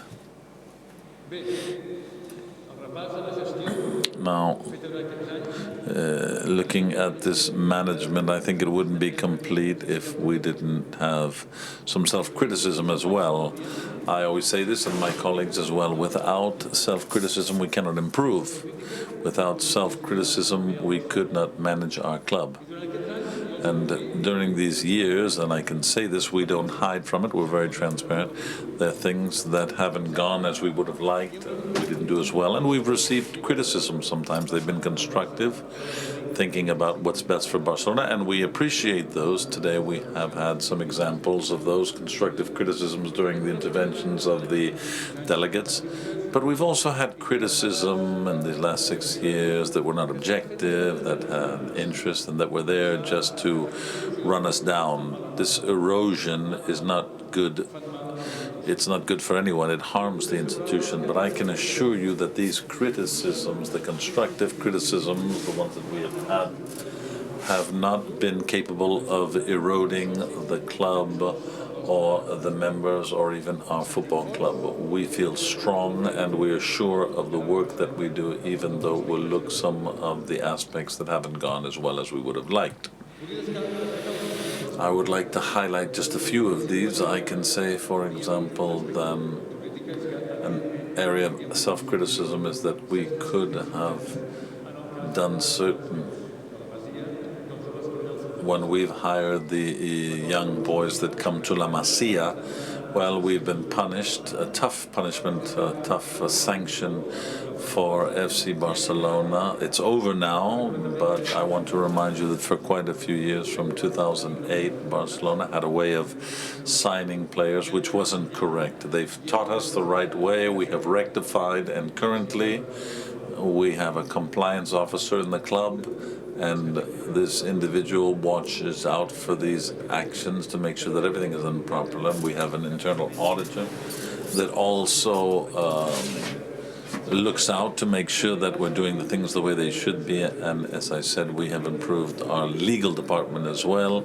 We have resources then so that we can, everything that we do around the world will make it clear that what we're doing is correct. We've also made mistakes. I remember our intention of having the grada de animación, the cheering section. That was one of the proposals that we had in the 2010 campaign. We weren't able to do it. No one really came to an agreement, but we fixed that, and this season we have a space. It's not the same, but we have a space in the north goal, and I can say that we're all happy. But we are aware that things didn't get off to the best start in 2010, 2011. And now, maybe no one will remember when we didn't allow the children into the Camp Nou. Well, we're used to having our children and our grandchildren to get into Football Club Barcelona games under the turnstiles. We should have explained it better. We rectified it now for some years. There are passports and invitations so that any child that wants to go can get in, and we've done something even better. We have increased that age to 14, and I think it's an advantage for everyone because we want our children, our grandchildren to become culés and for them to have that desire to be at the stadium. And this only occurs when you experience that as a child and when you enjoy it. Therefore, we also came up short there. I could also give you as self-criticism the evolution of the basketball team in the recent years. We as a club have detected that our basketball team isn't going well. But it's not going well because we have a great competitor called the NBA. That's the great competitors. There are 30 teams ahead of us. and that hire the best players. Everyone wants to go and play in the NBA, and in these recent years we have brought up excellent players that have then gone to the NBA, and we have the example this summer of two great players that have left our team to go to the NBA. So I would make the self-criticism here. We believe in the EuroLeague, we believe in the European competition, and perhaps we haven't been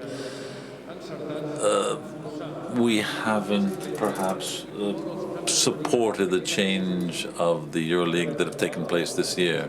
I've been watching the games here at the Palau, where we are right now, when the European games are going on, and it's full. But we still have the ACB League. The ACB, we need to be an engine because the ACB has to be interesting for our followers.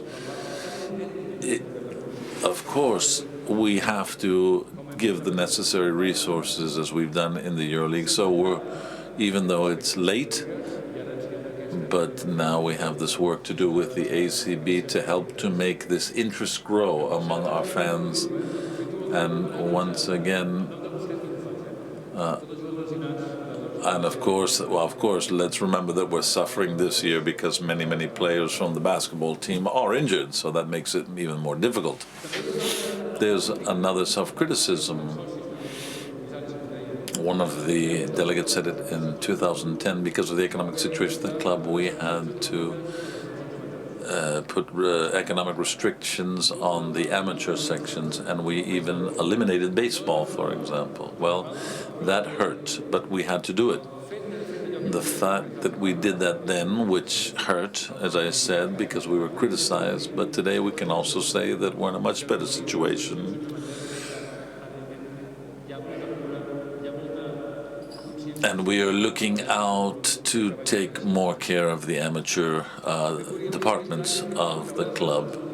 We have had difficult relations with FIFA and UEFA, and even 2 years ago with FIFA, we broke our relationships because it obviously was the right thing, because it proved, the president of FIFA proved to be someone that couldn't be trusted, but with the new president, we have good relationships, we trust each other, and these are relationships that I think in the future will allow us to do projects together. And we are going to give Gianni Fantino all of our support. And also in UEFA for years now, well, we have had a strained relationship, but in these last 2 months, you've read, I'm sure, in the press that from 2018 on, there will be a new way of organizing the Champions League, and that is something that we have achieved with the sports teams of Europe and the UEFA with their involvement, because all of us believe that we need to improve. And there's also an issue that I've been very interested in, and someone mentioned it today. It's difficult to sell players. In the last 6 years, we're not happy of some of the players that we've sold. I'm not going to give names because then we would get into a totally different situation, but in these last 6 years, we haven't done everything correctly when we've sold our players. We recognize that, and we're the first ones to recognize that. But what's done is done, and we have to learn for the future. That's why I'm glad that we can, now that we've done some self-criticism, let's look at some of the good things we've done in the last few years. When we talk about football, I believe that we are experiencing a glorious moment of our sport, we're present and known all over the world. An example is that in these 6 years, we have won 111 trophies in football, basketball, handball, roller hockey, and football, indoor football. These are lots of titles, and I would like to give a message here, and that is that this is thanks to the players and thanks to the coaches, the technical people, also all of those that give support, such as you, the fans. But I never want anyone to take credit for this success. So it's the success of all of us together. And I believe that these 111 titles belong to all of us. There is one more slide that we'll see of the titles, because 111 is a lot, but here we have the ones that are strictly from football. Here's one per years. I like this image better. Here, this is the last 6 years. 2011, 3 titles. 11-12 with 4 titles. Pep Guardiola, Tito Villanova, 2 titles. The League and the Catalan Cup. With Tato Martino, well, this was a coach that saved us at a very delicate moment in our club when we lost Tito Villanova, and we want to always thank him for the effort that he made. We almost won the league, we won the Super Cup. It was just one goal that was an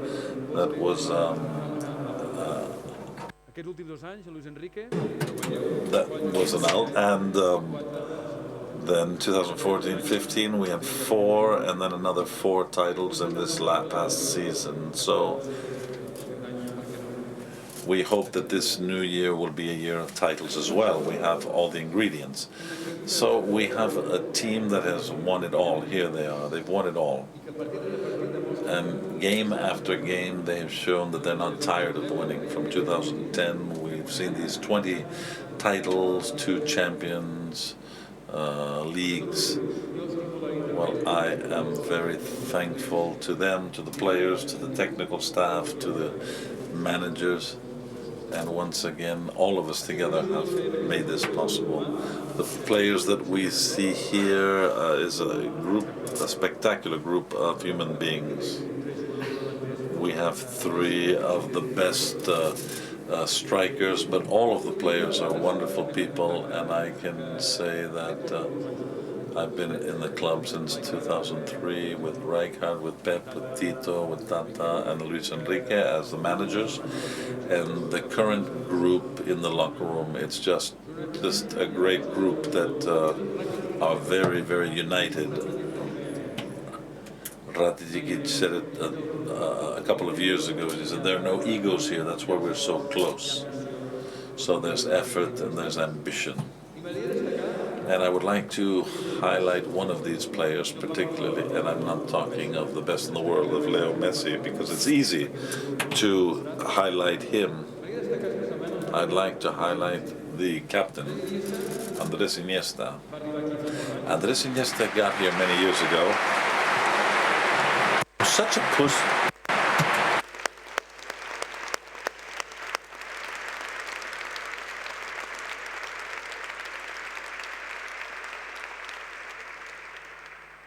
Va arribar aquí fa molts anys, quan en tenia 12. He came here when he was 12 years old. Now he's 32. He's been on a team for 20 years. He was with us in the times that were not that good, and since 2004 he's been with us when things have gone well. So he is a reference. Often we tell the young boys that come to play here at the Masia, we tell them, please take note of Iniesta, not only as a player but as a person.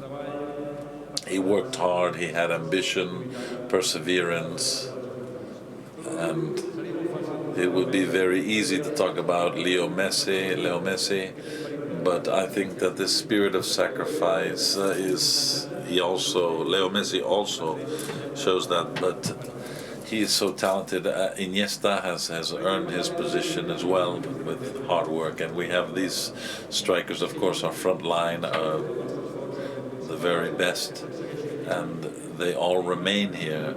Neymar, as Ruben has said, has renewed his contract. He has extended his contract, and we're trying to get Luis to remain also, and Leo Messi is next because he is obviously the catalyst. He is the one that makes it all happen. I'd like to talk about the titles of our different areas, the different teams, the other sports. Well, basketball, we have 15 titles. Xavi Pascual did a great job. He's no longer with us, but I would like to thank Xavi for these years that he was with the club. He has done great work. He has brought us many successes. And now he's at another club defending other colors. But it was time for a change. His cycle was over, but Xavi Pascual was one of those people that left a very strong footprint, and we have known him closely, and he's a wonderful person. In handball, 28 titles in these recent years, and they keep counting. Here we can see them. It's a year of records for this section, for this department. Hockey as well, 17 titles in these years. It's probably the best roller hockey team in the world, in history, because we have young players that are coming right up, and our intention is that the effort made by roller hockey, well, it can be seen by all of these. And indoor football, or futsal, 18 titles. I was there in 2004, when Marc Carmona came to the club. I was there. I was one of the managers in the sections. I remember that it was a section that was amateur, purely amateur, and we turned it into professional.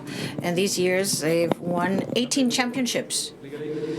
Also, Marc Carmona, thank you for your efforts, putting us at the head of a section in the world of indoor football. Last year, it was a cycle. Now there's a new coach. Marc Carmona is, this morning, I told you of FC Coneixement. Marc Carmona is one of the pillars, together with Carles Folguera and others, with this project that I hope in 10 years' time we see the great success. So, Marc Carmona, thank you. And another picture I'd like to see in women's football. This is something we started a few years ago in season 11-12, giving this section resources to make them champions, and they made it. Coach continues, the girls continue, no changes, but they're winning many titles, and this is something that we have to start getting used to. We want our girls, not just in football, but in the future, basketball and other sports, we want them to have professional teams as well, and to have pictures like these that allow us to enjoy and take women worldwide, taking our name worldwide.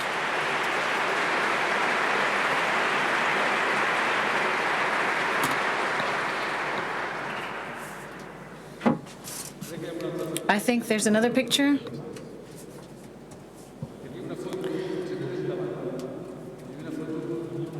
I thought there was a picture of the male team, because I want to speak of that picture when we see it, because it's also an image to mention. I spoke of the past 6 years, the heritage, the economics, the social matters, and of course sports. But I don't want to finish without speaking of the last part, what we still have to do. We have very much to do. That's why what you will vote later is so important. The renewal of this trust you have deposited in us. We still have very much to do, and I want to speak of those things we want to do in the coming years, which will be part of this assessment you will give us. You know, in our club, we have a privileged situation in the world of sports. We are leaders, a reference, and we want to continue. And so, a few months ago, we agreed a strategic plan that we explained to the Assembly of Delegates, and it's our roadmap. But I want to tell you about the world of sports nowadays, the current scenario, I think the president of the economic section is terrible. We are competing with clubs with unlimited investment capabilities because they are in the hands of investment funds and millionaires who will invest whatever money needed, really tilting the markets in the world of football and sponsorship. And we, as a club of members, associated members, we have to be very reasonable. We have to be sustainable, and we don't have the investment capability that others have. That's why we have to be creative, and I think we are oftentimes. We have to use our imagination and very much work. So we have the opportunity to continue growing our club, and the members know we are a winner, a club that has won practically everything. We went many years without winning to winning everywhere now, and we are a reference. We are admired, loved, and very global. We are in our country, whether we win or not, because we have a history. But in the rest of the world, that's not always so. In the rest of the world, as we said, we have followers following us worldwide. Many times they follow us because we win, or we have Neymar or Leo Messi. But these successes, you will know, our teams are not going to last forever. That's how it is. We can't always win. That's why we are evolving in our model. I said it a long time ago. The virtuous circle that we voted in 2003, hiring players that would allow us to win titles and make money, and then hire more players, was a way of understanding our club. But nowadays, that's not enough, because we can't just depend on results. The model we have right now is one that goes beyond all this. Of course, we have to hire players and win titles and reinvest, but we have to take advantage of this winning cycle we're in to make sure that our club is admired and loved and global, as I said, and to give the world these arguments that I'm giving you. We need other projects, because bear in mind, there's no other club in the world that can do what we do. I said it at the beginning. There are projects. We'll speak of what projects these are, but I want to highlight the most important ones. One is that the Barcelona football team, the Barcelona Football Club, should be a worldwide reference. We want our city and our club to be a reference worldwide. Everyone looking at us, how besides football, we want to be generous, we want to share knowledge, because we do have it. And these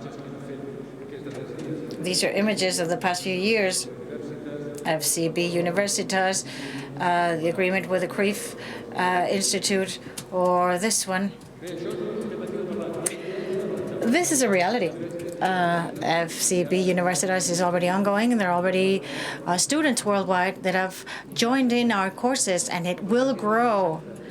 Like Mazia, 360 training people through sports is already one of the main goals we have, and we will do it because we are capable of doing so. For example, this is here, right here in the Palau last week, when all the sportsmen and women we have in our club, and their parents as well, sitting on the bleachers, we wanted to let their parents know what we want their sons and daughters to become, and how our club will help them grow, not just sports-wise, as people as well, and beyond their professional careers. Also betting on women's sports. That's why I used this image.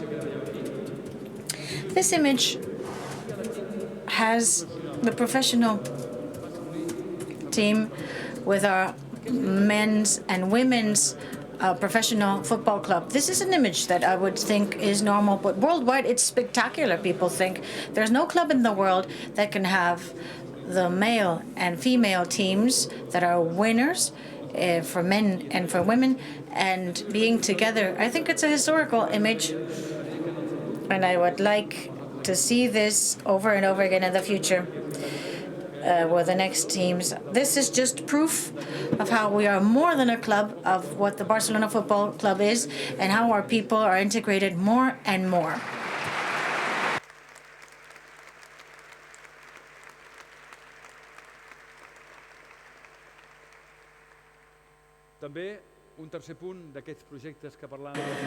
And one of these future projects we were speaking of is the global image of our club, the image that I mentioned before. A few weeks ago, we saw the Empire State Building in New York, an icon in the city, with our colors, Barcelona, with the office in New York, and also an office in Hong Kong. We are present in Hong Kong with 20 people working in Hong Kong for Asia. And this is our bet from Barcelona and Catalonia to the world. And this image is the one we have to remember. We have very strong roots in Catalonia. We are a Catalan club, but we have to open to the world, and we are doing so. This is the island of Manhattan with our colors, which is good. But it's not enough. It's an image. Now we need the people working in the United States to continue making our club growing in that country and in the neighboring countries, Canada, or throughout the whole of the Americas. The fourth point of these points I mentioned about the future is what I said. To keep our roots, don't forget where we come from. As a club, we are also a cultural instrument and a platform through which to expand Catalonia worldwide. We have agreements with the Catalan government. We have agreements with Òmnium Cultural, Ernest Lluch Institute, and we said, the Fundació Ernest Lluch, I said, next time we do something, we have to do it abroad. We have Institut Ramon Llull, the meteorological services, and Tourism Catalonia. We work intensely with them. What do we do with them? When we play abroad, this is something that many members don't know. When we play abroad for the Champions League or a friendly match or for whatever game, we do exhibits, we give lectures, we speak of Catalonia, tourism, Catalan, because we are a tool with which to convey this message to the world, and we'll continue doing so. Not in Manchester, because we did it last year, but in Glasgow in a few weeks. If people from Glasgow want to hear what we have to say, we will explain about our club and Catalonia, always without any political inclination. We are a cross-sectional and a social club, and we want to continue that way. And the fifth point, I'm almost finished. I apologize for my long speech. We want to be leaders in fans. I see you're tired. We want to continue being leaders in terms of fans worldwide. We are leaders in social networks, and we want to continue along these lines. These figures you see here, 250 million, is the figure we had on June 30th when we closed the year, because now we are assessing the tax year 2015-2016. So to date, yesterday, the figure was 257 million people following us in the social networks. So the figures are growing steadily. And the sixth and last point is to foster schools. We saw a map of the world with our foundation. This is a different map. This is a map of the world with our schools worldwide. You see, we have currently 25 schools distributed in different countries, and many more will come. The schools Schools are a very important thing. It helps us connect with the youth and explain worldwide our concept of what football is. And we do this with children and youth from 6 to 14 years. And after they play in our club, these kids can play anywhere, in any club worldwide. And I'm done, I could say. Now we will take an important decision. You can ask as many questions as you want now. We will answer as transparently as we do. Also, today there was an interesting debate here. One of the points in the agenda about the jersey, let me tell you, I have heard you and I got your message. So we'll do an in-depth reflection of what you said today concerning the sponsorship of the jersey. Now, it's up to you. If this trust you deposited in us last July should continue or not, we, the board of directors, want to continue. We have a project, we have ideas, enthusiasm, and energy, and we are committed to doing it with the same responsibility and duty as we have till now, and we will improve in any way we can and whatever benefits most the club so that we continue being what we are, more than a club. Thank you very much for your attention. Fiscal Barça, Visca Catalunya.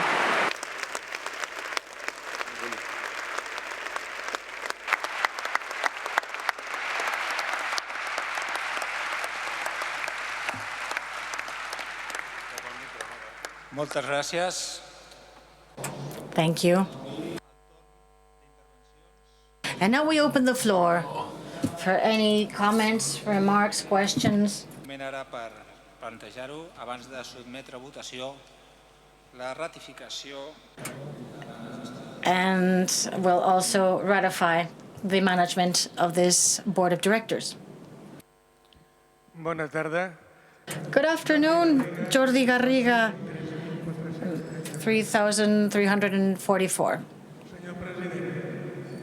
Mr. President, you have made a speech divided in 3 parts. Part 2 and 3, congratulations. It was a good speech. You have encouraged us and told us what you intend to do. It was a good speech. But let me refer to the first part of your speech. You said, Neymar case 1 and 2, if you'll allow me. Either you didn't explain it well enough or I wasn't able to understand. I have 2 questions and I have 1 complaint. Neymar case 1. In the first Neymar case, I guess we are to blame.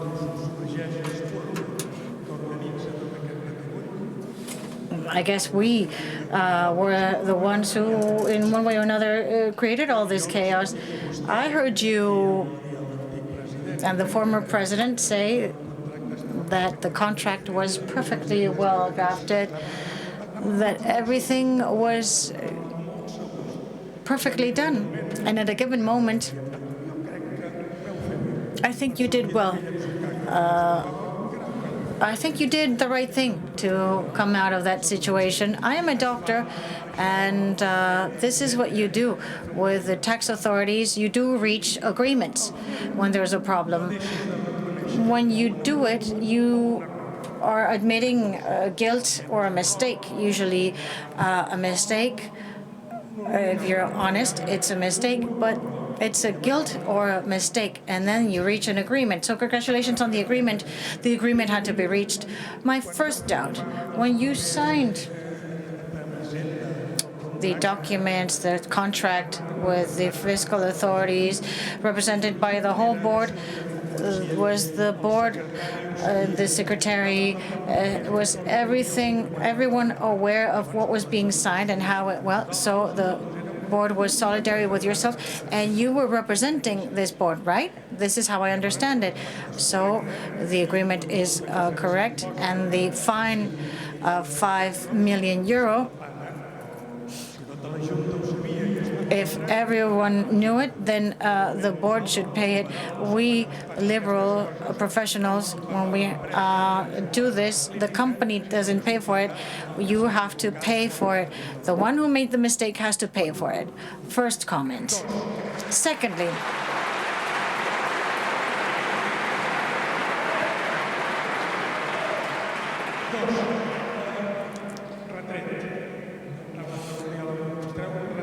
complaint. The complaint is you didn't want to offend us, but you called me a liar. You said that we lied. Those who believed that the club had come out sinning in the situation. As you reached the agreement to exonerate yourselves from all that mess, and I think you did all right, I want you to reach an agreement so that you clear our club's name. It is my club, and I don't want it to have its name soiled.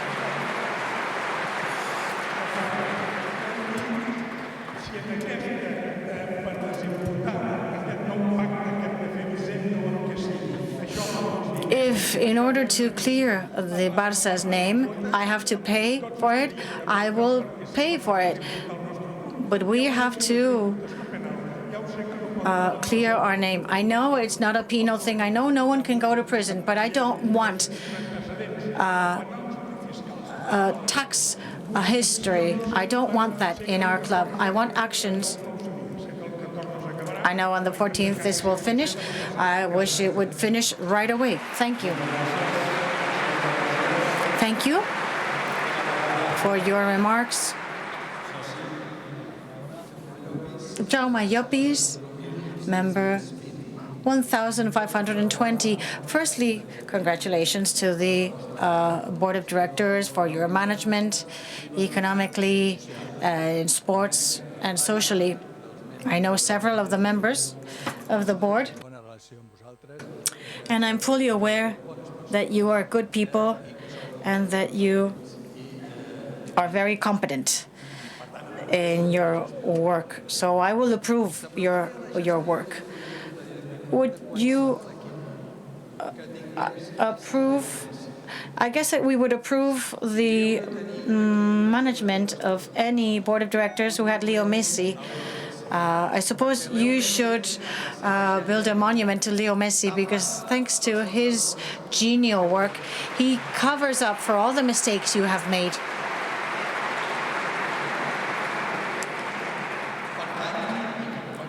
So take good care of him, and I know you do.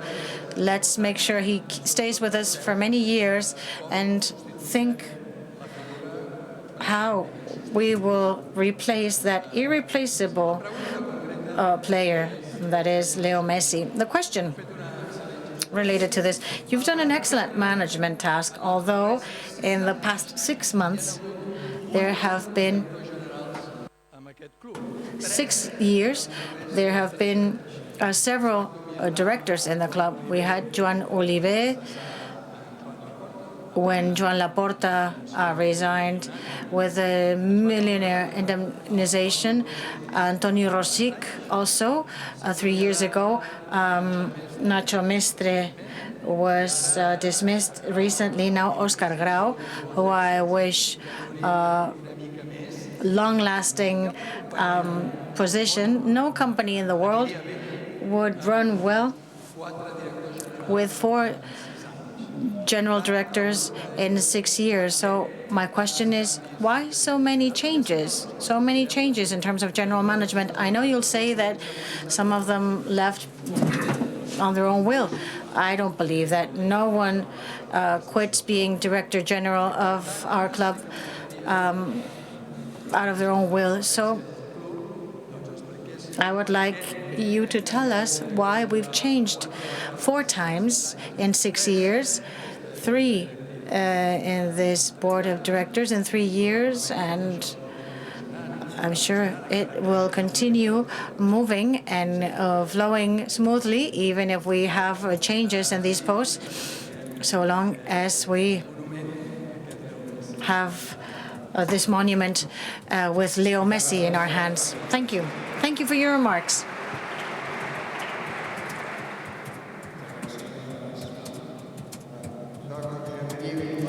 Jose Maria Vilomar Lamarca, I spoke before. 39,723. Firstly, I really enjoyed the president's speech. Everything he said regarding disability is true. There's, I think, disabled people are very well treated, which I greatly appreciate. And it's a symbol of how our club is the sum of many people. Regarding what you said of how you had listened to the members regarding the jersey, I have an idea for many years now. If we lost the voting, because money is money, we could ask for a certain amount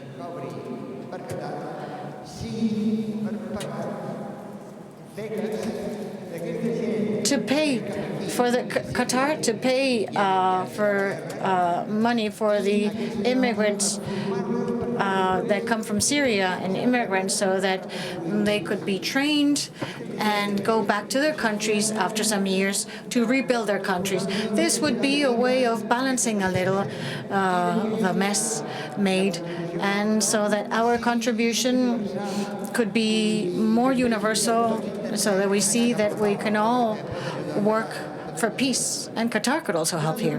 Another thing,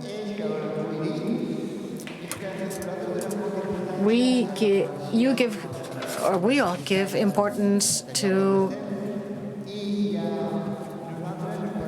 our society and where we live. And in the new Espai Barça, we have the Via Augusta. It's a former Roman road. There are still some remains. And next to it, we have the Canal de la Infanta, which is a very important historical site in Barcelona. But here in Can Regal, we also have La Via Augusta. And so there could be some sort of a connection of the Mediterranean from Cadiz to Rome, stopping by here in our club, and then going to Syria. I mean, symbolically, we are located in a strategic point for the Mediterranean culture. But from dating back to the Roman times, and here we have remains. So if Can Regal, if they were to do something in Can Regal, this could be part of it. So the kids trained in our club could be educated in an open and millennial culture. That's my contribution. And currently,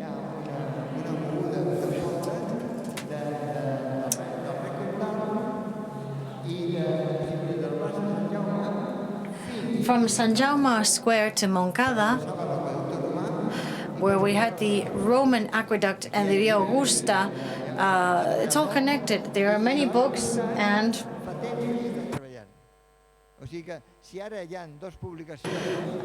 they're working on those ruins.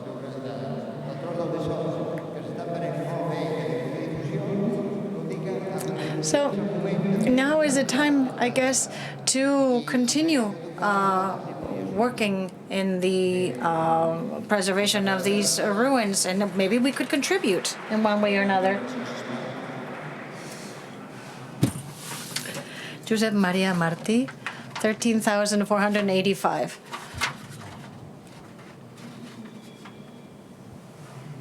Yes, good afternoon, Josep Maria Martí, 13,485.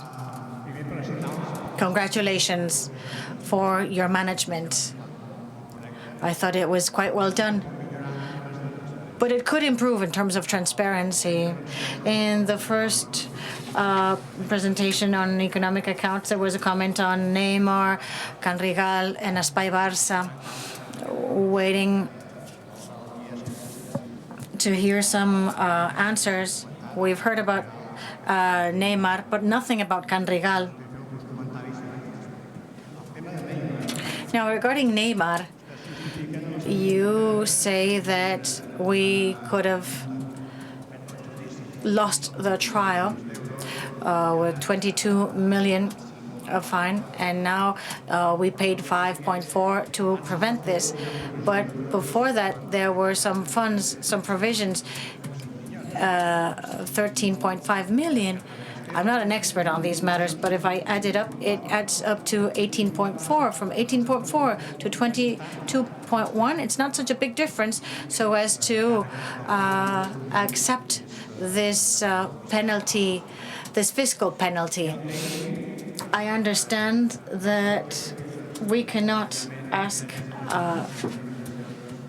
we can ask many questions, but you have your limitations when answering our questions.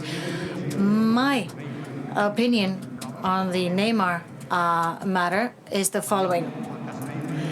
When it all broke out, there's Neymar 1 and Neymar 2. Neymar 1 is because it was accepted that that transfer was a salary and it has to pay taxes. At the same time, there's a Neymar 2 for the same concept in Brazil, transfer that could affect not just our club, but also the companies of Mr. Neymar. This at the same time. And at the same time, there was a renewal with Neymar with the possibility of having someone paying to take him away. I think we accepted Neymar 1 so that in theory, in a normal situation, Neymar 2 would be blocked, and that way we would get his renewal. That's my opinion. I understand that you are constrained in your possible answers, but this is what I believe. So firstly, is it 18.4 that Neymar 1 cost? And the other question I would like you to answer, but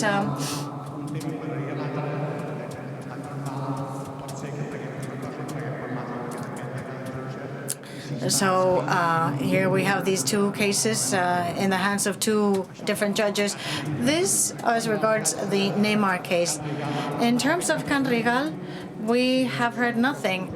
If the delegate members go to page to the memory, there are very complicated legal things explaining this. I wish we could hear a summary of Canrigal. And I'm sure you don't want to complicate things too much, but I want to tell you about what I believe Canrigal is. From what I understand, when the sale was taking place, some land was sold in exchange for the development, but there was no due date of this sale.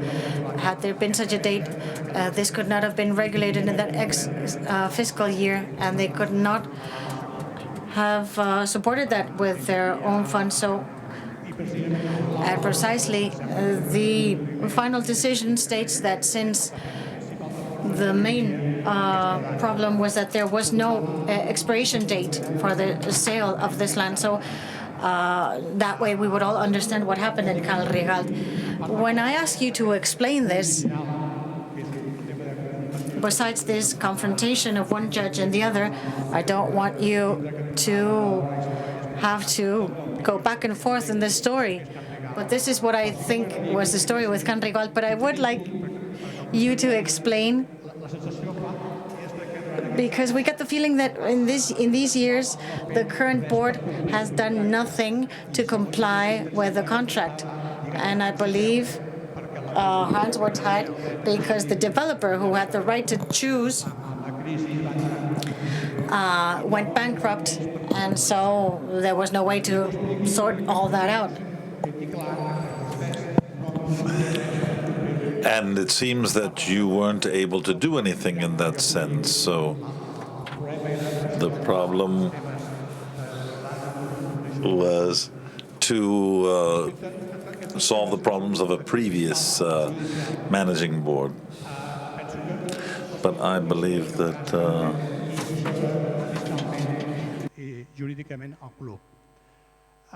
Penso que hauríem de fer una reflexió. And most likely, we don't know all of the details, but if I remember, there's 6 or 7 other cases apart from this, and the possibility of being harmed by this is very remote. So we have other trials that we may come out hurt, but I just wanted to bring this up.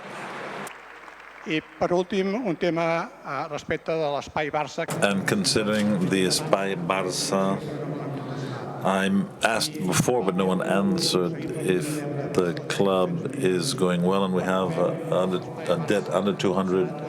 When we do Espai Barça, it will be 200 million more. It will be 400 million. Tell me how we can cover the ratio of the EBITDA versus debt. No one answered that before. Thank you very much. Thank you for your intervention. We ask everyone to be brief because time is going by and there are lots of delegates that want to ask, and we ask you to please be brief in your comments and questions. Good afternoon. I am Artur Trevesa Solsona. I'm number 20 from Barcelona, the member number 20.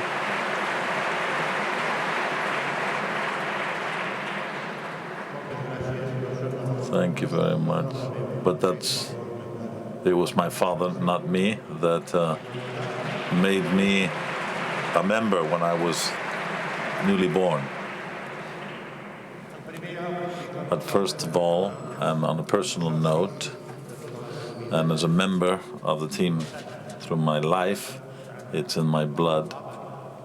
My blood is on the one hand red and the other blue. I would like to congratulate the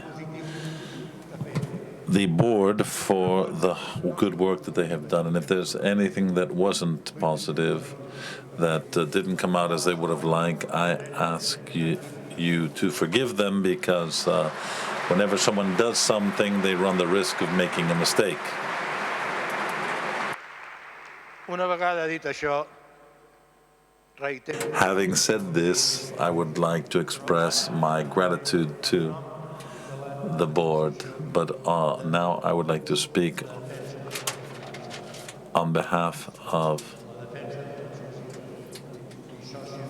the Association for the Defense of the Members of FC Barcelona, that is presided over by Mr. Blank.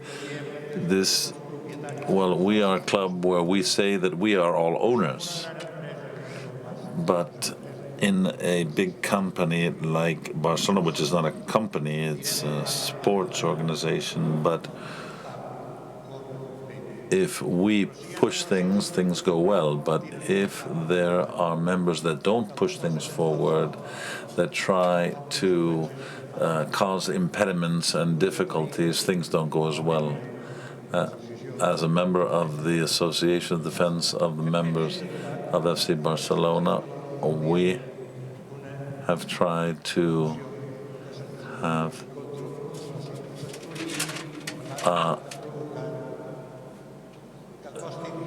to complain about an action, Jordi Casas, who has cost us a great deal of money, has cost the club a great deal of money.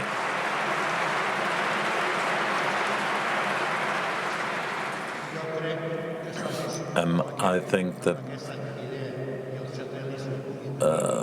members such as him are not people that we are interested in having as members of the club. It's better to not have them with us.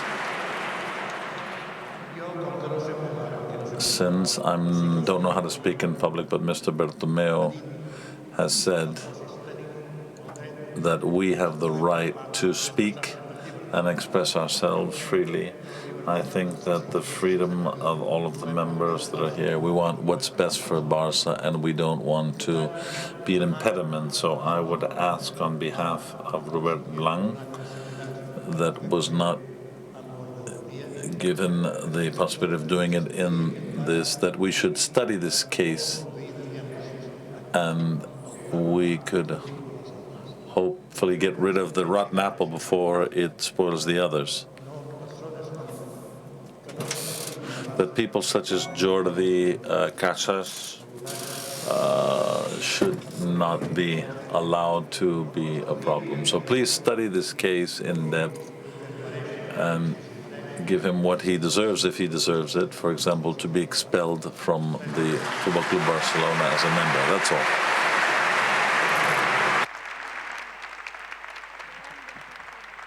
Moltes gràcies.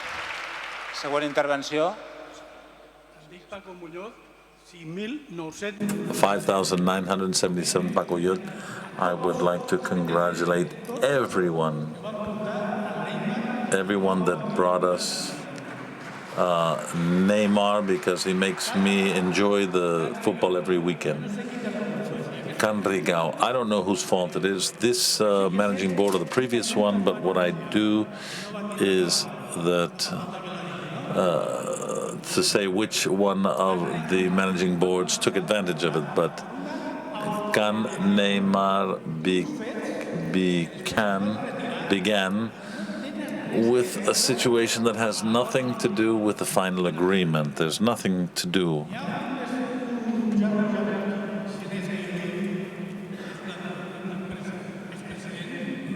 There's a former president that this week has said that this should be withdrawn. He was not able to get 449 signatures of the delegates. And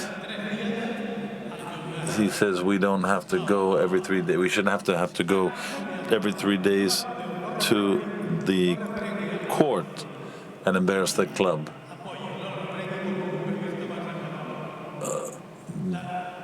We need to support. Those seats up front are gained with votes and not by making things difficult. Next intervention in the back. Hello, good afternoon. Alphonse Rithia, 121,629.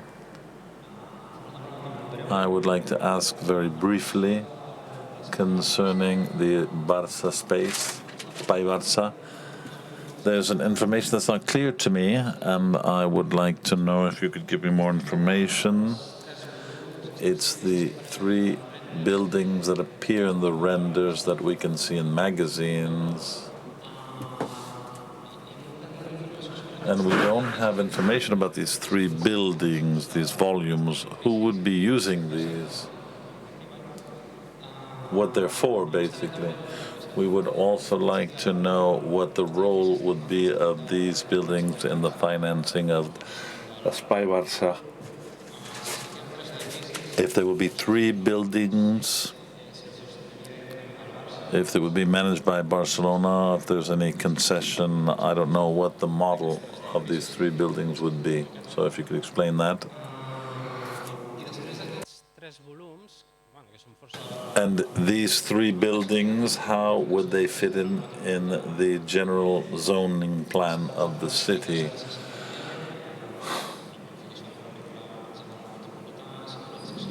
What would be needed as far as permits? And I'm asking this information because it's better for you to give it to us rather than for us to read it in a newspaper. And that's all. Brief, and thank you very much. Següent intervenció.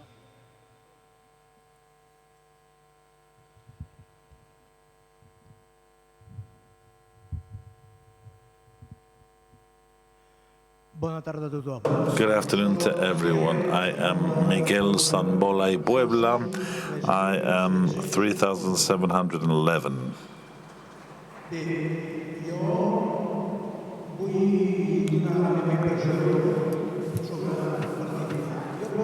I would like to give my opinion. All of my life, I have been in the worlds of sports with different different managing boards, and for 24 years I was the president of the Club Esportiu Laietana, a multi-sport club. Why am I explaining this? Well, because in this long life of mine and in all the positions that I've had, I had never seen that a managing board, and specifically his president, should ask for the board when the things he's doing very well.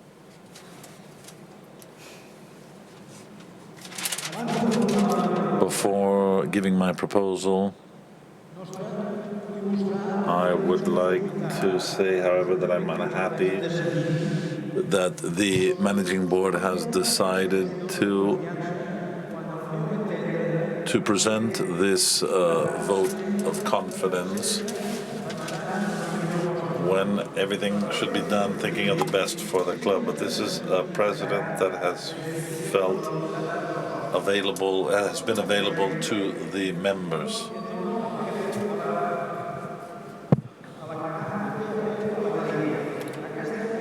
This motion for confidence is a sample of that honors our president. But I still don't find it fair, having asked for a vote of confidence, because we have the issues that speak for themselves that have taken place in recent years. And proof of that are the magnificent sports results that prove his excellent management. 6 years ago, we never would have expected to have these economic, sports-related, and social results that we can now enjoy. We lead in football, but also in our democracy and our freedom of expression. We have been capable of starting up an incredible project that fills us all with pride, such as the FC Barcelona. Thank you for this, and we can see and enjoy the best, once again, the best in the world that's available to our club.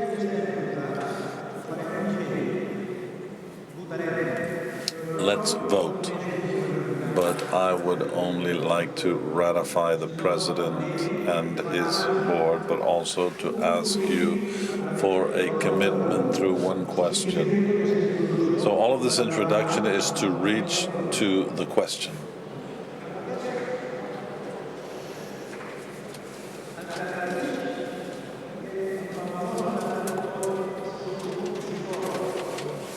With our vote and support, will you continue as president to continue making it possible to have this long stretch of success? And will you continue to finish the FC Barcelona? I can imagine what you have suffered, what you and your family have suffered to defend the interests of our club. And for that reason, I ask you, will we continue having you so strong and optimistic as we have so far, Mr. President? Thank you very much.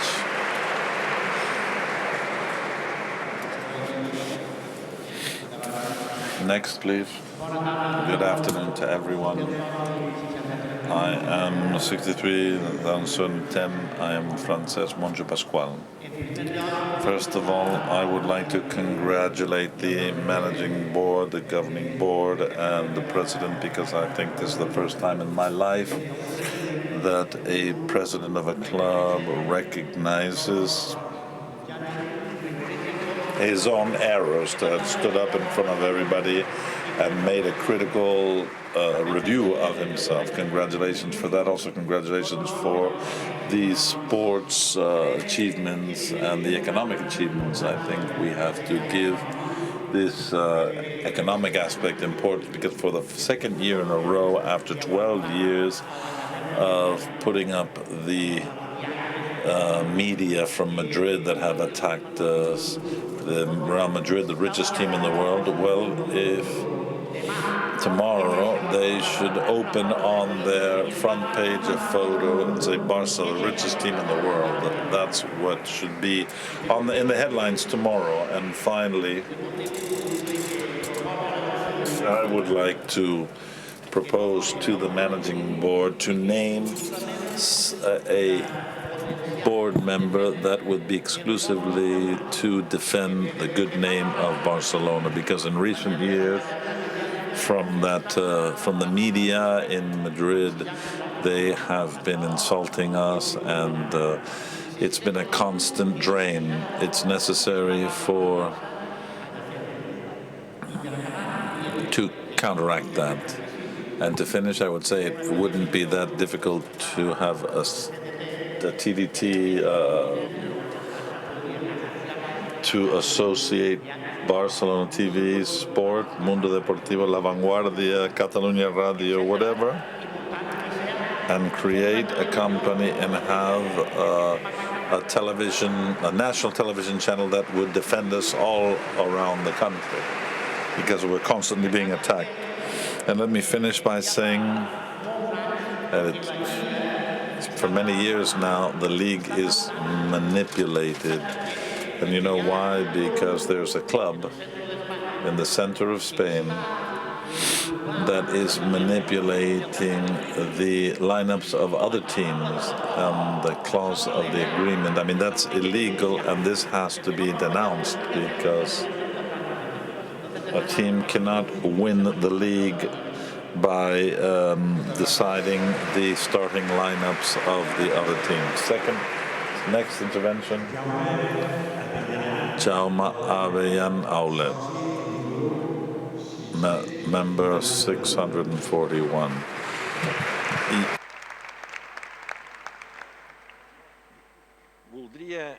I would like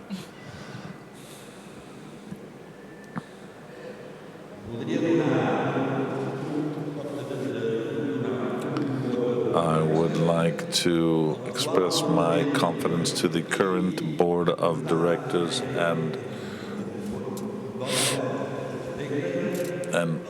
remind us of the time of Sandro Rosell.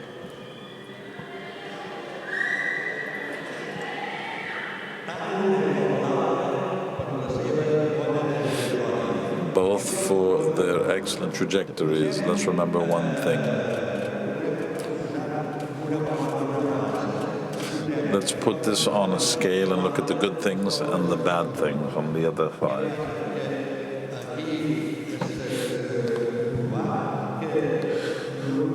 We have seen there are more positive things than there are negative.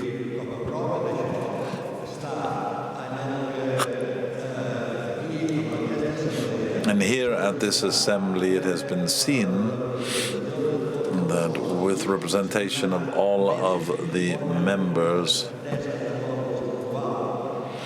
there is a better feeling with this managing board than those that are more in favor than against the managing board. And if we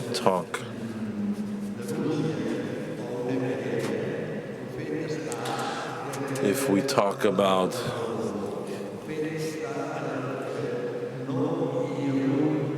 lawsuits,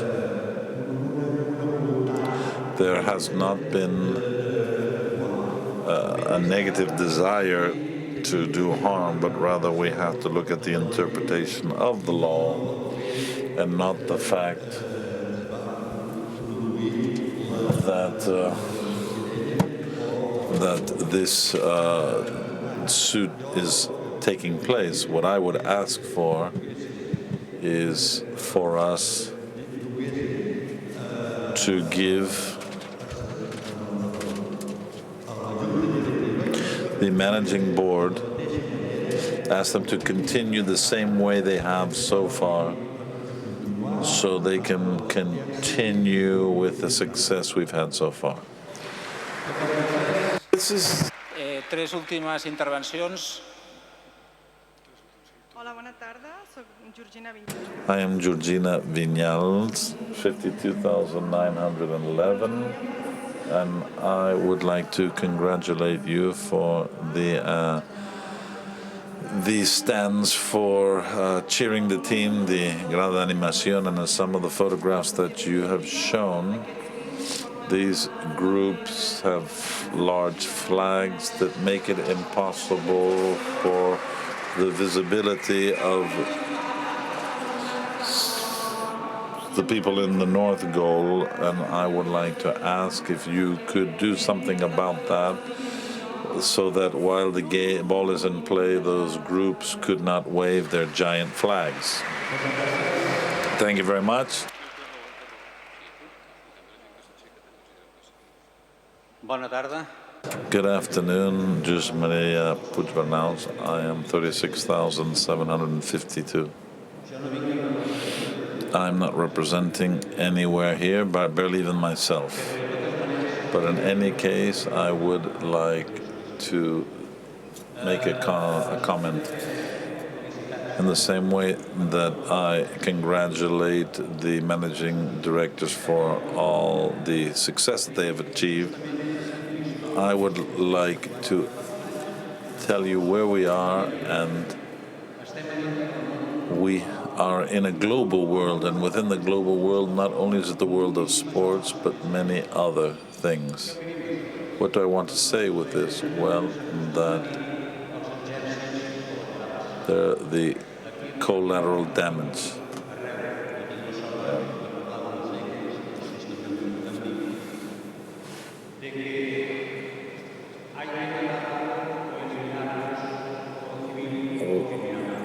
We have to do away with them, as was said, weeks after them having said that they had to do away with us, either civilly or legally. The most loved club in Spain, the one that has the most followers and the most trophies has achieved, and the most international following, and today they are booed in the stadiums of Spain. Now, some from within, others from outside, that has increased, and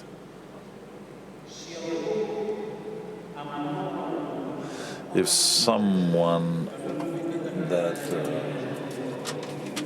was coming, well, someone brings about management that can give us this type of success and this push, and it turns out that, and forgive me if someone spoke previously of a certain haughtiness. I don't want to speak of anyone that's here, but there are others that would have come here to explain all of the good things that they had done.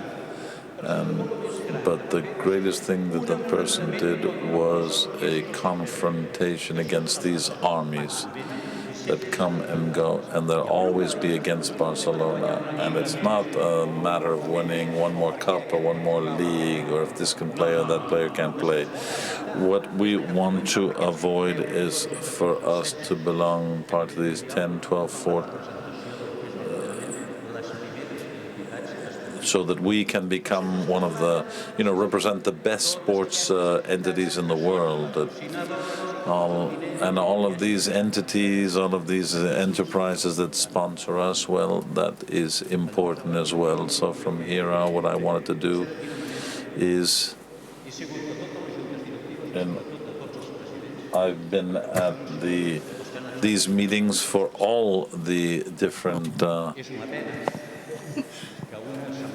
an assembly that represents 144,000 members.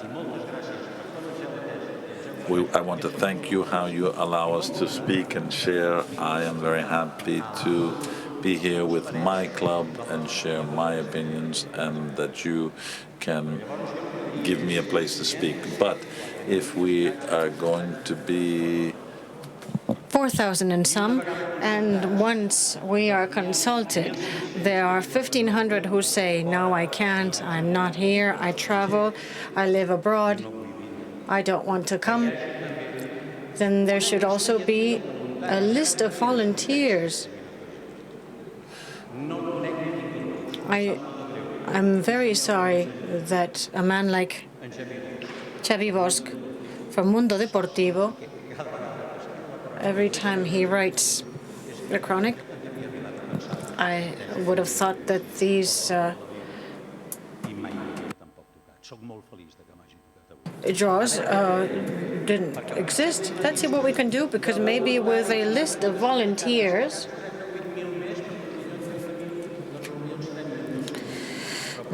maybe this way we could do it in a better way. Thank you. Good afternoon. A veure, em comuniquen que hi ha...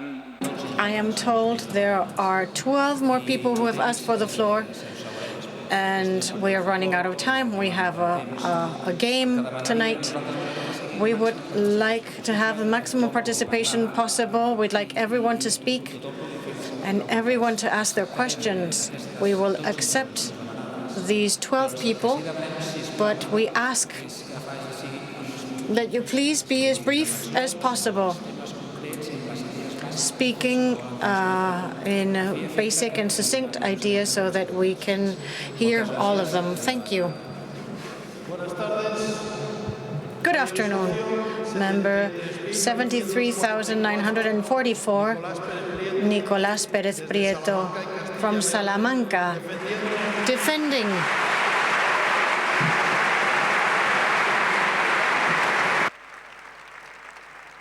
Gracias. Thank you. Defending for many years a democratic Catalonia and Barça. Miren, according to the 3 points of the president in his speech, I will follow the same order. I'll be very brief. Firstly, don't see any problems in the Neymar matter here. Any problems, because this board has done, since Neymar came, all it's done is defend itself.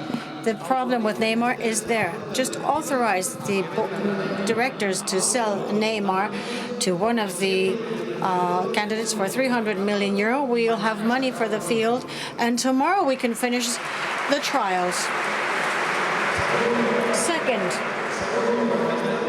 management of the board of directors. It would be very easy to say less debt, more money, more success, more excellence in sports, more sponsors, more equity in the social area, better ordered members, best foundation in the world, and the fan clubs of the 16th century have gone to the 21st century. But what's really difficult is to have one person or legal entity to have debt requirements that the law does not oblige to, with audit obligations.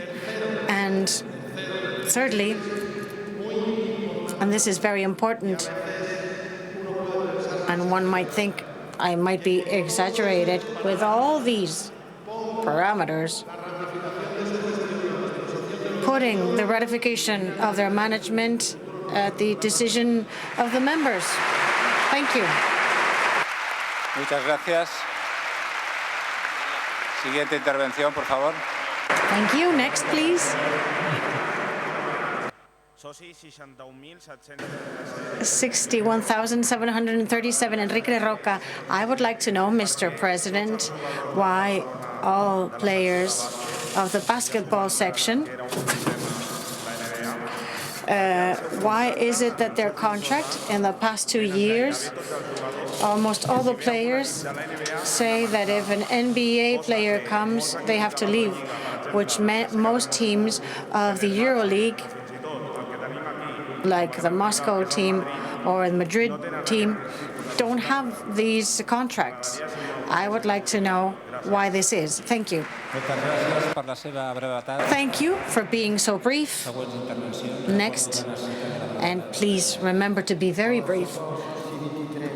23,000, 1,018. Enrique says, I spoke this morning. Maybe I wasn't clear enough. What I meant to say is that sometimes Catalans have a very specific thing. We think of being reasonable and being profitable. And sometimes we try to be too good. We spoke about the Neymar case, which would be just reclassifying the accounting, considering the salary, the fines and everything. But there's been a case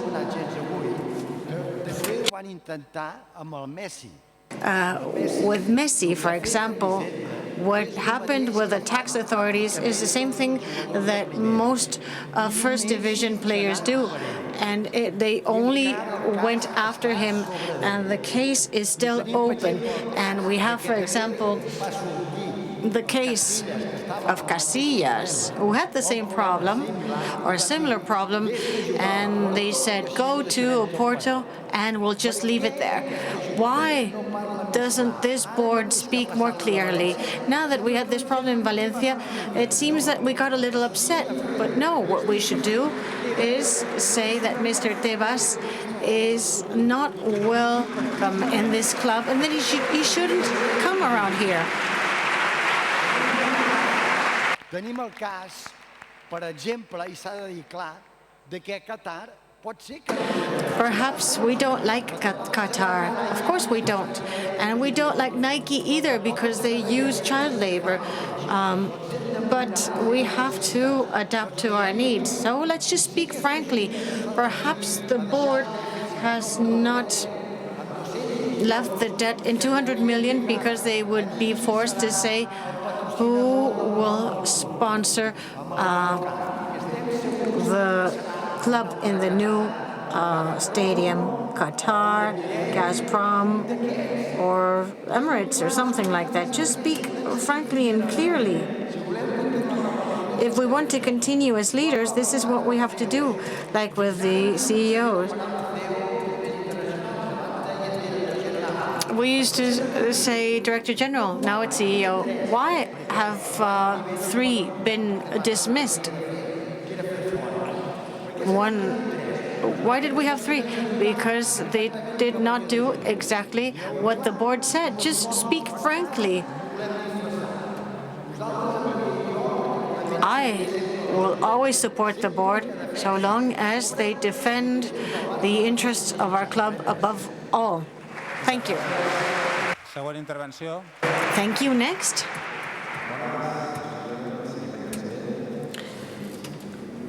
$22,116. In this meeting, we would like to thank the work done by the board. Mr. Bartomeu spoke of the amenity space. We are very pleased with it. Banderes i tot això, demano una mica de comprensió perquè és una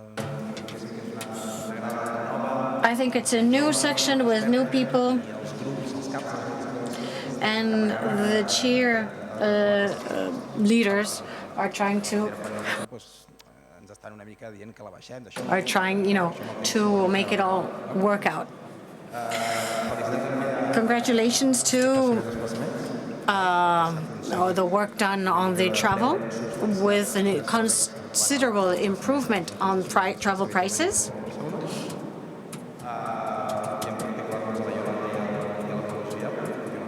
And especially Yolanda and Dolores, also this gentleman here, also doing an excellent task. We want to convey that we are not satisfied with this organization system of the Assembly of Delegates. Correct me if I'm wrong, but I believe that we have maximum 6,000 people participating, of which 0.6% are the members with the longest membership. Ex-presidents presidents of the federations of fan clubs, 2.5% of members who are chosen with a draw. We, although it sounds democratic, but it doesn't sound very democratic. I mean, just think we could do a few more things in this sense, and we could invite people who are very influencing in the world of our club, like candidates in different electoral processes. Mr. Benet, Mr. Freixa, for example, and other people, lawyers, economists, who closely follow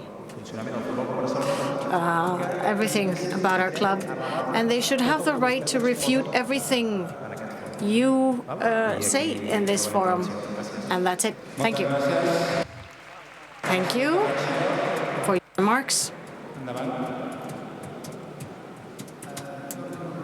John de Monrabat, member 56,659. I would like to speak of the Barcelona Museum with over 1 million visits. It's a museum that I think is the second in Catalonia, and usually the visitors are from all over the world, foreigners and families. I think that given the image of the club, we should change the name of the museum. I think the current name, as it is called after the President Núñez, I don't think it's the right name, and I propose, given this person's influence in the club and the trajectory, in my opinion, the football father of Barcelona, I propose we call it the Johan Cruyff Museum. Thank you. 2 more people have to take the floor.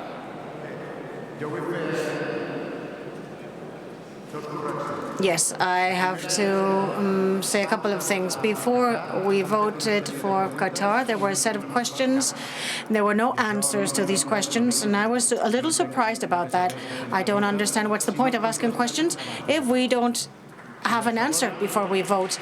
And the second remark is that when we vote, if you, who are the 21 directors, also vote what you propose, and you vote yes always because this is something you propose, then why do you vote? If the vote is very balanced, you would turn that balance to one side. Thank you. And the last person to take the floor. Good afternoon. Member 7100-888, President of the World Federation of Fan Clubs. I would like to congratulate the content of the speech of the President and the tone used. I think you were humble in your speech, and it was very clear the management you did these years. I have to say that the possibility has anticipated the Q&A session, because I believe there will be few things to ask in the Q&A session at the end of today. I believe the 157,000 members of fan clubs, many of them members of the club, people involved in the daily work. I'd like to thank everyone for their involvement and the help of the board of directors. I want to thank you for also understanding that we needed to transform the fan club movement in the self-management that was so necessary, so that altogether we can be co-responsible for the management we each do in our territory. This is the best way of taking responsibility and gaining more value and growing in our reputation, which is what we need. reputation that our club needs. And that's why I said in the speech in the Congress for Fan Clubs that we have to be very careful in the decisions taken, doing the work you're doing, and with problems with Mr. Tebas and the committee, we have to be firm in our defense and careful because we have very powerful enemies. And I appreciate your initial comment saying that the situation in the country has clearly had an influence in the debate and in the judicial evolution of the Neymar case. Without this situation, I'm sure the case would have been another one. So let's be firm, defending our interests and our country's interests. Thank you.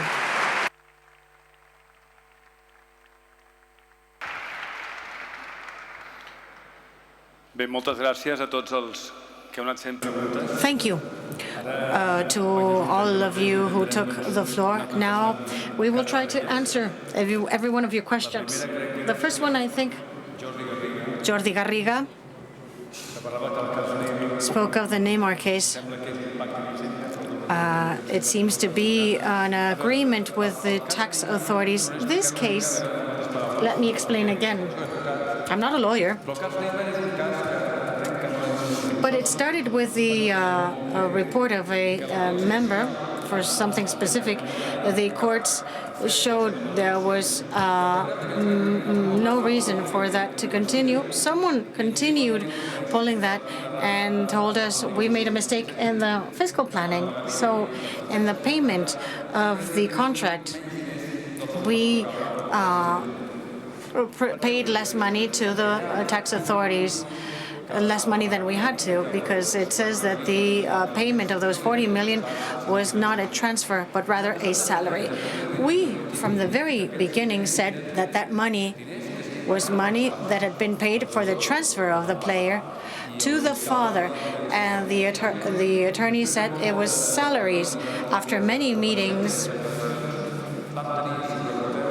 many hearings, the club, Sandro Rosé and Neymar, said that there was an indictment and there was a possible fine to our club of 22 million. 22 million, which were 13 million that you were the ones you mentioned. Well, that was another gentleman who said that our club paid 13 million in retentions. They said it was a different figure that had to be paid. They would be fined. We decided not to go to the courts to end up paying 22. And although it was a transfer, and we accepted the attorney's accusation and said fine, it was the salary, and therefore we complemented the retention and we paid 5.5 million euro as a fine.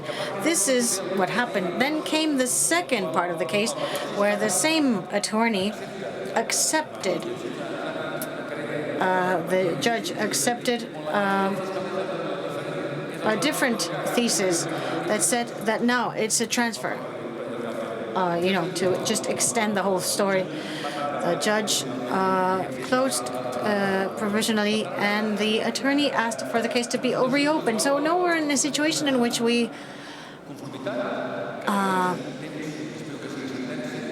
have, I hope soon we'll have a sentence stating that this was a salary for the player, and I hope we can finish the case. You were saying that you were upset because I called you a liar. I didn't say you were a liar. I said that whoever said we had a soiled image and with the worst intention was a liar. I'm not saying you are a liar. When you said the image of our club is soiled, you're saying it out of love for our club, but there have been some who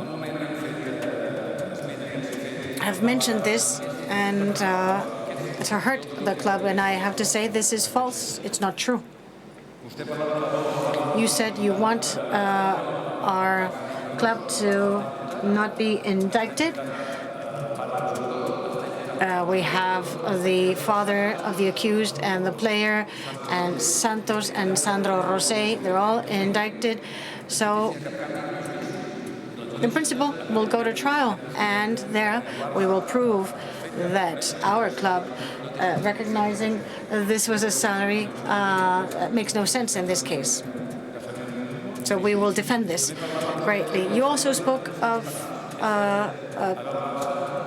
having a criminal record. Yes, we will have a criminal record, but that will disappear in 3 years' time, maximum. So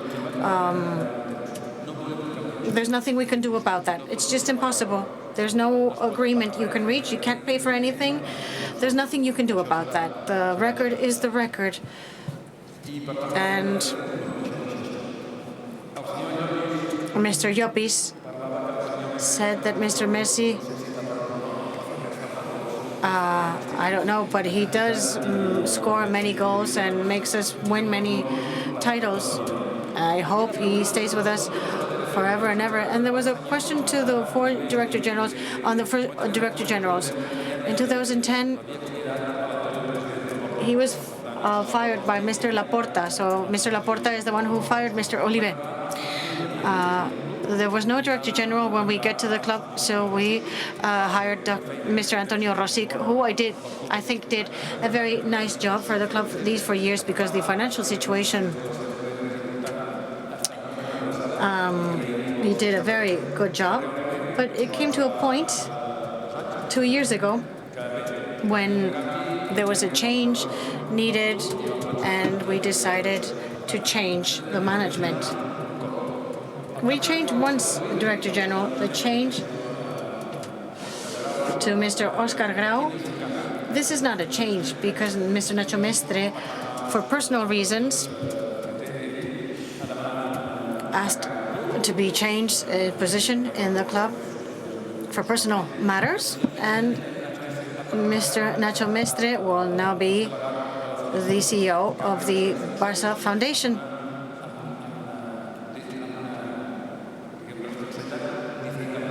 With a different responsibility, so it was at his request.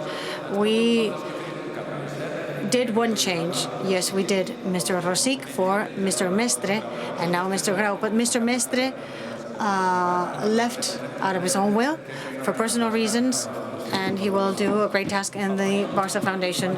Mr. Villamara thanked the care we have for people with disabilities. They are all members, and we want them to continue being in their seats. And in terms of the refugees, I'll give the floor to Mr. Cabonet, representing the Barcelona Foundation. There's a special program for the refugees. Thank you. Yes. In terms of refugees, we have a program that was presented about a year ago. The situation is different from what the government of Spain and of the Catalan government had announced. It doesn't depend on us. It's a matter of government interrupting the massive entry of refugees to Spain and Catalonia. But in this case, we accompany the Red Cross, who I see back there, and I thank them for the how they have accompanied many of you. We collaborate with the Red Cross for the program and the project that they created in Catalonia and Spain. In the case of the scholarships and the proposal, we'll take a note and we will study it within the many tasks we're doing to help the refugees. Thank you. Mr. Martinez, Jose Maria Martinez.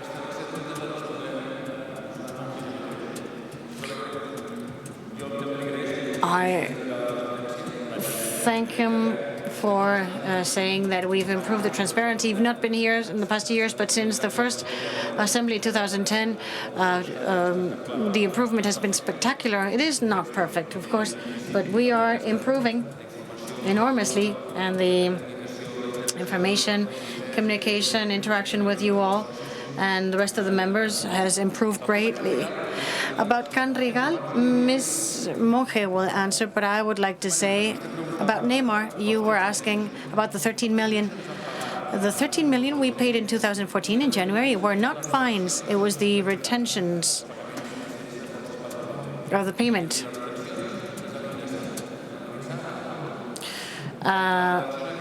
This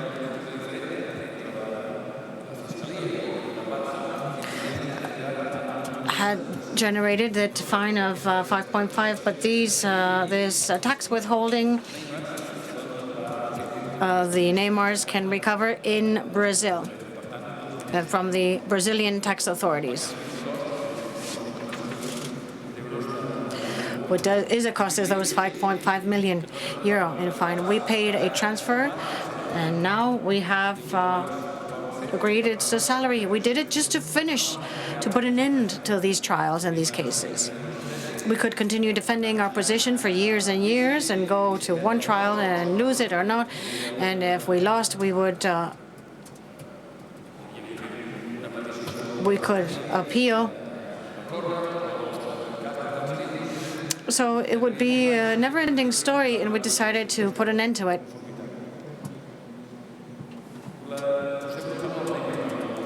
You asked about Neymar, and it wasn't to renew Neymar. I can say that the player wants to play in our club, live here, and he's delighted to be here. So the closing of the affair has nothing to do with the renewal. In fact, his renewal, I said many times, and I will say again, we agreed to that with his father in December last year in Tokyo. And after that commitment, his father has not asked for anything else after December.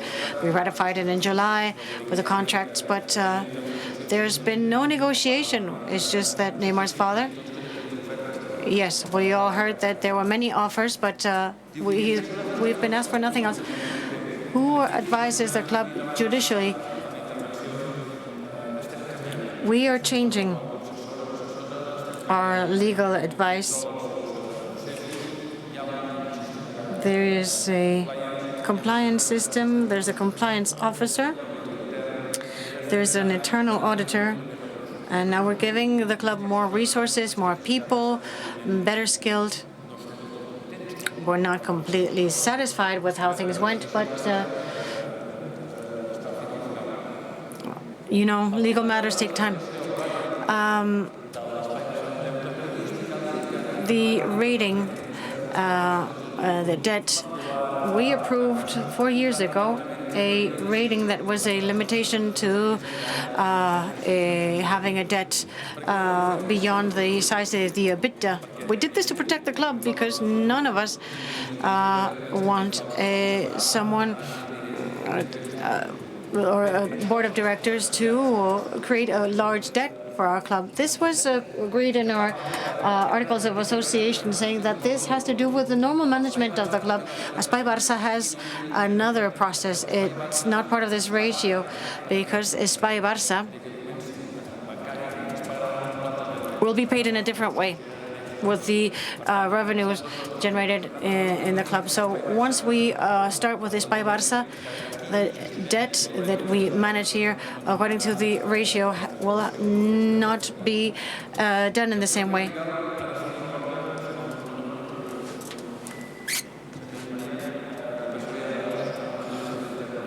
And now I will explain how this process went from the moment in which the sale took place to the final decision. Thank you, Mr. President. I spoke of Cantical this morning. I'll try to summarize because it's many years of town development and it's difficult. Basically, Cantical is some land belonging to our club, sold in 2005. A contract with several things that are unfrequent.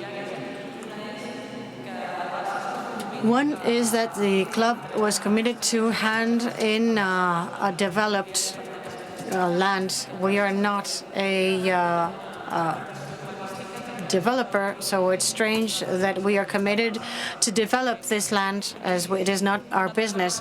Another strange thing is that there is no date by which the land has to be handed in. it's a strange process. Well, that's how it was done. The causes why this was done, who knows? We have the consequences that are that 11 years later, we've been sentenced to undo the benefit derived from that. Other consequences, thanks to the contract done this way. On the one hand, we got more money because having to hand in a developed housing, the price that we would get for that would be greater. And so we also could benefit from the profit from those years. Had there been a delivery date, we would know the profit derived when that would be handed in. As a result of that, the board in 2005 had benefited from that operation. What happened after this operation from 2005 to date? Many years have gone by, and sometimes we had the feeling, even in the second arbitral decision, there was a reference to a passive attitude on behalf of the club. And half of the years was the management of one managing board, and the other half was with the other managing board. Well, many members of this managing board came to the club in 2010. Can Rigal was already within a compensation project where we only had 30%. So FC Barcelona was, Barcelona's hands were tied as far as decisions to be made. And there was a company that at that moment was involved as well. And they are also in the process of going bankrupt. So it was difficult to find the consensus to take this project forward. But what I want to highlight most of all is that Barcelona was very, very limited, because before June of 2010, precisely in March, before June, when there were elections, with the favorable vote of Barcelona, it was decided to stop the project, the urban project, the zoning project, because it was seen as being economically unviable. So since the project was unviable because the movement of the substation, the power substation, made it, too expensive. And so then Barcelona found itself as a minority owner of this area, and the decisions have been made of starting this up and finding a solution for moving the substation more economically than in the past. So it's meant that there's lots of work involved, and there was a contract signed in 2005 that had certain conditions that were outside of what is usually the case in this type of transaction.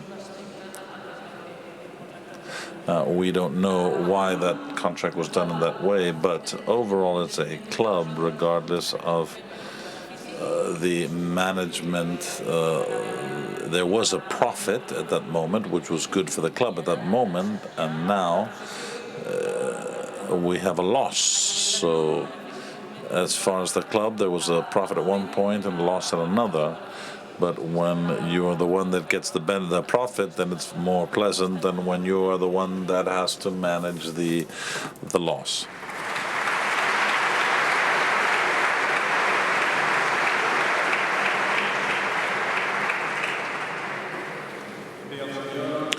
Mr. Artur Travessa has asked us,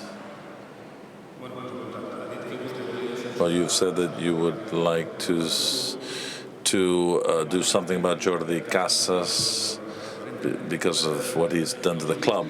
Well, let me explain to you, to Mr. Artur Travessa, but there's another group. There are two groups involved here that have denounced this issue. Jordi Casas and the Neymar issue and the disciplinary department that Mr. Casamilia will explain to us, and he will explain what we're doing, even though his deliberations still have not finished. But right now, I defended Mr. Casas in previous meetings because all members have the right to know what's going on in the club, to ask, and I like it to be that way because we all have that power. We are owners of the club, so we can ask. But the only question that I would ask Mr. Jordi Casas is publicly why did he take it to the national? If it's an internal issue, why did he take it to the courts? Why did he take it to the authorities? Let's do it. Why did he have to take it to the national courts in Madrid rather than the courts here in Barcelona? That's what I don't understand. But apart from that, he has every right in the world. Mr. Casas or any of us, when there's something we don't like, we can say it. That's the good thing. But now allow me to give the floor to Mr. Casamilia, member of the board and also on the disciplinary committee, that he can tell us about the situation. Well, to be honest, there's not much that I can say about this. The only thing that we have is a group of a group of members believe that Mr. Jordi Casas' action goes against the norms that are included in the Articles of Association and that have been detrimental for the club, and that he should be punished for that. Well, believing that his actions have gone against the Articles of Association. So we have a disciplinary board. We are looking at a series of issues related to this to see what the final outcome is. But this is something that in 1 or 2 months we will reach a decision that will be made public when necessary about this claim done by a group of members. I would like to respond to the member that has spoken, the delegate that has spoken, talking about Robert Blanc, saying that the club had not helped them to present, that we didn't accept this to be presented as a point, as an item in the agenda for our day. That is, that Mr. Casas should be punished. Well, what Mr. Robert Blanc asked for, and something that we cannot do as a club, a communique or an invitation to participate in a certain position related to the different items. We can't do that as a club, and plus the assembly does not have the competence to solve something like this. When it's a disciplinary issue, the other side has the right to defend itself and to provide the necessary evidence or proof. So obviously, that has to be done in another process, and that process is what's included in our Articles of Association. That's what we're following, and at the end, this commission, made up of 5 people, will come up with a resolution. That's all.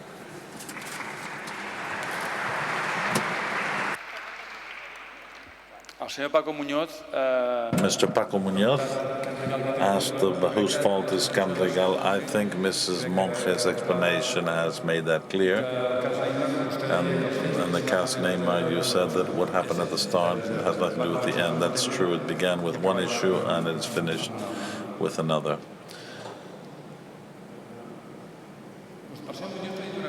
Mr. Muñoz had said something.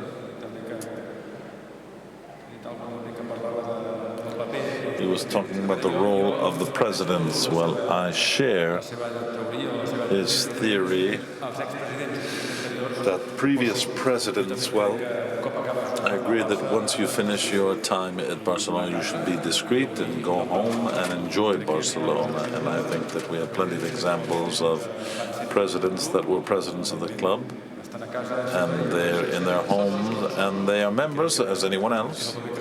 and that's the role. The day that I'm not a president of Barcelona, I finish in 2021, and if I don't present myself for a re-election, or if I'm not chosen, I will go home and just be a member and not intervene in the life of the club, because what I will have done, good or bad, but I had my chance.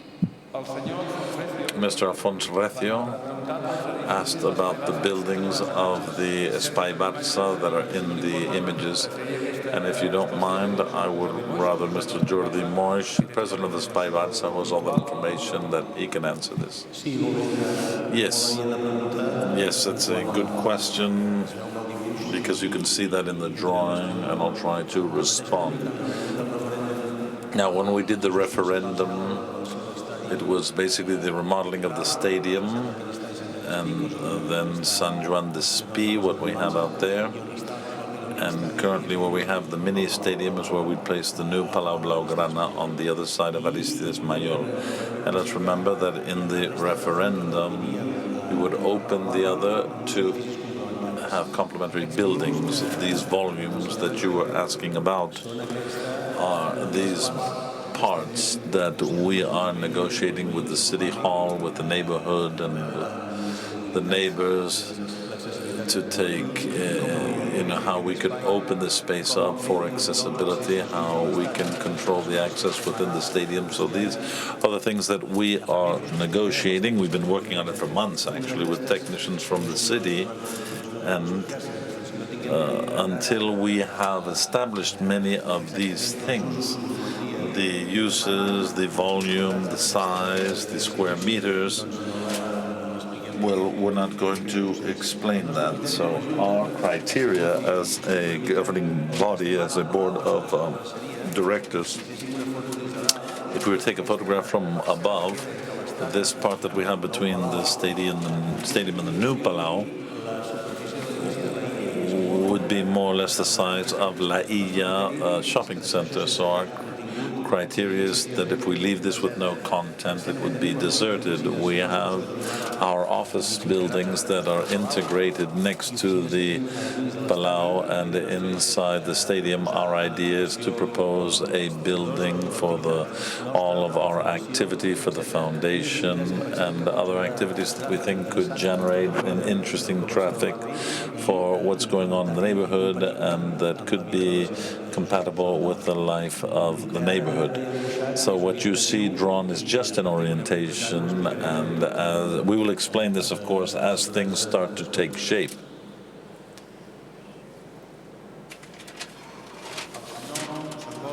Mr. Sambola asked why, if we're doing well, why we have asked for a ratification. Well, we don't do everything well. We did some self-criticism before, and I think that there are things that can be improved, and we want to be more just.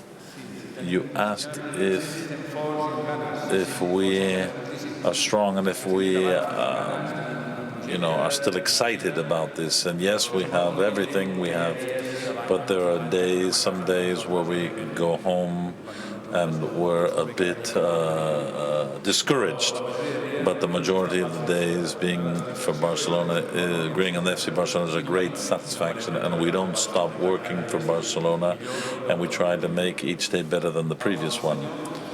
Mr. Francesc Monju, well, talking about the errors, it's true we recognize our mistakes. There's no problem with recognizing mistakes. There's no one perfect. If someone is perfect, then that's his great error, to think that he's perfect. So no one is perfect. And someone that can defend the good name of Barcelona, FC Barcelona, well, we have Mr. Josep Vives, our spokesperson, and part of his daily work is to go out there in the news to explain things, to confirm or to deny certain things. And we'll probably see him more often. He is not on the board. He is an employee of the club, but this is a person that has all of the information of what's going on. Therefore, you'll see him more regularly defending Barcelona. We have a TV, Barcelona TV. I talked about that before. I did some amplifying, but obviously it would be great if it continued to grow and became important. But we want Barcelona TV to be not only seen here in Catalonia, it would be good to be seen in other parts of the world. Why not in China? Why not in Japan? Why not in India? This has a high cost, economically speaking. These are things that will come. And maybe it will be in web or digital. As technology advances, we may have more options for that.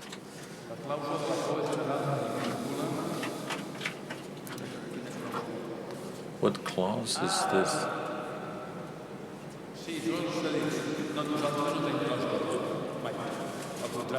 We don't have a fear clause. A fear clause. When players go to play for another team, that there'd be no clause for them not to be able to play against us. We like it. Munir scored a goal the other day against us. We almost scored because of Munir's goal, but we're glad that there are players that have grown with us, and as they leave, we don't want to provide any impediments to their progression. Maybe Munir will come back to Barcelona one day, and we want them to progress. So as far as I know, it's not illegal, as far as I know. Well, maybe these are clauses, but Barcelona will never include that in a transfer.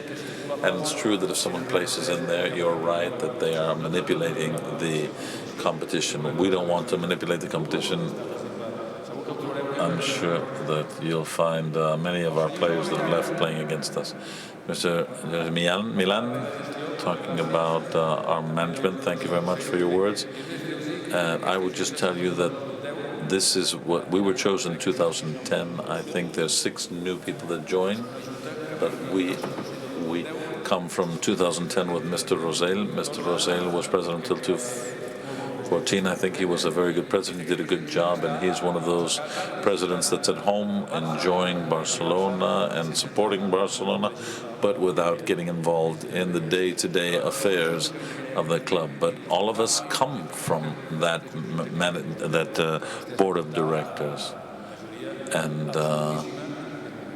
he was Georgina Viñals,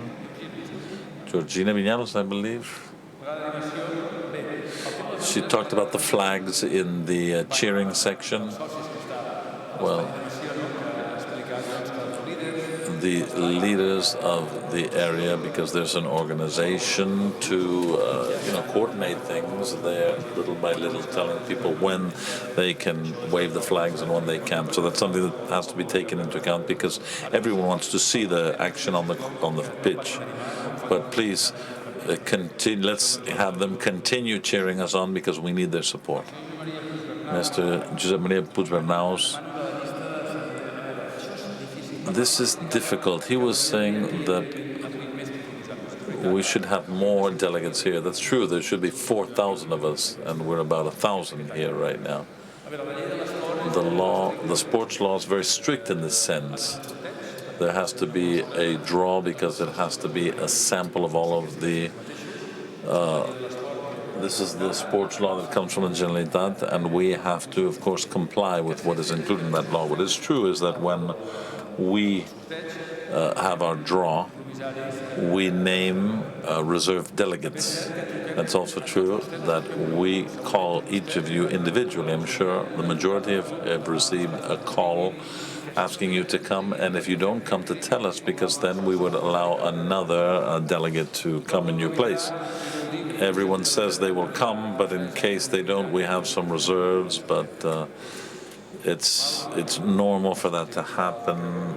People do what they have to do with their time. I think once a year to be here. I know there are many hours, and sometimes it gets a bit tedious, but coming here once or twice a year, this is by draw. This is done by draw, and sometimes it's several years between you come back, between when you come and when you return. And it would be great if we could do it differently, but that's what the law of sports says. Mr. Nicolas Pérez from Salamanca. Yes, I agree with what you say about Neymar. The problems haven't been created here, but outside of Catalonia. Well, yes, over time we'll see, but we'll know.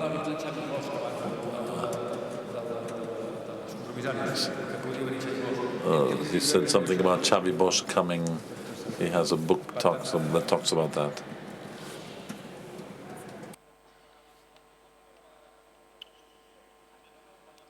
No, aquí no hi ha cap manipulació. No, there's no manipulation here. In my home, I said before, well, there are 30-some in my family, and none of us have ever had to be a delegate. So this is a draw, so we can't place anyone. We can't get anyone in here. That's the way the law is, and we follow the law. Mr. Nicolas also said that there should be a limit, that we place a limit on our debt, and that's what we can do to control our management. And that makes us be more imaginative to get more income, which allows us to make the investments that we want to make. Then we heard from Mr. Enric Roca. This question, you were asking about the NBA, and Mr. Joan Bladet, the person in charge of basketball, will answer to that. We'll answer that question. Good afternoon. Concerning your question, I wanted to say that that's not exactly the case. It's true that in the rest of Europe, the players that go to the NBA, well, they don't go for a reason. As in the rest of professional sports, when we hire a player, their contract, there's a rule called the 1006 rule, and that says that it's mandatory in the contract to establish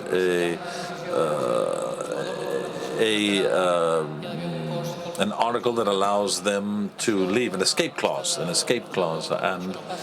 in the rest of Europe this doesn't exist, but often what happens is the clubs decide, and there are many players that have gone, or they wait until their contract expires. On the other hand, given that this escape clause is mandatory, what we are considering, and this is true, is to change it or modify it.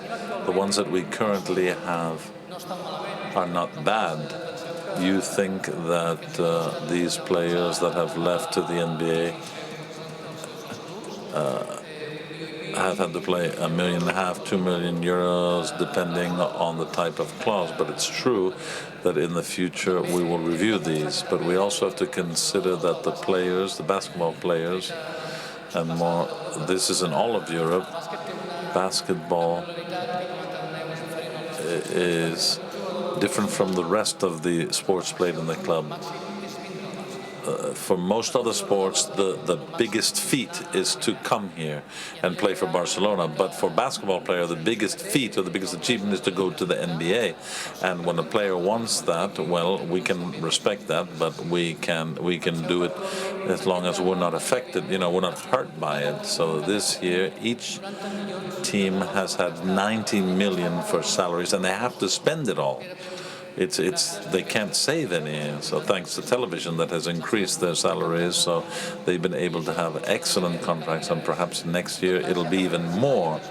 So I think we can congratulate the work done by our staff, Joan Creus and Xavi Pascual, because this has meant that many clubs in the NBA have noticed our players because of the quality, and it means that we've done a good job. That's all. Thank you.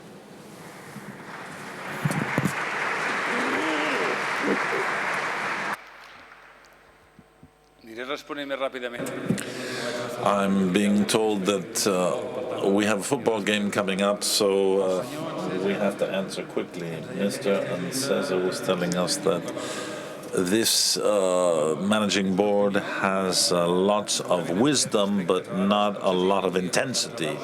Well, perhaps we may be missing some of that intensity, but remember, we are people that like to think before we act, there are other people that talk and then they think. Well, before we act or talk, we think things through. And the whole situation with Mr. Tebas, with the president of this, the professional league, the LFP in Spain, Mr. Tebas, and his comments. We acted quickly and straightforward, but we trusted Mr. Tebas, but we've lost all that confidence, the trust that we had in him, and he knows it now. And there was another question about the Messi case. Well, we have a problem with the Messi case. He has been condemned. I mean, he's been sentenced to prison, so we're all trying to make sure that his appeal, we don't agree at all, and we believe it's unjust, it's not correct, and I hope if anyone makes a mistake with their tax issues and they pay up and give what they owe, that they shouldn't have to go to prison. But we'll see how things evolve in the coming months.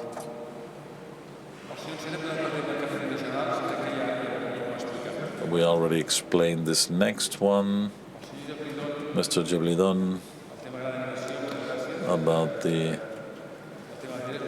cheering section, thank you, and about traveling. Well, the organization of the assembly, as I said, this has to do with the law of sports. We have tried to make it more participative, more plural. In the previous articles of association, we could choose 25. We could invite 25 delegates. But in this case, none of you have been chosen by us. All of you have come through the draw. So to promote this and to make sure that no one is in the audience that's a friend, quote unquote, of the board, well, we have eliminated that ourselves in order to make everyone come here by draw. But obviously we want to make this as participative as possible. Mr. Jordi Bonham asked about the museum, to change the name. Well, I think 2 or 3 assemblies ago, we're not going to change the name of the assembly. It's Luis Núñez, he was president of the Barcelona, and it was the previous board of directors that gave it the name, and we're not going to change that.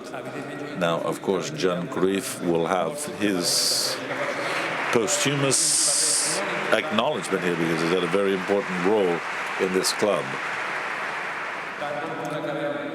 As soon as we finish the conversations that we have going on with his family, we will tell you where we will be acknowledging Johan Cruyff in our club. Someone has spoken about no response to Qatar. Well, concerning Qatar, I said before, when I spoke earlier, I thank you for all your discussion, the exchange of questions and comments, and we understand what you have said. We've taken note, and all of what you have said will be taken into account. So I'm sure we will talk more about Qatar in the near future.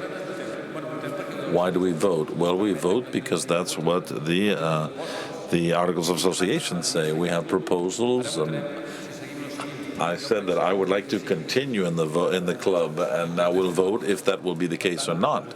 So we want to vote. De la vida del club. I l'última intervenció ha estat el senyor Gil.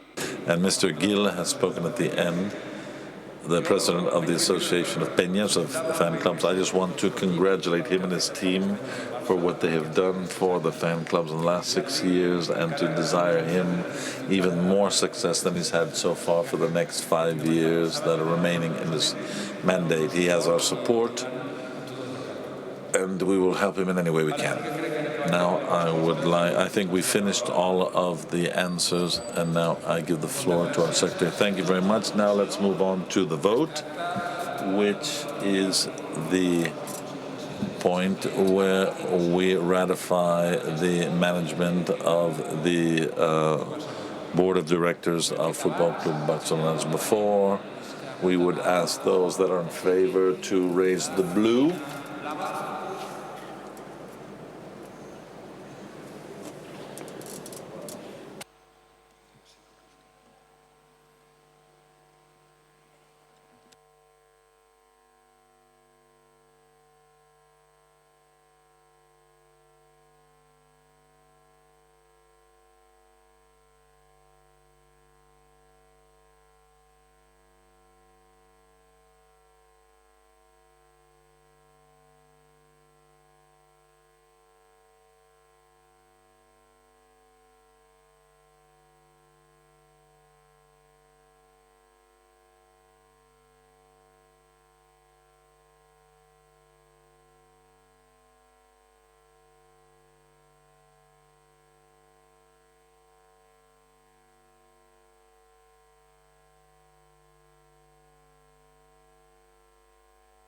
Ja podeu baixar la cartolina. Okay, now we will see the no's, please. If you can raise the red if you are against the ratification of the management of this managing board, this board of directors.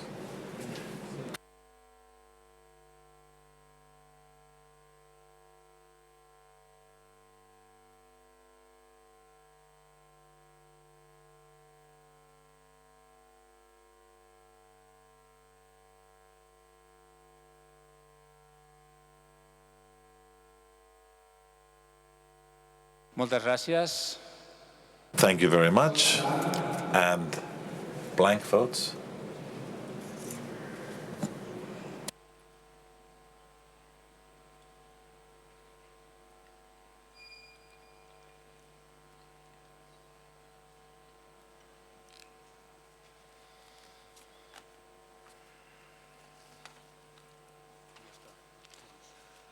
Moltes gràcies. Esperem el recompte.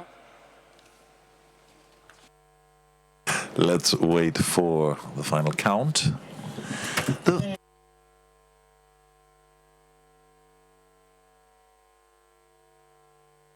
Mentre es fa el recompte, dic el punt 8è. And the next point will be the proposal of...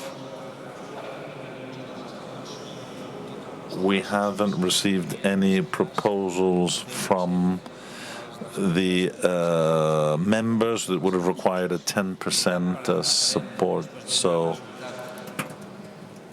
after the results of this vote, we will go then to the 9th point of our agenda.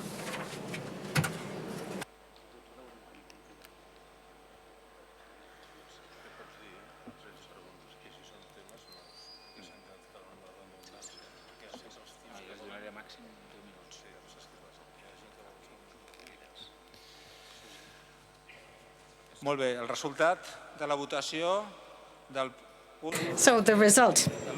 Point 7 in the agenda is the following. Votes in favor, 404, against 60, and blank 32. So it ratifies the management of the board of directors of our club.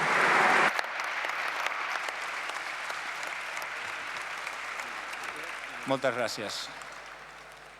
Thank you very much. Punt de l'ordre del dia, tenim l'informe... 9th point, we have the report of the Control and Transparency Commission. Now I'll give the floor to Mr. Antonio Argandoña, who will read the report of the Commission for Control and Transparency. Moltes gràcies. Thank you very much. I am aware that I am an obstacle between you and the game, so I will try to be very brief. I'm Antoni Argandoña. Some of you will know me. I teach corporate ethics in IES. Others know me because I am president of the regulations and professional ethics in the Economists Association in Catalonia. Here I am a member of the Commission for Control and Transparency. The Commission started working in 2010 with the approval of the Ethical Code of Ethics for the club. It was a great step forward. I would say it is not the definitive solution for...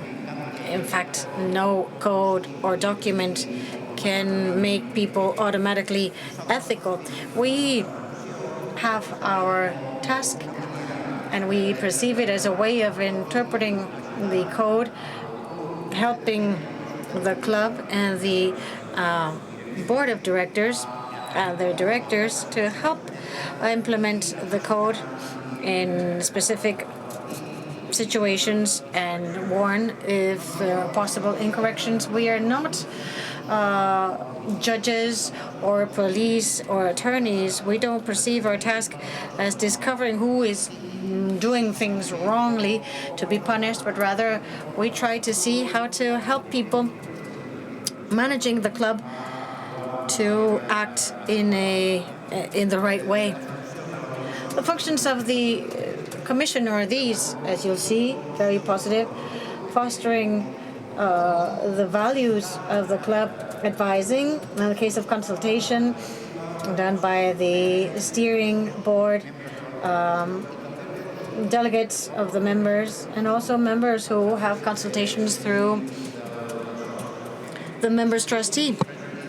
We study and we propose a resolution of reports. We don't punish, we just study the facts and we say whether it's compatible or not with the code. And finally, we report to the Assembly, as I am doing now. Currently, the members are Mr. Ramon Pon, a member of the Board of Directors. Here we have Antonio Argandoña, Jordi Argemí, Josep Oriol Laporte, and Ramon Palau, Secretary Ramon Esteve. We participate in the Assembly, but we don't vote. We've never voted in any of the interventions because we have to be absolutely independent in our decisions, and we cannot say they are independent if we ever convey our approval or disapproval of something. So we have to remain objective in this sense. I want to present the activities this year, which have been quite few, because in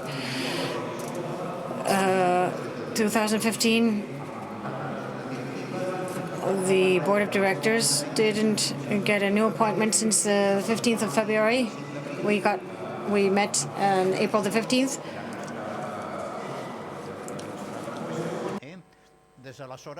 Since then, we've had only 2 meetings.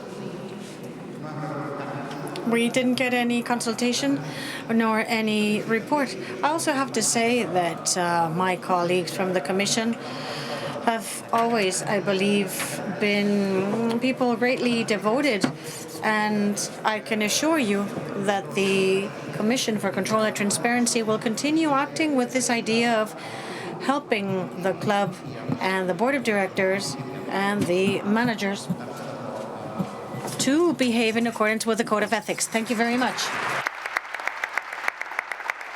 Moltes gràcies. Senyor Antoni Argandoña. Thank you, Mr. Argandoña.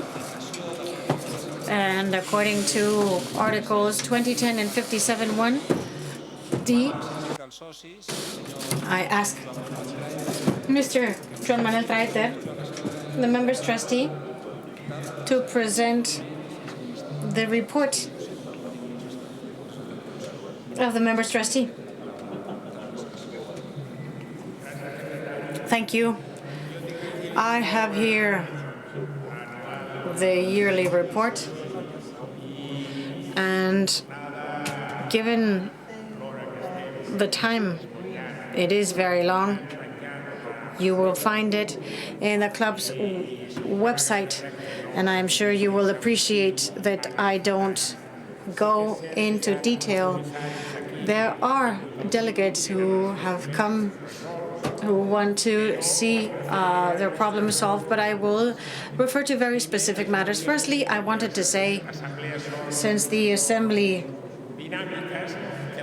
is so dynamic, I want to congratulate you all, delegates, especially you, for the spirit of criticism and your love for our club, which I greatly appreciate.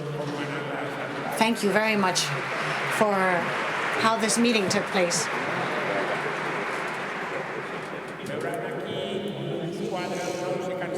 I don't want to tire you with figures and graphs, but the trustee and the delegates controlling the activities of the Board of Directors and executives of the club is very important. The Transparency and Ethics Commission controlling, ensuring that everything is done in accordance with the regulations. The Economic Commission, which ensures that the budgets are observed closely, the Discipline Commission applying their norms. That's why we cannot vote if that a member is expelled or not. It has to be done under the right procedure. And the member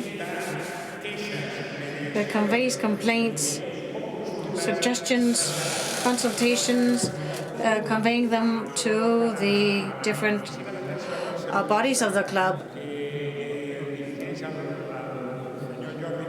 especially the office run by Mr. Jordi Carbonet, but not just the people working in that office, also the whole team following the indications or the suggestions of the members and the trustee. There are many remarks, suggestions, consultations, most of them from the OAB, but the OAB, which is the next slide, there are 151 suggestions and complaints, but it has 250,000 calls, and it answers to 80,000 mails, so the ratio is small. The members trustee also has a census, participating in the discipline committee. If a member asks where it is present in the census, if someone says the census,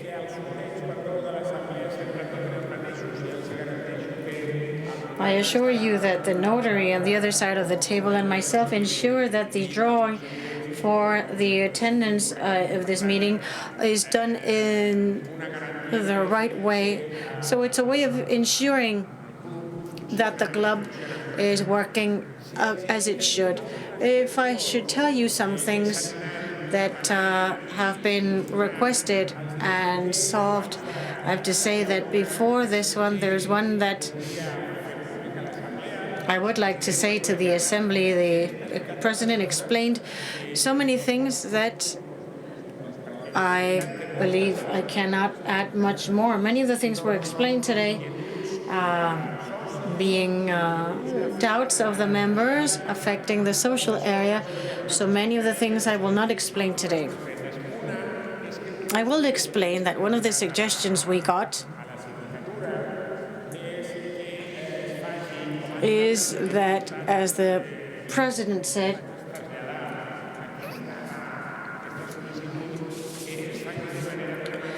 we should permanently have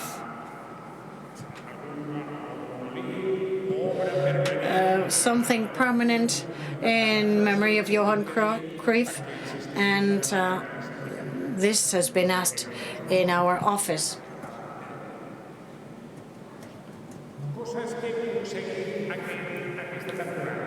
What did we achieve this season? Here you'll see a slide where some members since 2005 were complaining that behind the goals, especially in the Champions games, the banners and the advertisement and the cameras were preventing the members from seeing the goal line. The first slide is what we had until now. After the negotiations with UEFA and after with all the workers in the club and UEFA and the managing board and yourselves, we managed to solve this. The previous slide. The advertisement has been moved back, and the first 14 rows can now see the goals, which could not be seen previously from those lines. Another thing that was solved is the third layer. You'll see that in the first picture,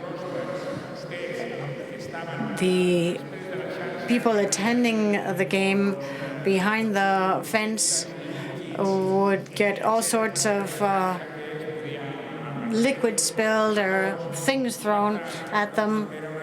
And so it was a very unpleasant and inefficient fence, thanks to the promise of the previous Director General, who committed himself to, and thanks to the work of all the workers and the maintenance team.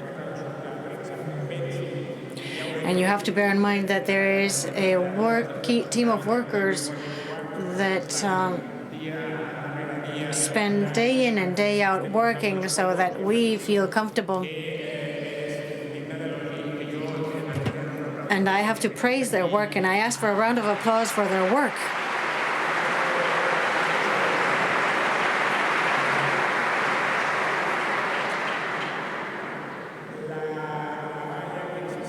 The fence now is movable, and so it prevents the fans from being disturbed. And you'll see it in the third layer of covered stands. More things. We've implemented a QR code, quick response code, which replaces the traditional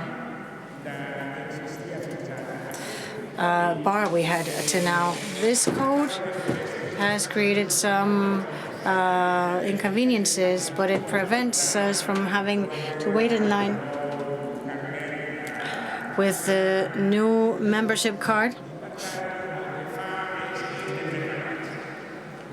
So we can go faster. The problem is that we have to separate some people as they go in.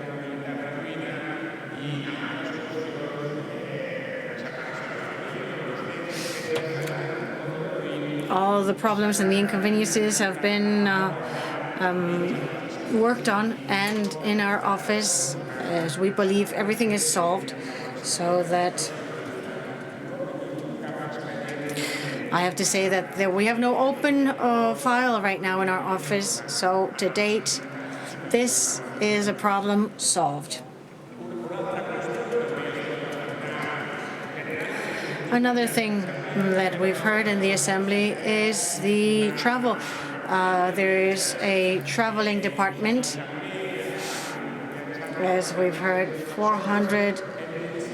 4,600 people have traveled. Everything has been working smoothly. I'm very pleased to hear that. It was the Plataforma Seguiment Blaugrana that asked for it. Also, many members that would travel with the team for many days. Following the team asked for this to be created. It was done, and the members' trustee is proud to say that this was done with the creation and management of this traveling department, which could also be called like a travel agency. Other things the president mentioned, we've heard about many of the things we've done. I will just mention one more thing. The disability, psychic disability membership card is something we created this year. It's part of a project called Femfamilia, fostered by the board of directors. As we get members asking to start this, and fortunately, the social area paid heed to this. They thought it was appropriate to do it when these members came to ask for it, and I believe we have 94 members with psychic disability have a free membership card to enter the stadium. That's it on my behalf. Thank you for your attention. Again, in our website, you will find more specific data and the future proposals. Thank you. Fiscal Barça. Moltes gràcies, Joan Manel Traité. Thank you. Point 7 included the turn for Q&A. So, in principle, if someone had been waiting for the Q&A session, we'll give you the floor now. So we'll have 10 minutes for questions and answers. But given the time, we should have finished by now. Please be very brief.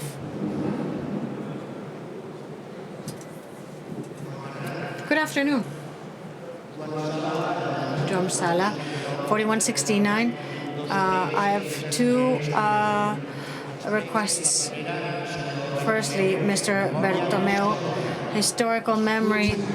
English clubs are a lesson of historical memory of their players. We've forgotten this. If we take a 20-year-old kid now and we speak of Biosca and Cesar, they don't know what we're speaking about. Secondly, all our teams, from the smallest to the biggest one, except for the women's, when we win a title, are campeones. In our club, we are campeones. Someone has to tell them. Otherwise, they will just continue saying this. So someone has to do this. And the suggestion is that you, who travel so much, I'll give you an example. Go to the München Bayer field and go to the bars in the lateral. Oh, you have everything clean at a reasonable price, and everyone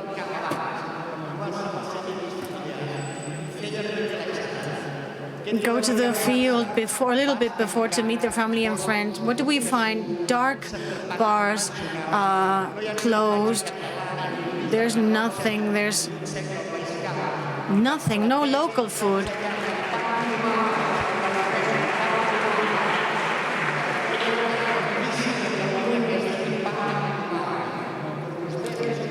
You, who are the managers of the company, you have to say that we need bars with local products. Thank you. Thank you. Next comment. Next person to take the floor. And please be brief, remember. I'm member 3627. Just two suggestions. Firstly, to promote the non-professional football, couldn't we buy a team from the French division and have them to use as a source for transfers? And secondly, with the schools, there are many schools worldwide, but for proximity, for Valencia or French province or Sicily, there are no schools there. Thank you. Next. Jordi Goma. I spoke before, 96,880. I would like to begin by asking President Bartomeu. I have a question for Susana Monge. If you have the membership for this season and you look at it, do you have it with you? No? If any member has it, you'll see it says, I think it's fair that it says if we are male or female members. I'm here replacing a female representative. And one of her requests is that once and for all, in the card, it says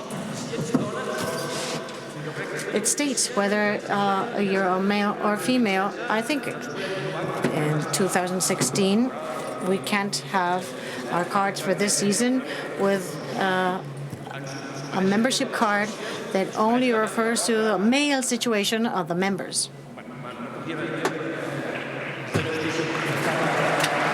Clearly. Thank you very much for your remarks. Next. I'm Paco Muñoz, 5,997. Very briefly. Please.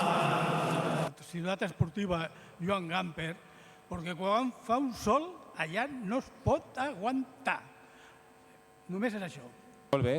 Please use some canopies on the Sports City because it's too sunny there. We need some shade. Member 750. I just want to thank you because you invited Ramon Klopp to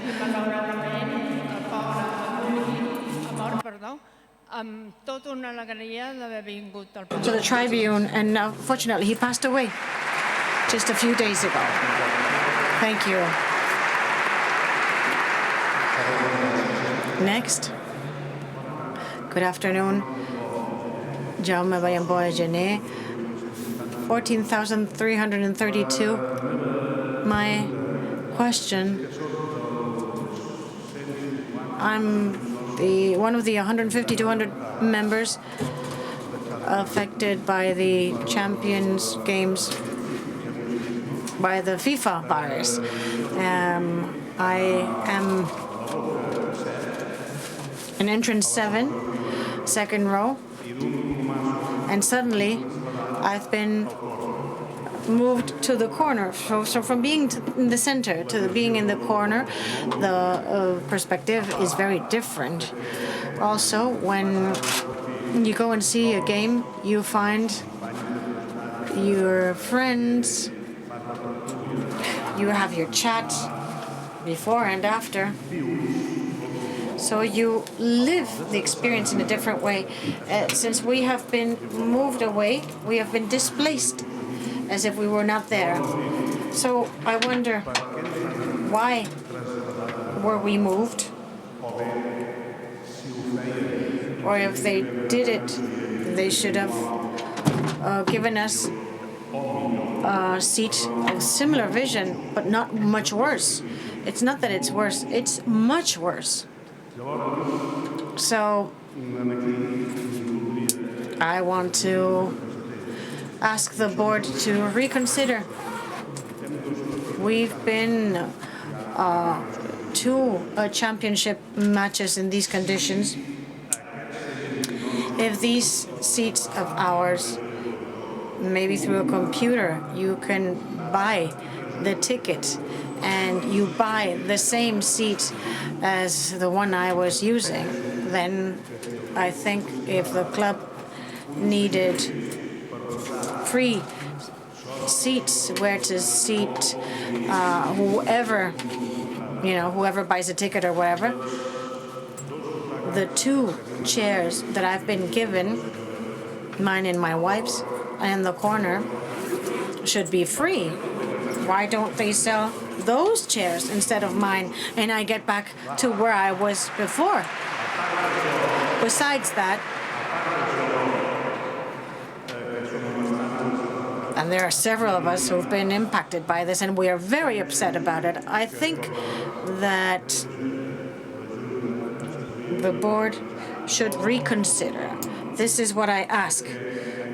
In case that the Barcelona gets to the final in the Champions League, we should be given seats that would be untransferable, that we should use, those affected by these changes, without going to the draw.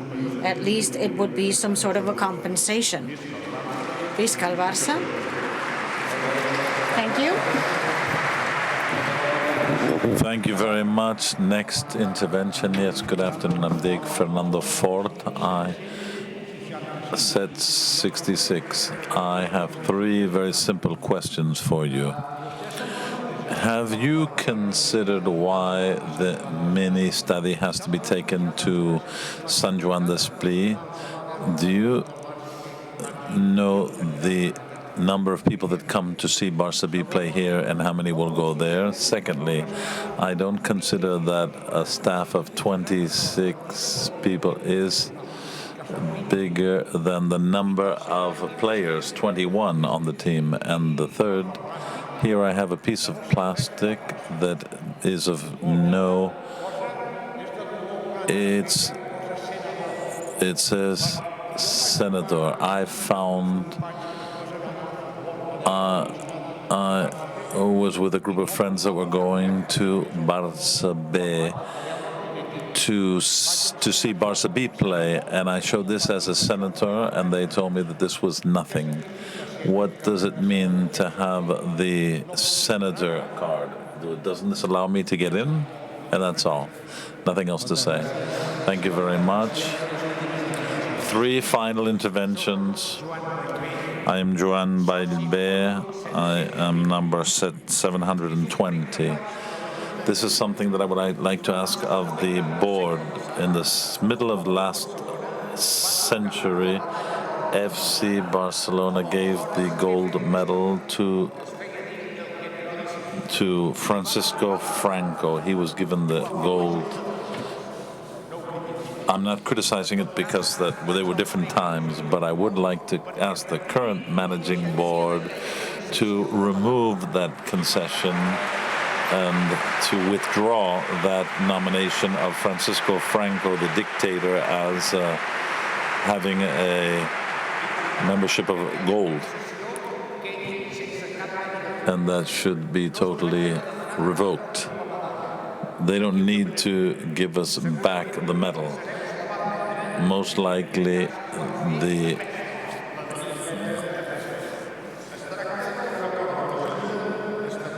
idea is that we should establish the revocation of that and for there to be no effect behind it. Perhaps some won't like this decision, but in any case, they're not our friends. I think it will be a dignified act for the members of Football Club Barcelona, for Catalan Sport, and for Catalonia. Thank you very much. Next intervention, please. Good afternoon. My name is Francesc Wanya. I am 50,799.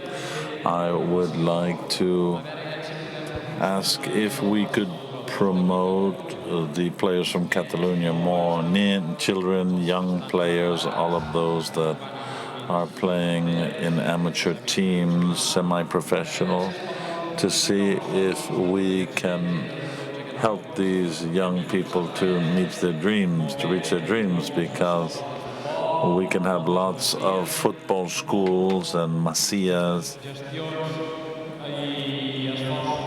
and to make efforts for children and young people to reach, but there are very few that actually make it. And another point would be if they have any plan prepared, or if they're starting to think of some kind of a plan, if we separate from Spain, if Catalonia separates from Spain, what we would do. Thank you very much.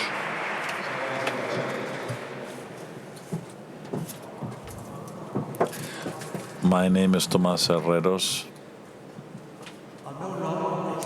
Mine is Tomás Herreros y Fagella. I have 1,182.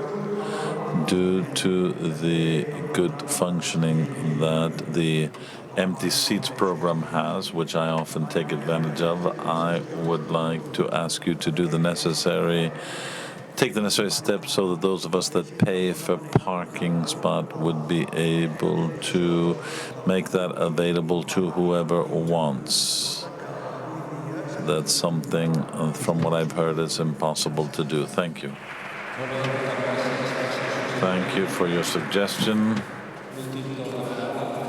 Last person, I am among us. I am 42,006. at the end of the Champions League in Paris. I waited for 20 hours. I was third in the queue, and I never won it. And I know too many people that have gone to more than one and more than two finals.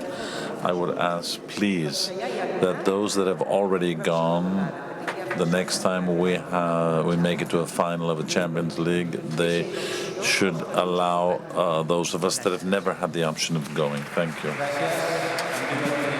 I'm being told that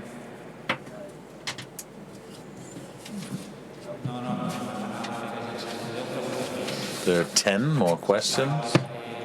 Please speed up. They have to be very quick, please. 10 questions. I insist very fast because we have to respond and we have a game to get to. I am Mario Montolio, number 18. Member of FC Barcelona, and I would like to thank the president because in some words get said to the Vanguardia, the response that we had in Madrid, they don't seem to have historic memory, but I would like to thank you because those of us from Barcelona don't have an historic memory, but normally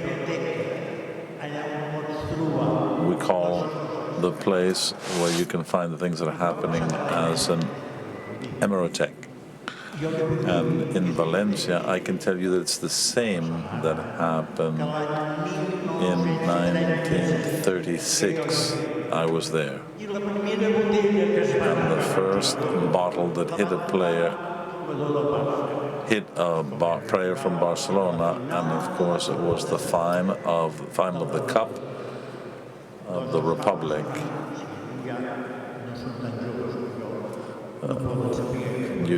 I was there, so I know that, and they threw a bottle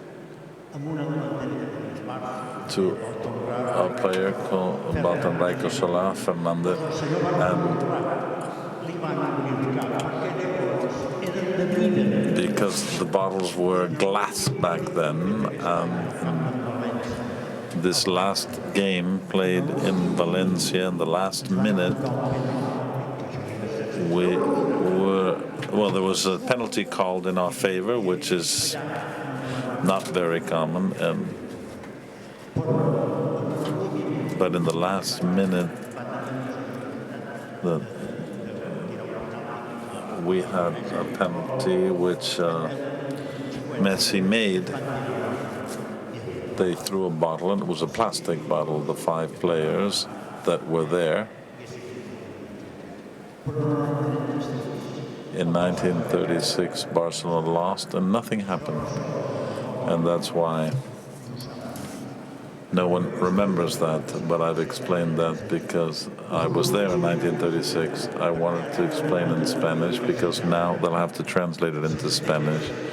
And Mr. Tebas will not understand what I'm saying, but in respect for all of those members that are here, I've said it in Catalan because Barcelona, Fiscal Barça, until we meet again. Please, we have commitments. We have to meet with very quickly, please. My name is Tomás de Felipe. I am 29,872. My question or proposal has to do with something that was said by a lady before, and that has to do going to the Champions finals. In my case, I have signed up to the most recent draws, and I've never had luck. So my proposal is there should be a system that will allow you to go to the champions. All of those members, we are part of a football team. We like going to the finals. So when I've talked about this in the past, they've said, well, this is a draw, and if you get chosen, you get chosen. But this isn't like a Christmas draw, a Christmas raffle, or winning the lottery. This is a football team. And the definition would be that there should be a draw so that the bars members that want to go to see the final should go, and that would, the ones that have already gone, they perhaps would have to give up their possibility to those that haven't gone, and the system would be very simple, and that is to use the same system that we have now. There's a draw, and first those that have never gone are signed up, and then we continue with the process. That's a proposal that should be studied. Thank you very much. And before, one said we should all vote, and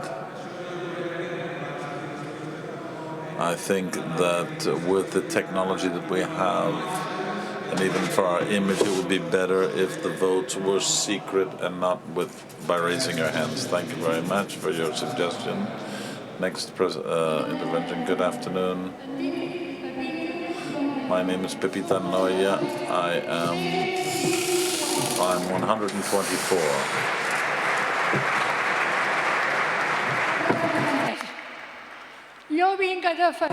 I am here to defend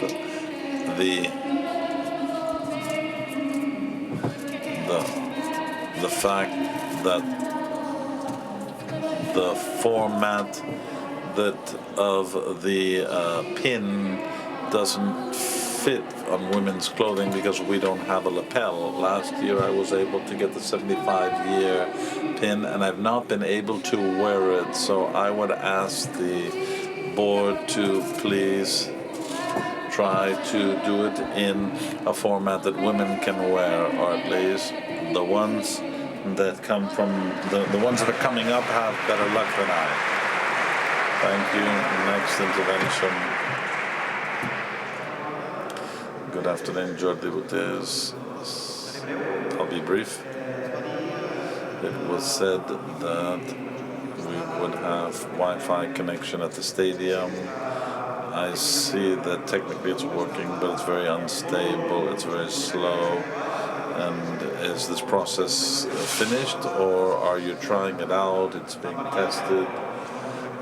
What's the situation? Thank you. Thank you for your brevity. Next. Javier Jomendes, 829. This has to do with point number 18.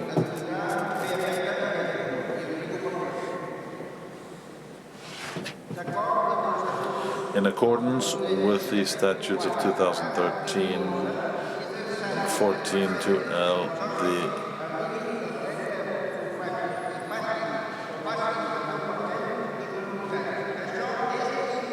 this is impossible because we don't know anyone. And I finished. Thank you. My proposal is that we change the statute, this article of association. That's my proposal. Understood. My name is Josep Solteras, number 44, 621. Two quick things. One, I already made this complaint last year. There were some changes made in the doors, and we used to go to the second and now we're on the third floor. Now all the doors are opened and you can enter when you want. When you do the remodeling, please make sure we don't have obstacles to get into our seats. And the last is to see if it's possible for the board of directors to be able to bring someone with you when you go to the museum if you are a member. Good afternoon. Nicolau Casas.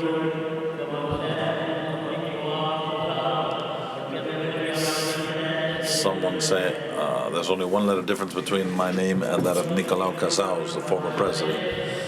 I am 447, number 447.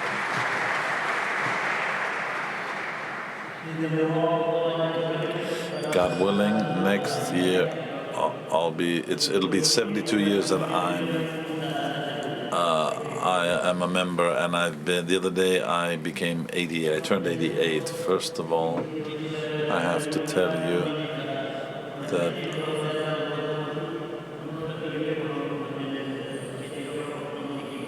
I'm a bit late because I couldn't get here. I didn't have anyone to bring me, and I don't drive. But in any case, I've been able to hear some things on television, on the Barça TV channel, and I would like to thank the board for their management, because in all these years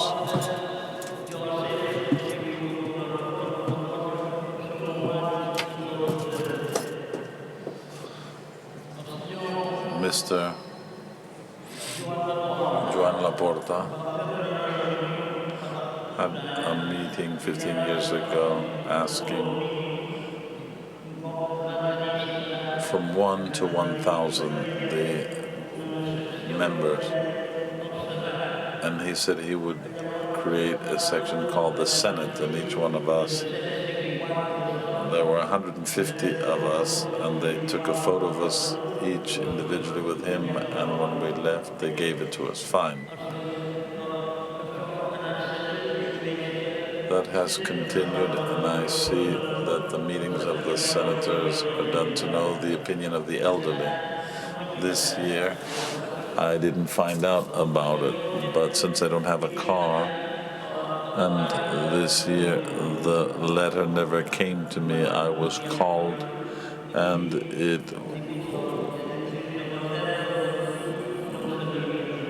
so I didn't know I would be here until 10. I'm in Sarrià de Ter, and we were at the Basilica celebrating a festivity.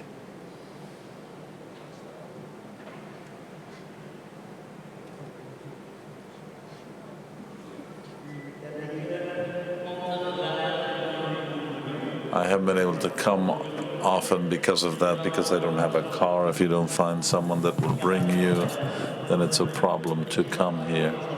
It's easy to take the train, but to get back to Sarrià de Ter, it's more difficult. That's why I'm saying that I'm justifying my absences. When I called the other day, I said that for the meantime, if it changes your call. Well, this morning when I was coming here, I called the club, and I had to call 10 or 12 times because the lines were always busy. Well, we'll let that go, and let's go to the question. The question is that I was able to come with one of my children who's 52 years old, who's also a member, and he has the silver emblem. And my oldest, whose name is Nicolau, and one of my grandchildren as well.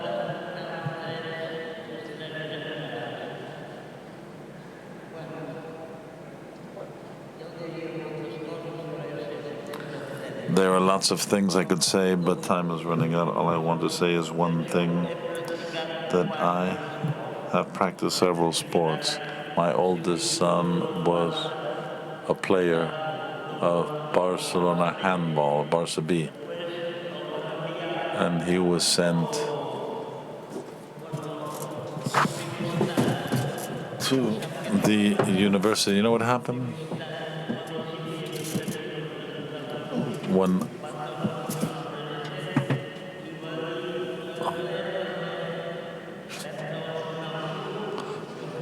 we called the club,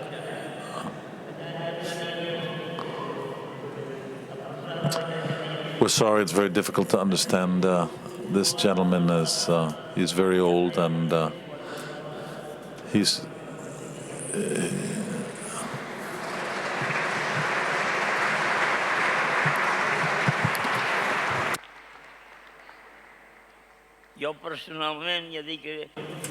Personally, I have practiced several sports, but I have to tell you a very good thing that happened to me. In 1950, I was 22 years old.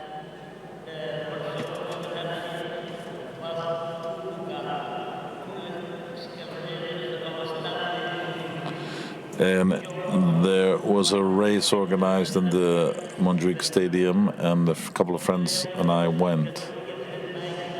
I hadn't ever raced before, and even less at the Montjuic Stadium. I participated in 600 meters, and I was fortunate enough to win.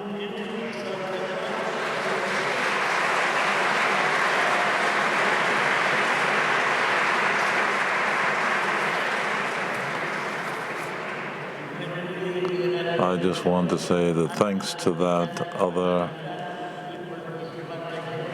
I participated in track and field, and it had never been practiced in Sarrià de Ter, my village, and there were children doing it 6, 7, 8, 9, 10. Thank you for everything and for your patience. Moltes gràcies i agraïts per el seu esforç. Thank you for your effort to be here with us today. With there are two final words. I'm Jaume Aparicio Coca. I spoke briefly this morning of the economic issue, and it's 50,683 is my current. Someone said that Barça B going to San Juan de Espí could be negative for the team, and someone else said that talked about the children. In Barça we have different age groups: juvenile, cadet, infantil, Barça B, etc. And it turns out there are very few players that make it to the top, that make it to the pro team. And the ones that come are defense players. The players, young children, when they play, they score lots of goals. It's lots of fun to watch the children play, the young people play.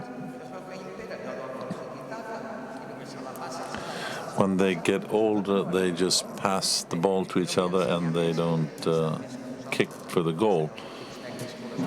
And of course, there are plenty of managers and technical teams, but there's no substitution. We get people from so much preparation and so little results. Let me finish this. Another very briefly. I have a group of friends, and they say, football began with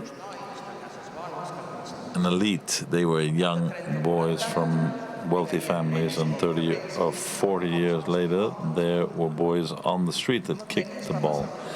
And the same occurred with tennis. In the 50s, it was only the privileged classes that could play tennis, but then there was Santana, and many people play tennis here. There's a sport that today, up until 10 years ago, it was a minority sport, and now it is beginning to take root. We have lots of land at Barça. This is an idea. Maybe I'm making a mistake, and forgive me in that case, but why don't we have a golf course and a pitch and putt?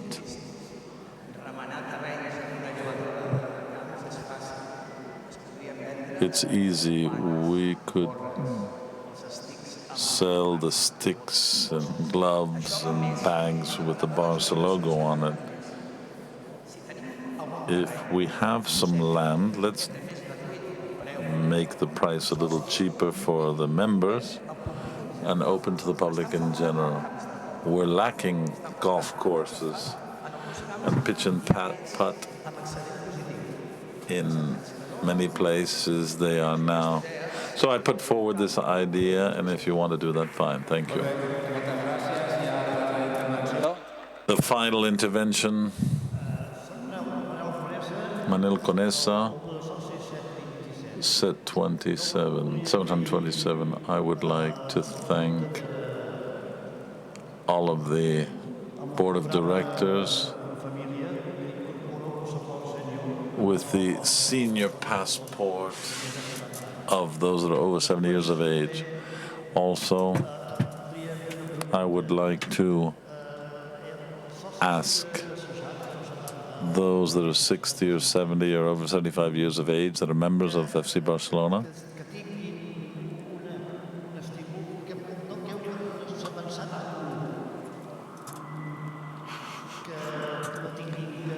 have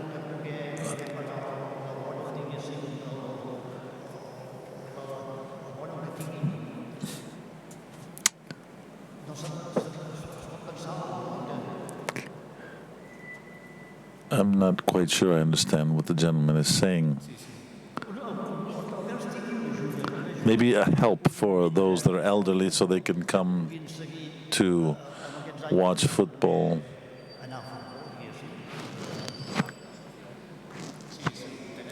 Yes, we understand. Thank you.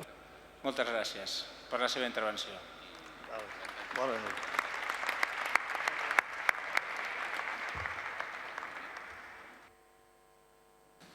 Ara donaran resposta a les qüestions que han sigut plantejades. Okay, thank you for all of your questions. Mr. Joan Sala was proposing that our new members don't know much about the players of the past. They don't remember the Dream Team, for example. We have a project here that we are doing, and you'll see how little our own media will be talking more and more about the players from the past.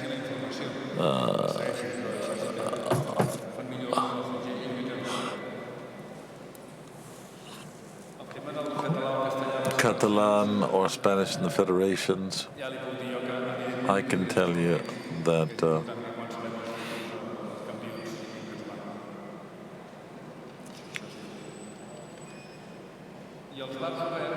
the open bars, Mr. Sala is right. We've been working on that. Recently, we were in the United States seeing how they manage the management of the large sports arenas. We have to open the stadium earlier and allow people to come in because we all leave quickly, but for that we have to make it more enjoyable, a service that's more comfortable, more convenient. That's why the remodeling of the Camp Nou makes so much sense. And we'll see how we improve the conditions of the bars in the stadium so we can come in earlier, eat, drink, and watch. Talk before the game and then afterwards as well. So we're working on that. And I give the floor. I ask Oscar Grau to work on that. Mr. Sibiloka says if we can buy a team. Well, we have our young players that go all over the world to play in tournaments whenever they have long weekends or Christmas or Easter holidays. They organize championships internationally, and we go to promote so that they have the opportunity of playing against other countries. And there's a Barcelona school here, a Football Club Barcelona here in the city, but there are local schools that have their own schools, and we don't do it here in Barcelona. We go further away so we don't compete with the local schools because we wouldn't want to harm Catalan football.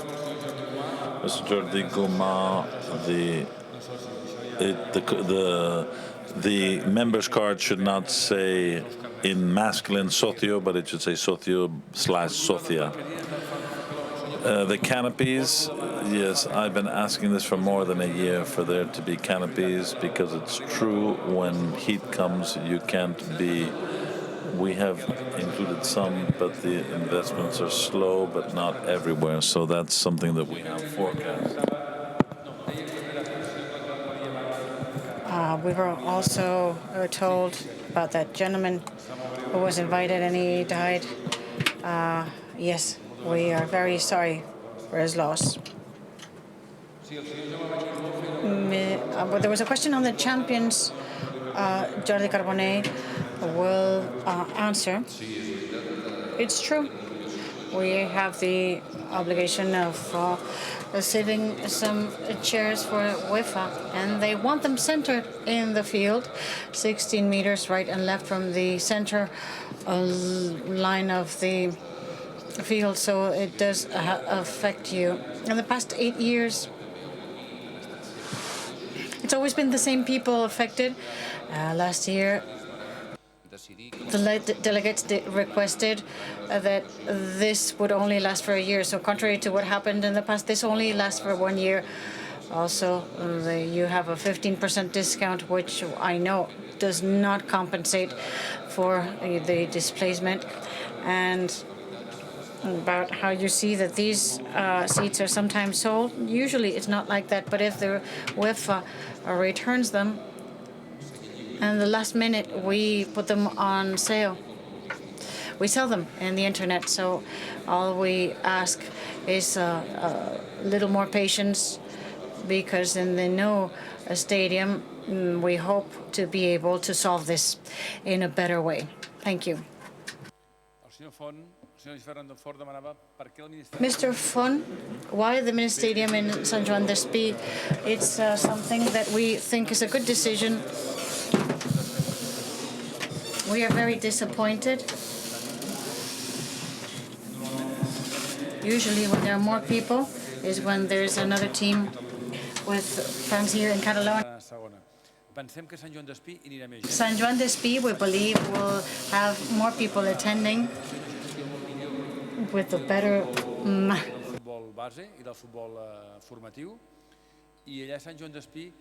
in San Juan d'Espí, we found many things much easier. There was a little study done. The members were asked, and people answered that perhaps San Juan d'Espí would be better. It's just for football reasons and football organization. It'll be easier for the juvenile teams to train there. They'll all train in the same way with the type of grass we have in the stadium, so it'll be great improvements. True, the staff of the first team is very large, more staff than players. True, and it's growing and growing. Many years ago, the team had 28 players and 4 or 5 technical staff. Now there's more technical staff. In the end, we have to pamper our players, and each one of them have many responsibilities and things to do. Nowadays, the players are very well taken care of, and each one of the technical members have a specific role contributing to support the players and the coach. The senator's card, you have the right as any member. You're a member, and as a senator, you should be able to carry out the same actions as an ordinary member. Maybe we should put the same membership card stating that you are a member and a senator at the same time. Of course, you can use it in any of the club's institution. We'll think about it, about the Franco matter. We've looked at the files in the past years, and we never see anything saying that there was a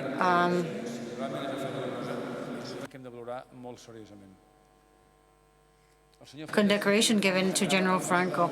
Another question, promotion of Catalan players Yeah, we do. We do that. In the juvenile teams, we have 400 some players of different ages and levels. Most of them are Catalan.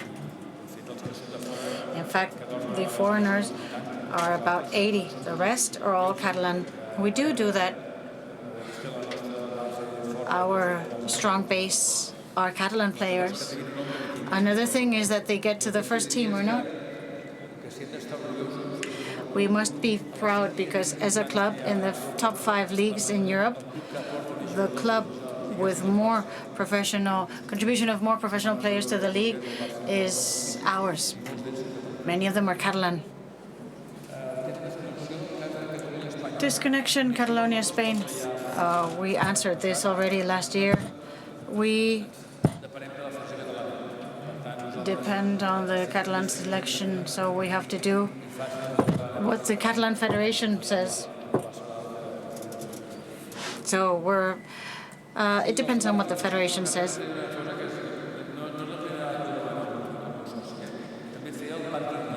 The parking for car park technology has been incorporated. We still have to work on incorporating technology in the car parks. We have to add technology to that. We'll see how we do that, and I hope we can soon announce of the car parks and also for control matters.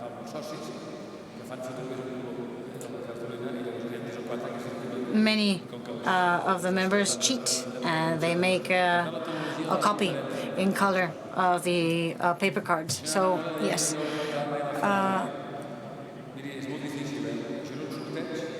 About the seats for the final, some members never got the chance to go. I wish we had finals every year.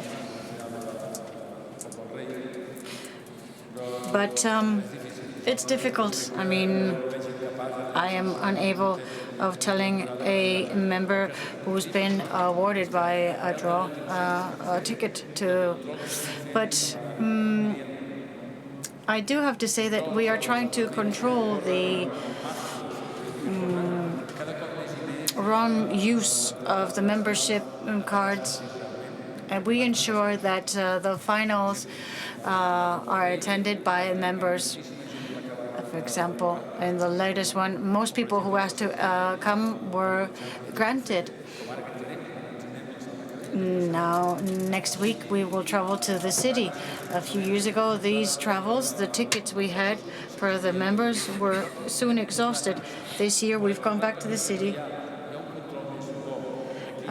There's a better control of who buys that, and there's a vostè haver anat a algunes finals. La propera final, cada cop ho fem més, i més amb el 900 veurà com això tindrà moltes més possibilitats. There's no resale. Olivo parla de l'any 36, que tot això ja ha passat. El futbol és cíclic, tot passa, i per això és tan important a vegades que senadors com vostè... And people such as yourselves, senators such as yourselves, they tell us what has happened, because situations that we have today that happened in that experience, well, always helps us often to resolve the current situations that happened and that we were unfamiliar with. So thank you for what you shared with us about 1936. Sometimes it's better to have that direct contact.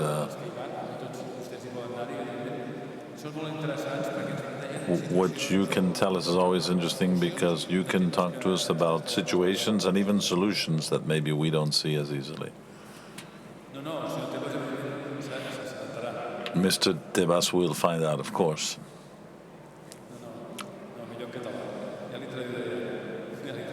Yeah, they'll translate for him better in Catalan. Mr. Tomás de Felipe was saying the same,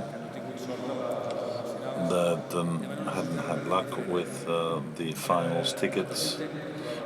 We have to fight against the scalpers and against organized mafias of this type. If this goes well, it's going to be easier than especially if they're large stadiums that allow us to have 30 or 40 tickets, I think that the members that sign up, well, hopefully the majority, all of them will have, but we have to fight against that fraud.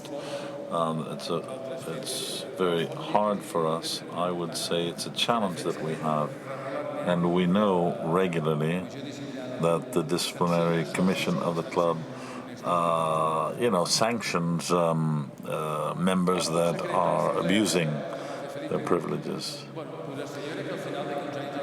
Well, I think in the assembly we'll all be voting electronically in the future. It will all be based on iPads or smartphones that will allow for that. Now we do it in a non-secretive way, but obviously seeing people vote, gives a lot of strength to this, but in the future we'll be able to do it electronically because technology keeps growing. The insignia, the pin for the women, they're not with a pin, but rather they are for a lapel, and so we'll have to change that. So because a woman that has been a member for 50 years and gets the insignia, well, she can't wear that, so. Then there was talk about the Wi-Fi, question about Wi-Fi. Roy can answer. The technology that we use is the latest generation. There are lots of elements that come into play, but if you're around here, we have our people that are from systems. Maybe they can look and see that maybe where you are, but I've just connected to the Wi-Fi and the system is working, so it could be a problem with the terminal or a problem of the antenna, but it is functioning correctly. Well, it's worthwhile finding out because in this chain with Wi-Fi, there are many different aspects. So it doesn't. I think someone around here. You have the person in charge of systems from the club that can help you.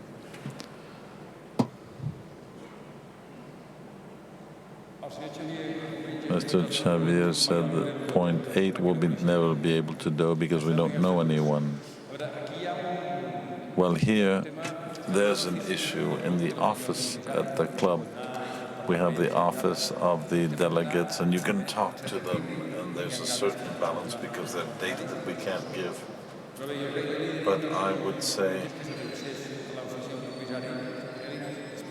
that if you go to the office, you can discover how to...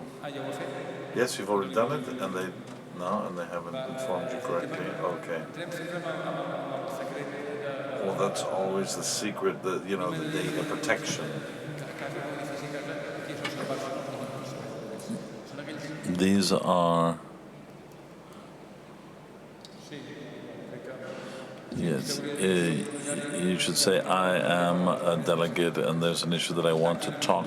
Please have them contact me, but this is an issue that has to be resolved. We have to see how we can respect the norms of data protection and how you can relate and discuss things with your other delegates. Yeah, but there's an issue with the data protection laws. That's a different issue, and it's a legal binding issue. This year, the maximum we can do is to have meetings to organize encounters, but next year, all of you will be back. Mr. Joan Suteras.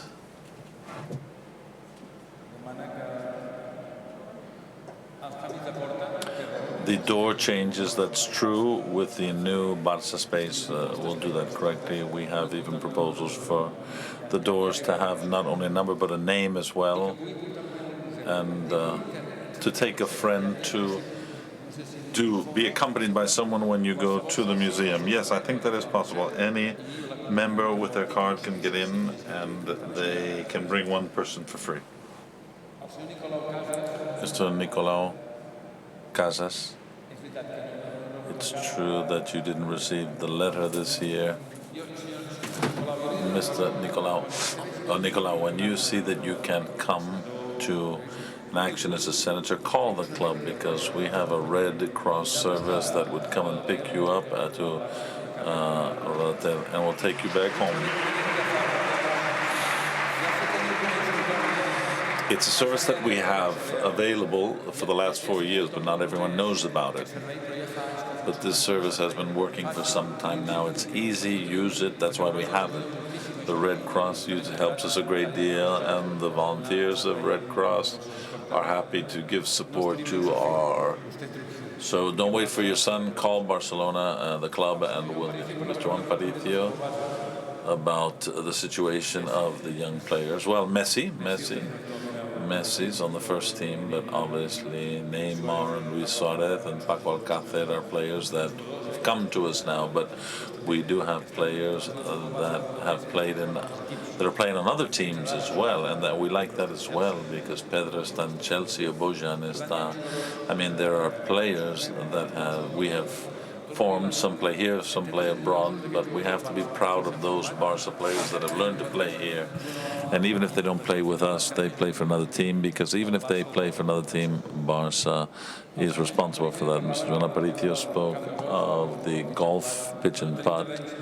Well, we have lots of land, and now that we've recovered Can Rigal, but in Vila de Cans we do have some land, but I think that we asked for authorization, but the city hall from that place didn't approve it, and we have other projects that are more here related to Les Corts and Schwand on the speed, but that's a good suggestion. And Mr. Cuneza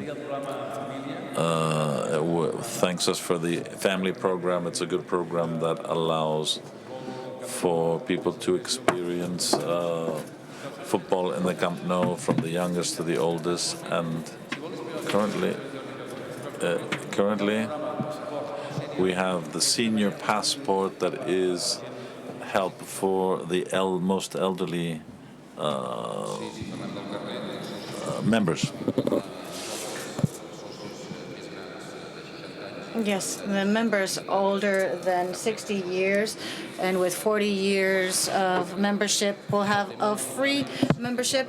Now, since the membership card or the title holders can pass on this document to their offspring, this might change. We'd like to do discounts in Nike and the sponsors, and in the end, we have to make compatible the advantages that the members want to have with the economics in the club. So long as things go well and better, thanks to the economic results, we'll continue working and increasing the services for all our members. But in many years, or in a few years' time, there will be more members older than 60 years, because we tend to live longer and longer and in good health. So with this last remark, question and answer, we will finish this General Assembly. We greatly appreciate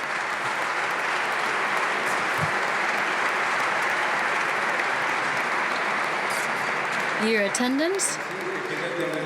We have 10 minutes before the game begins.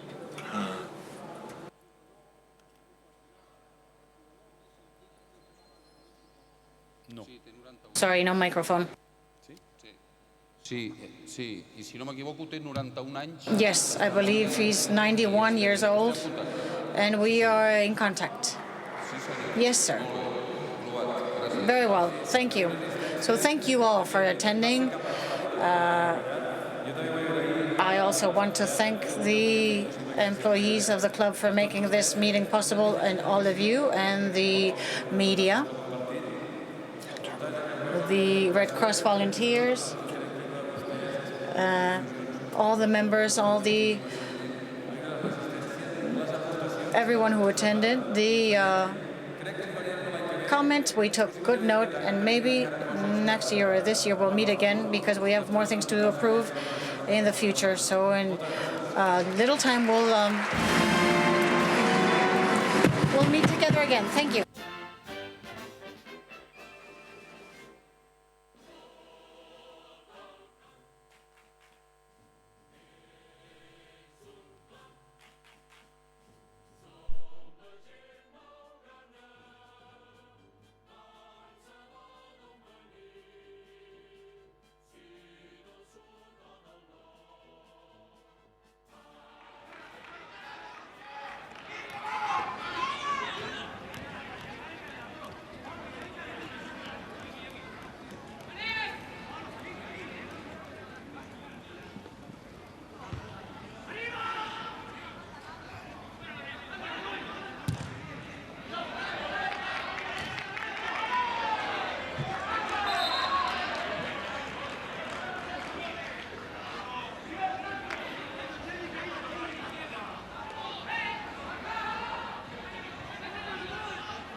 largo el saque, va largo el saque, ¿eh? Estamos en 9 seguramente. Vale, yo te canto. 3, 2, 1, ya.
Va segundo.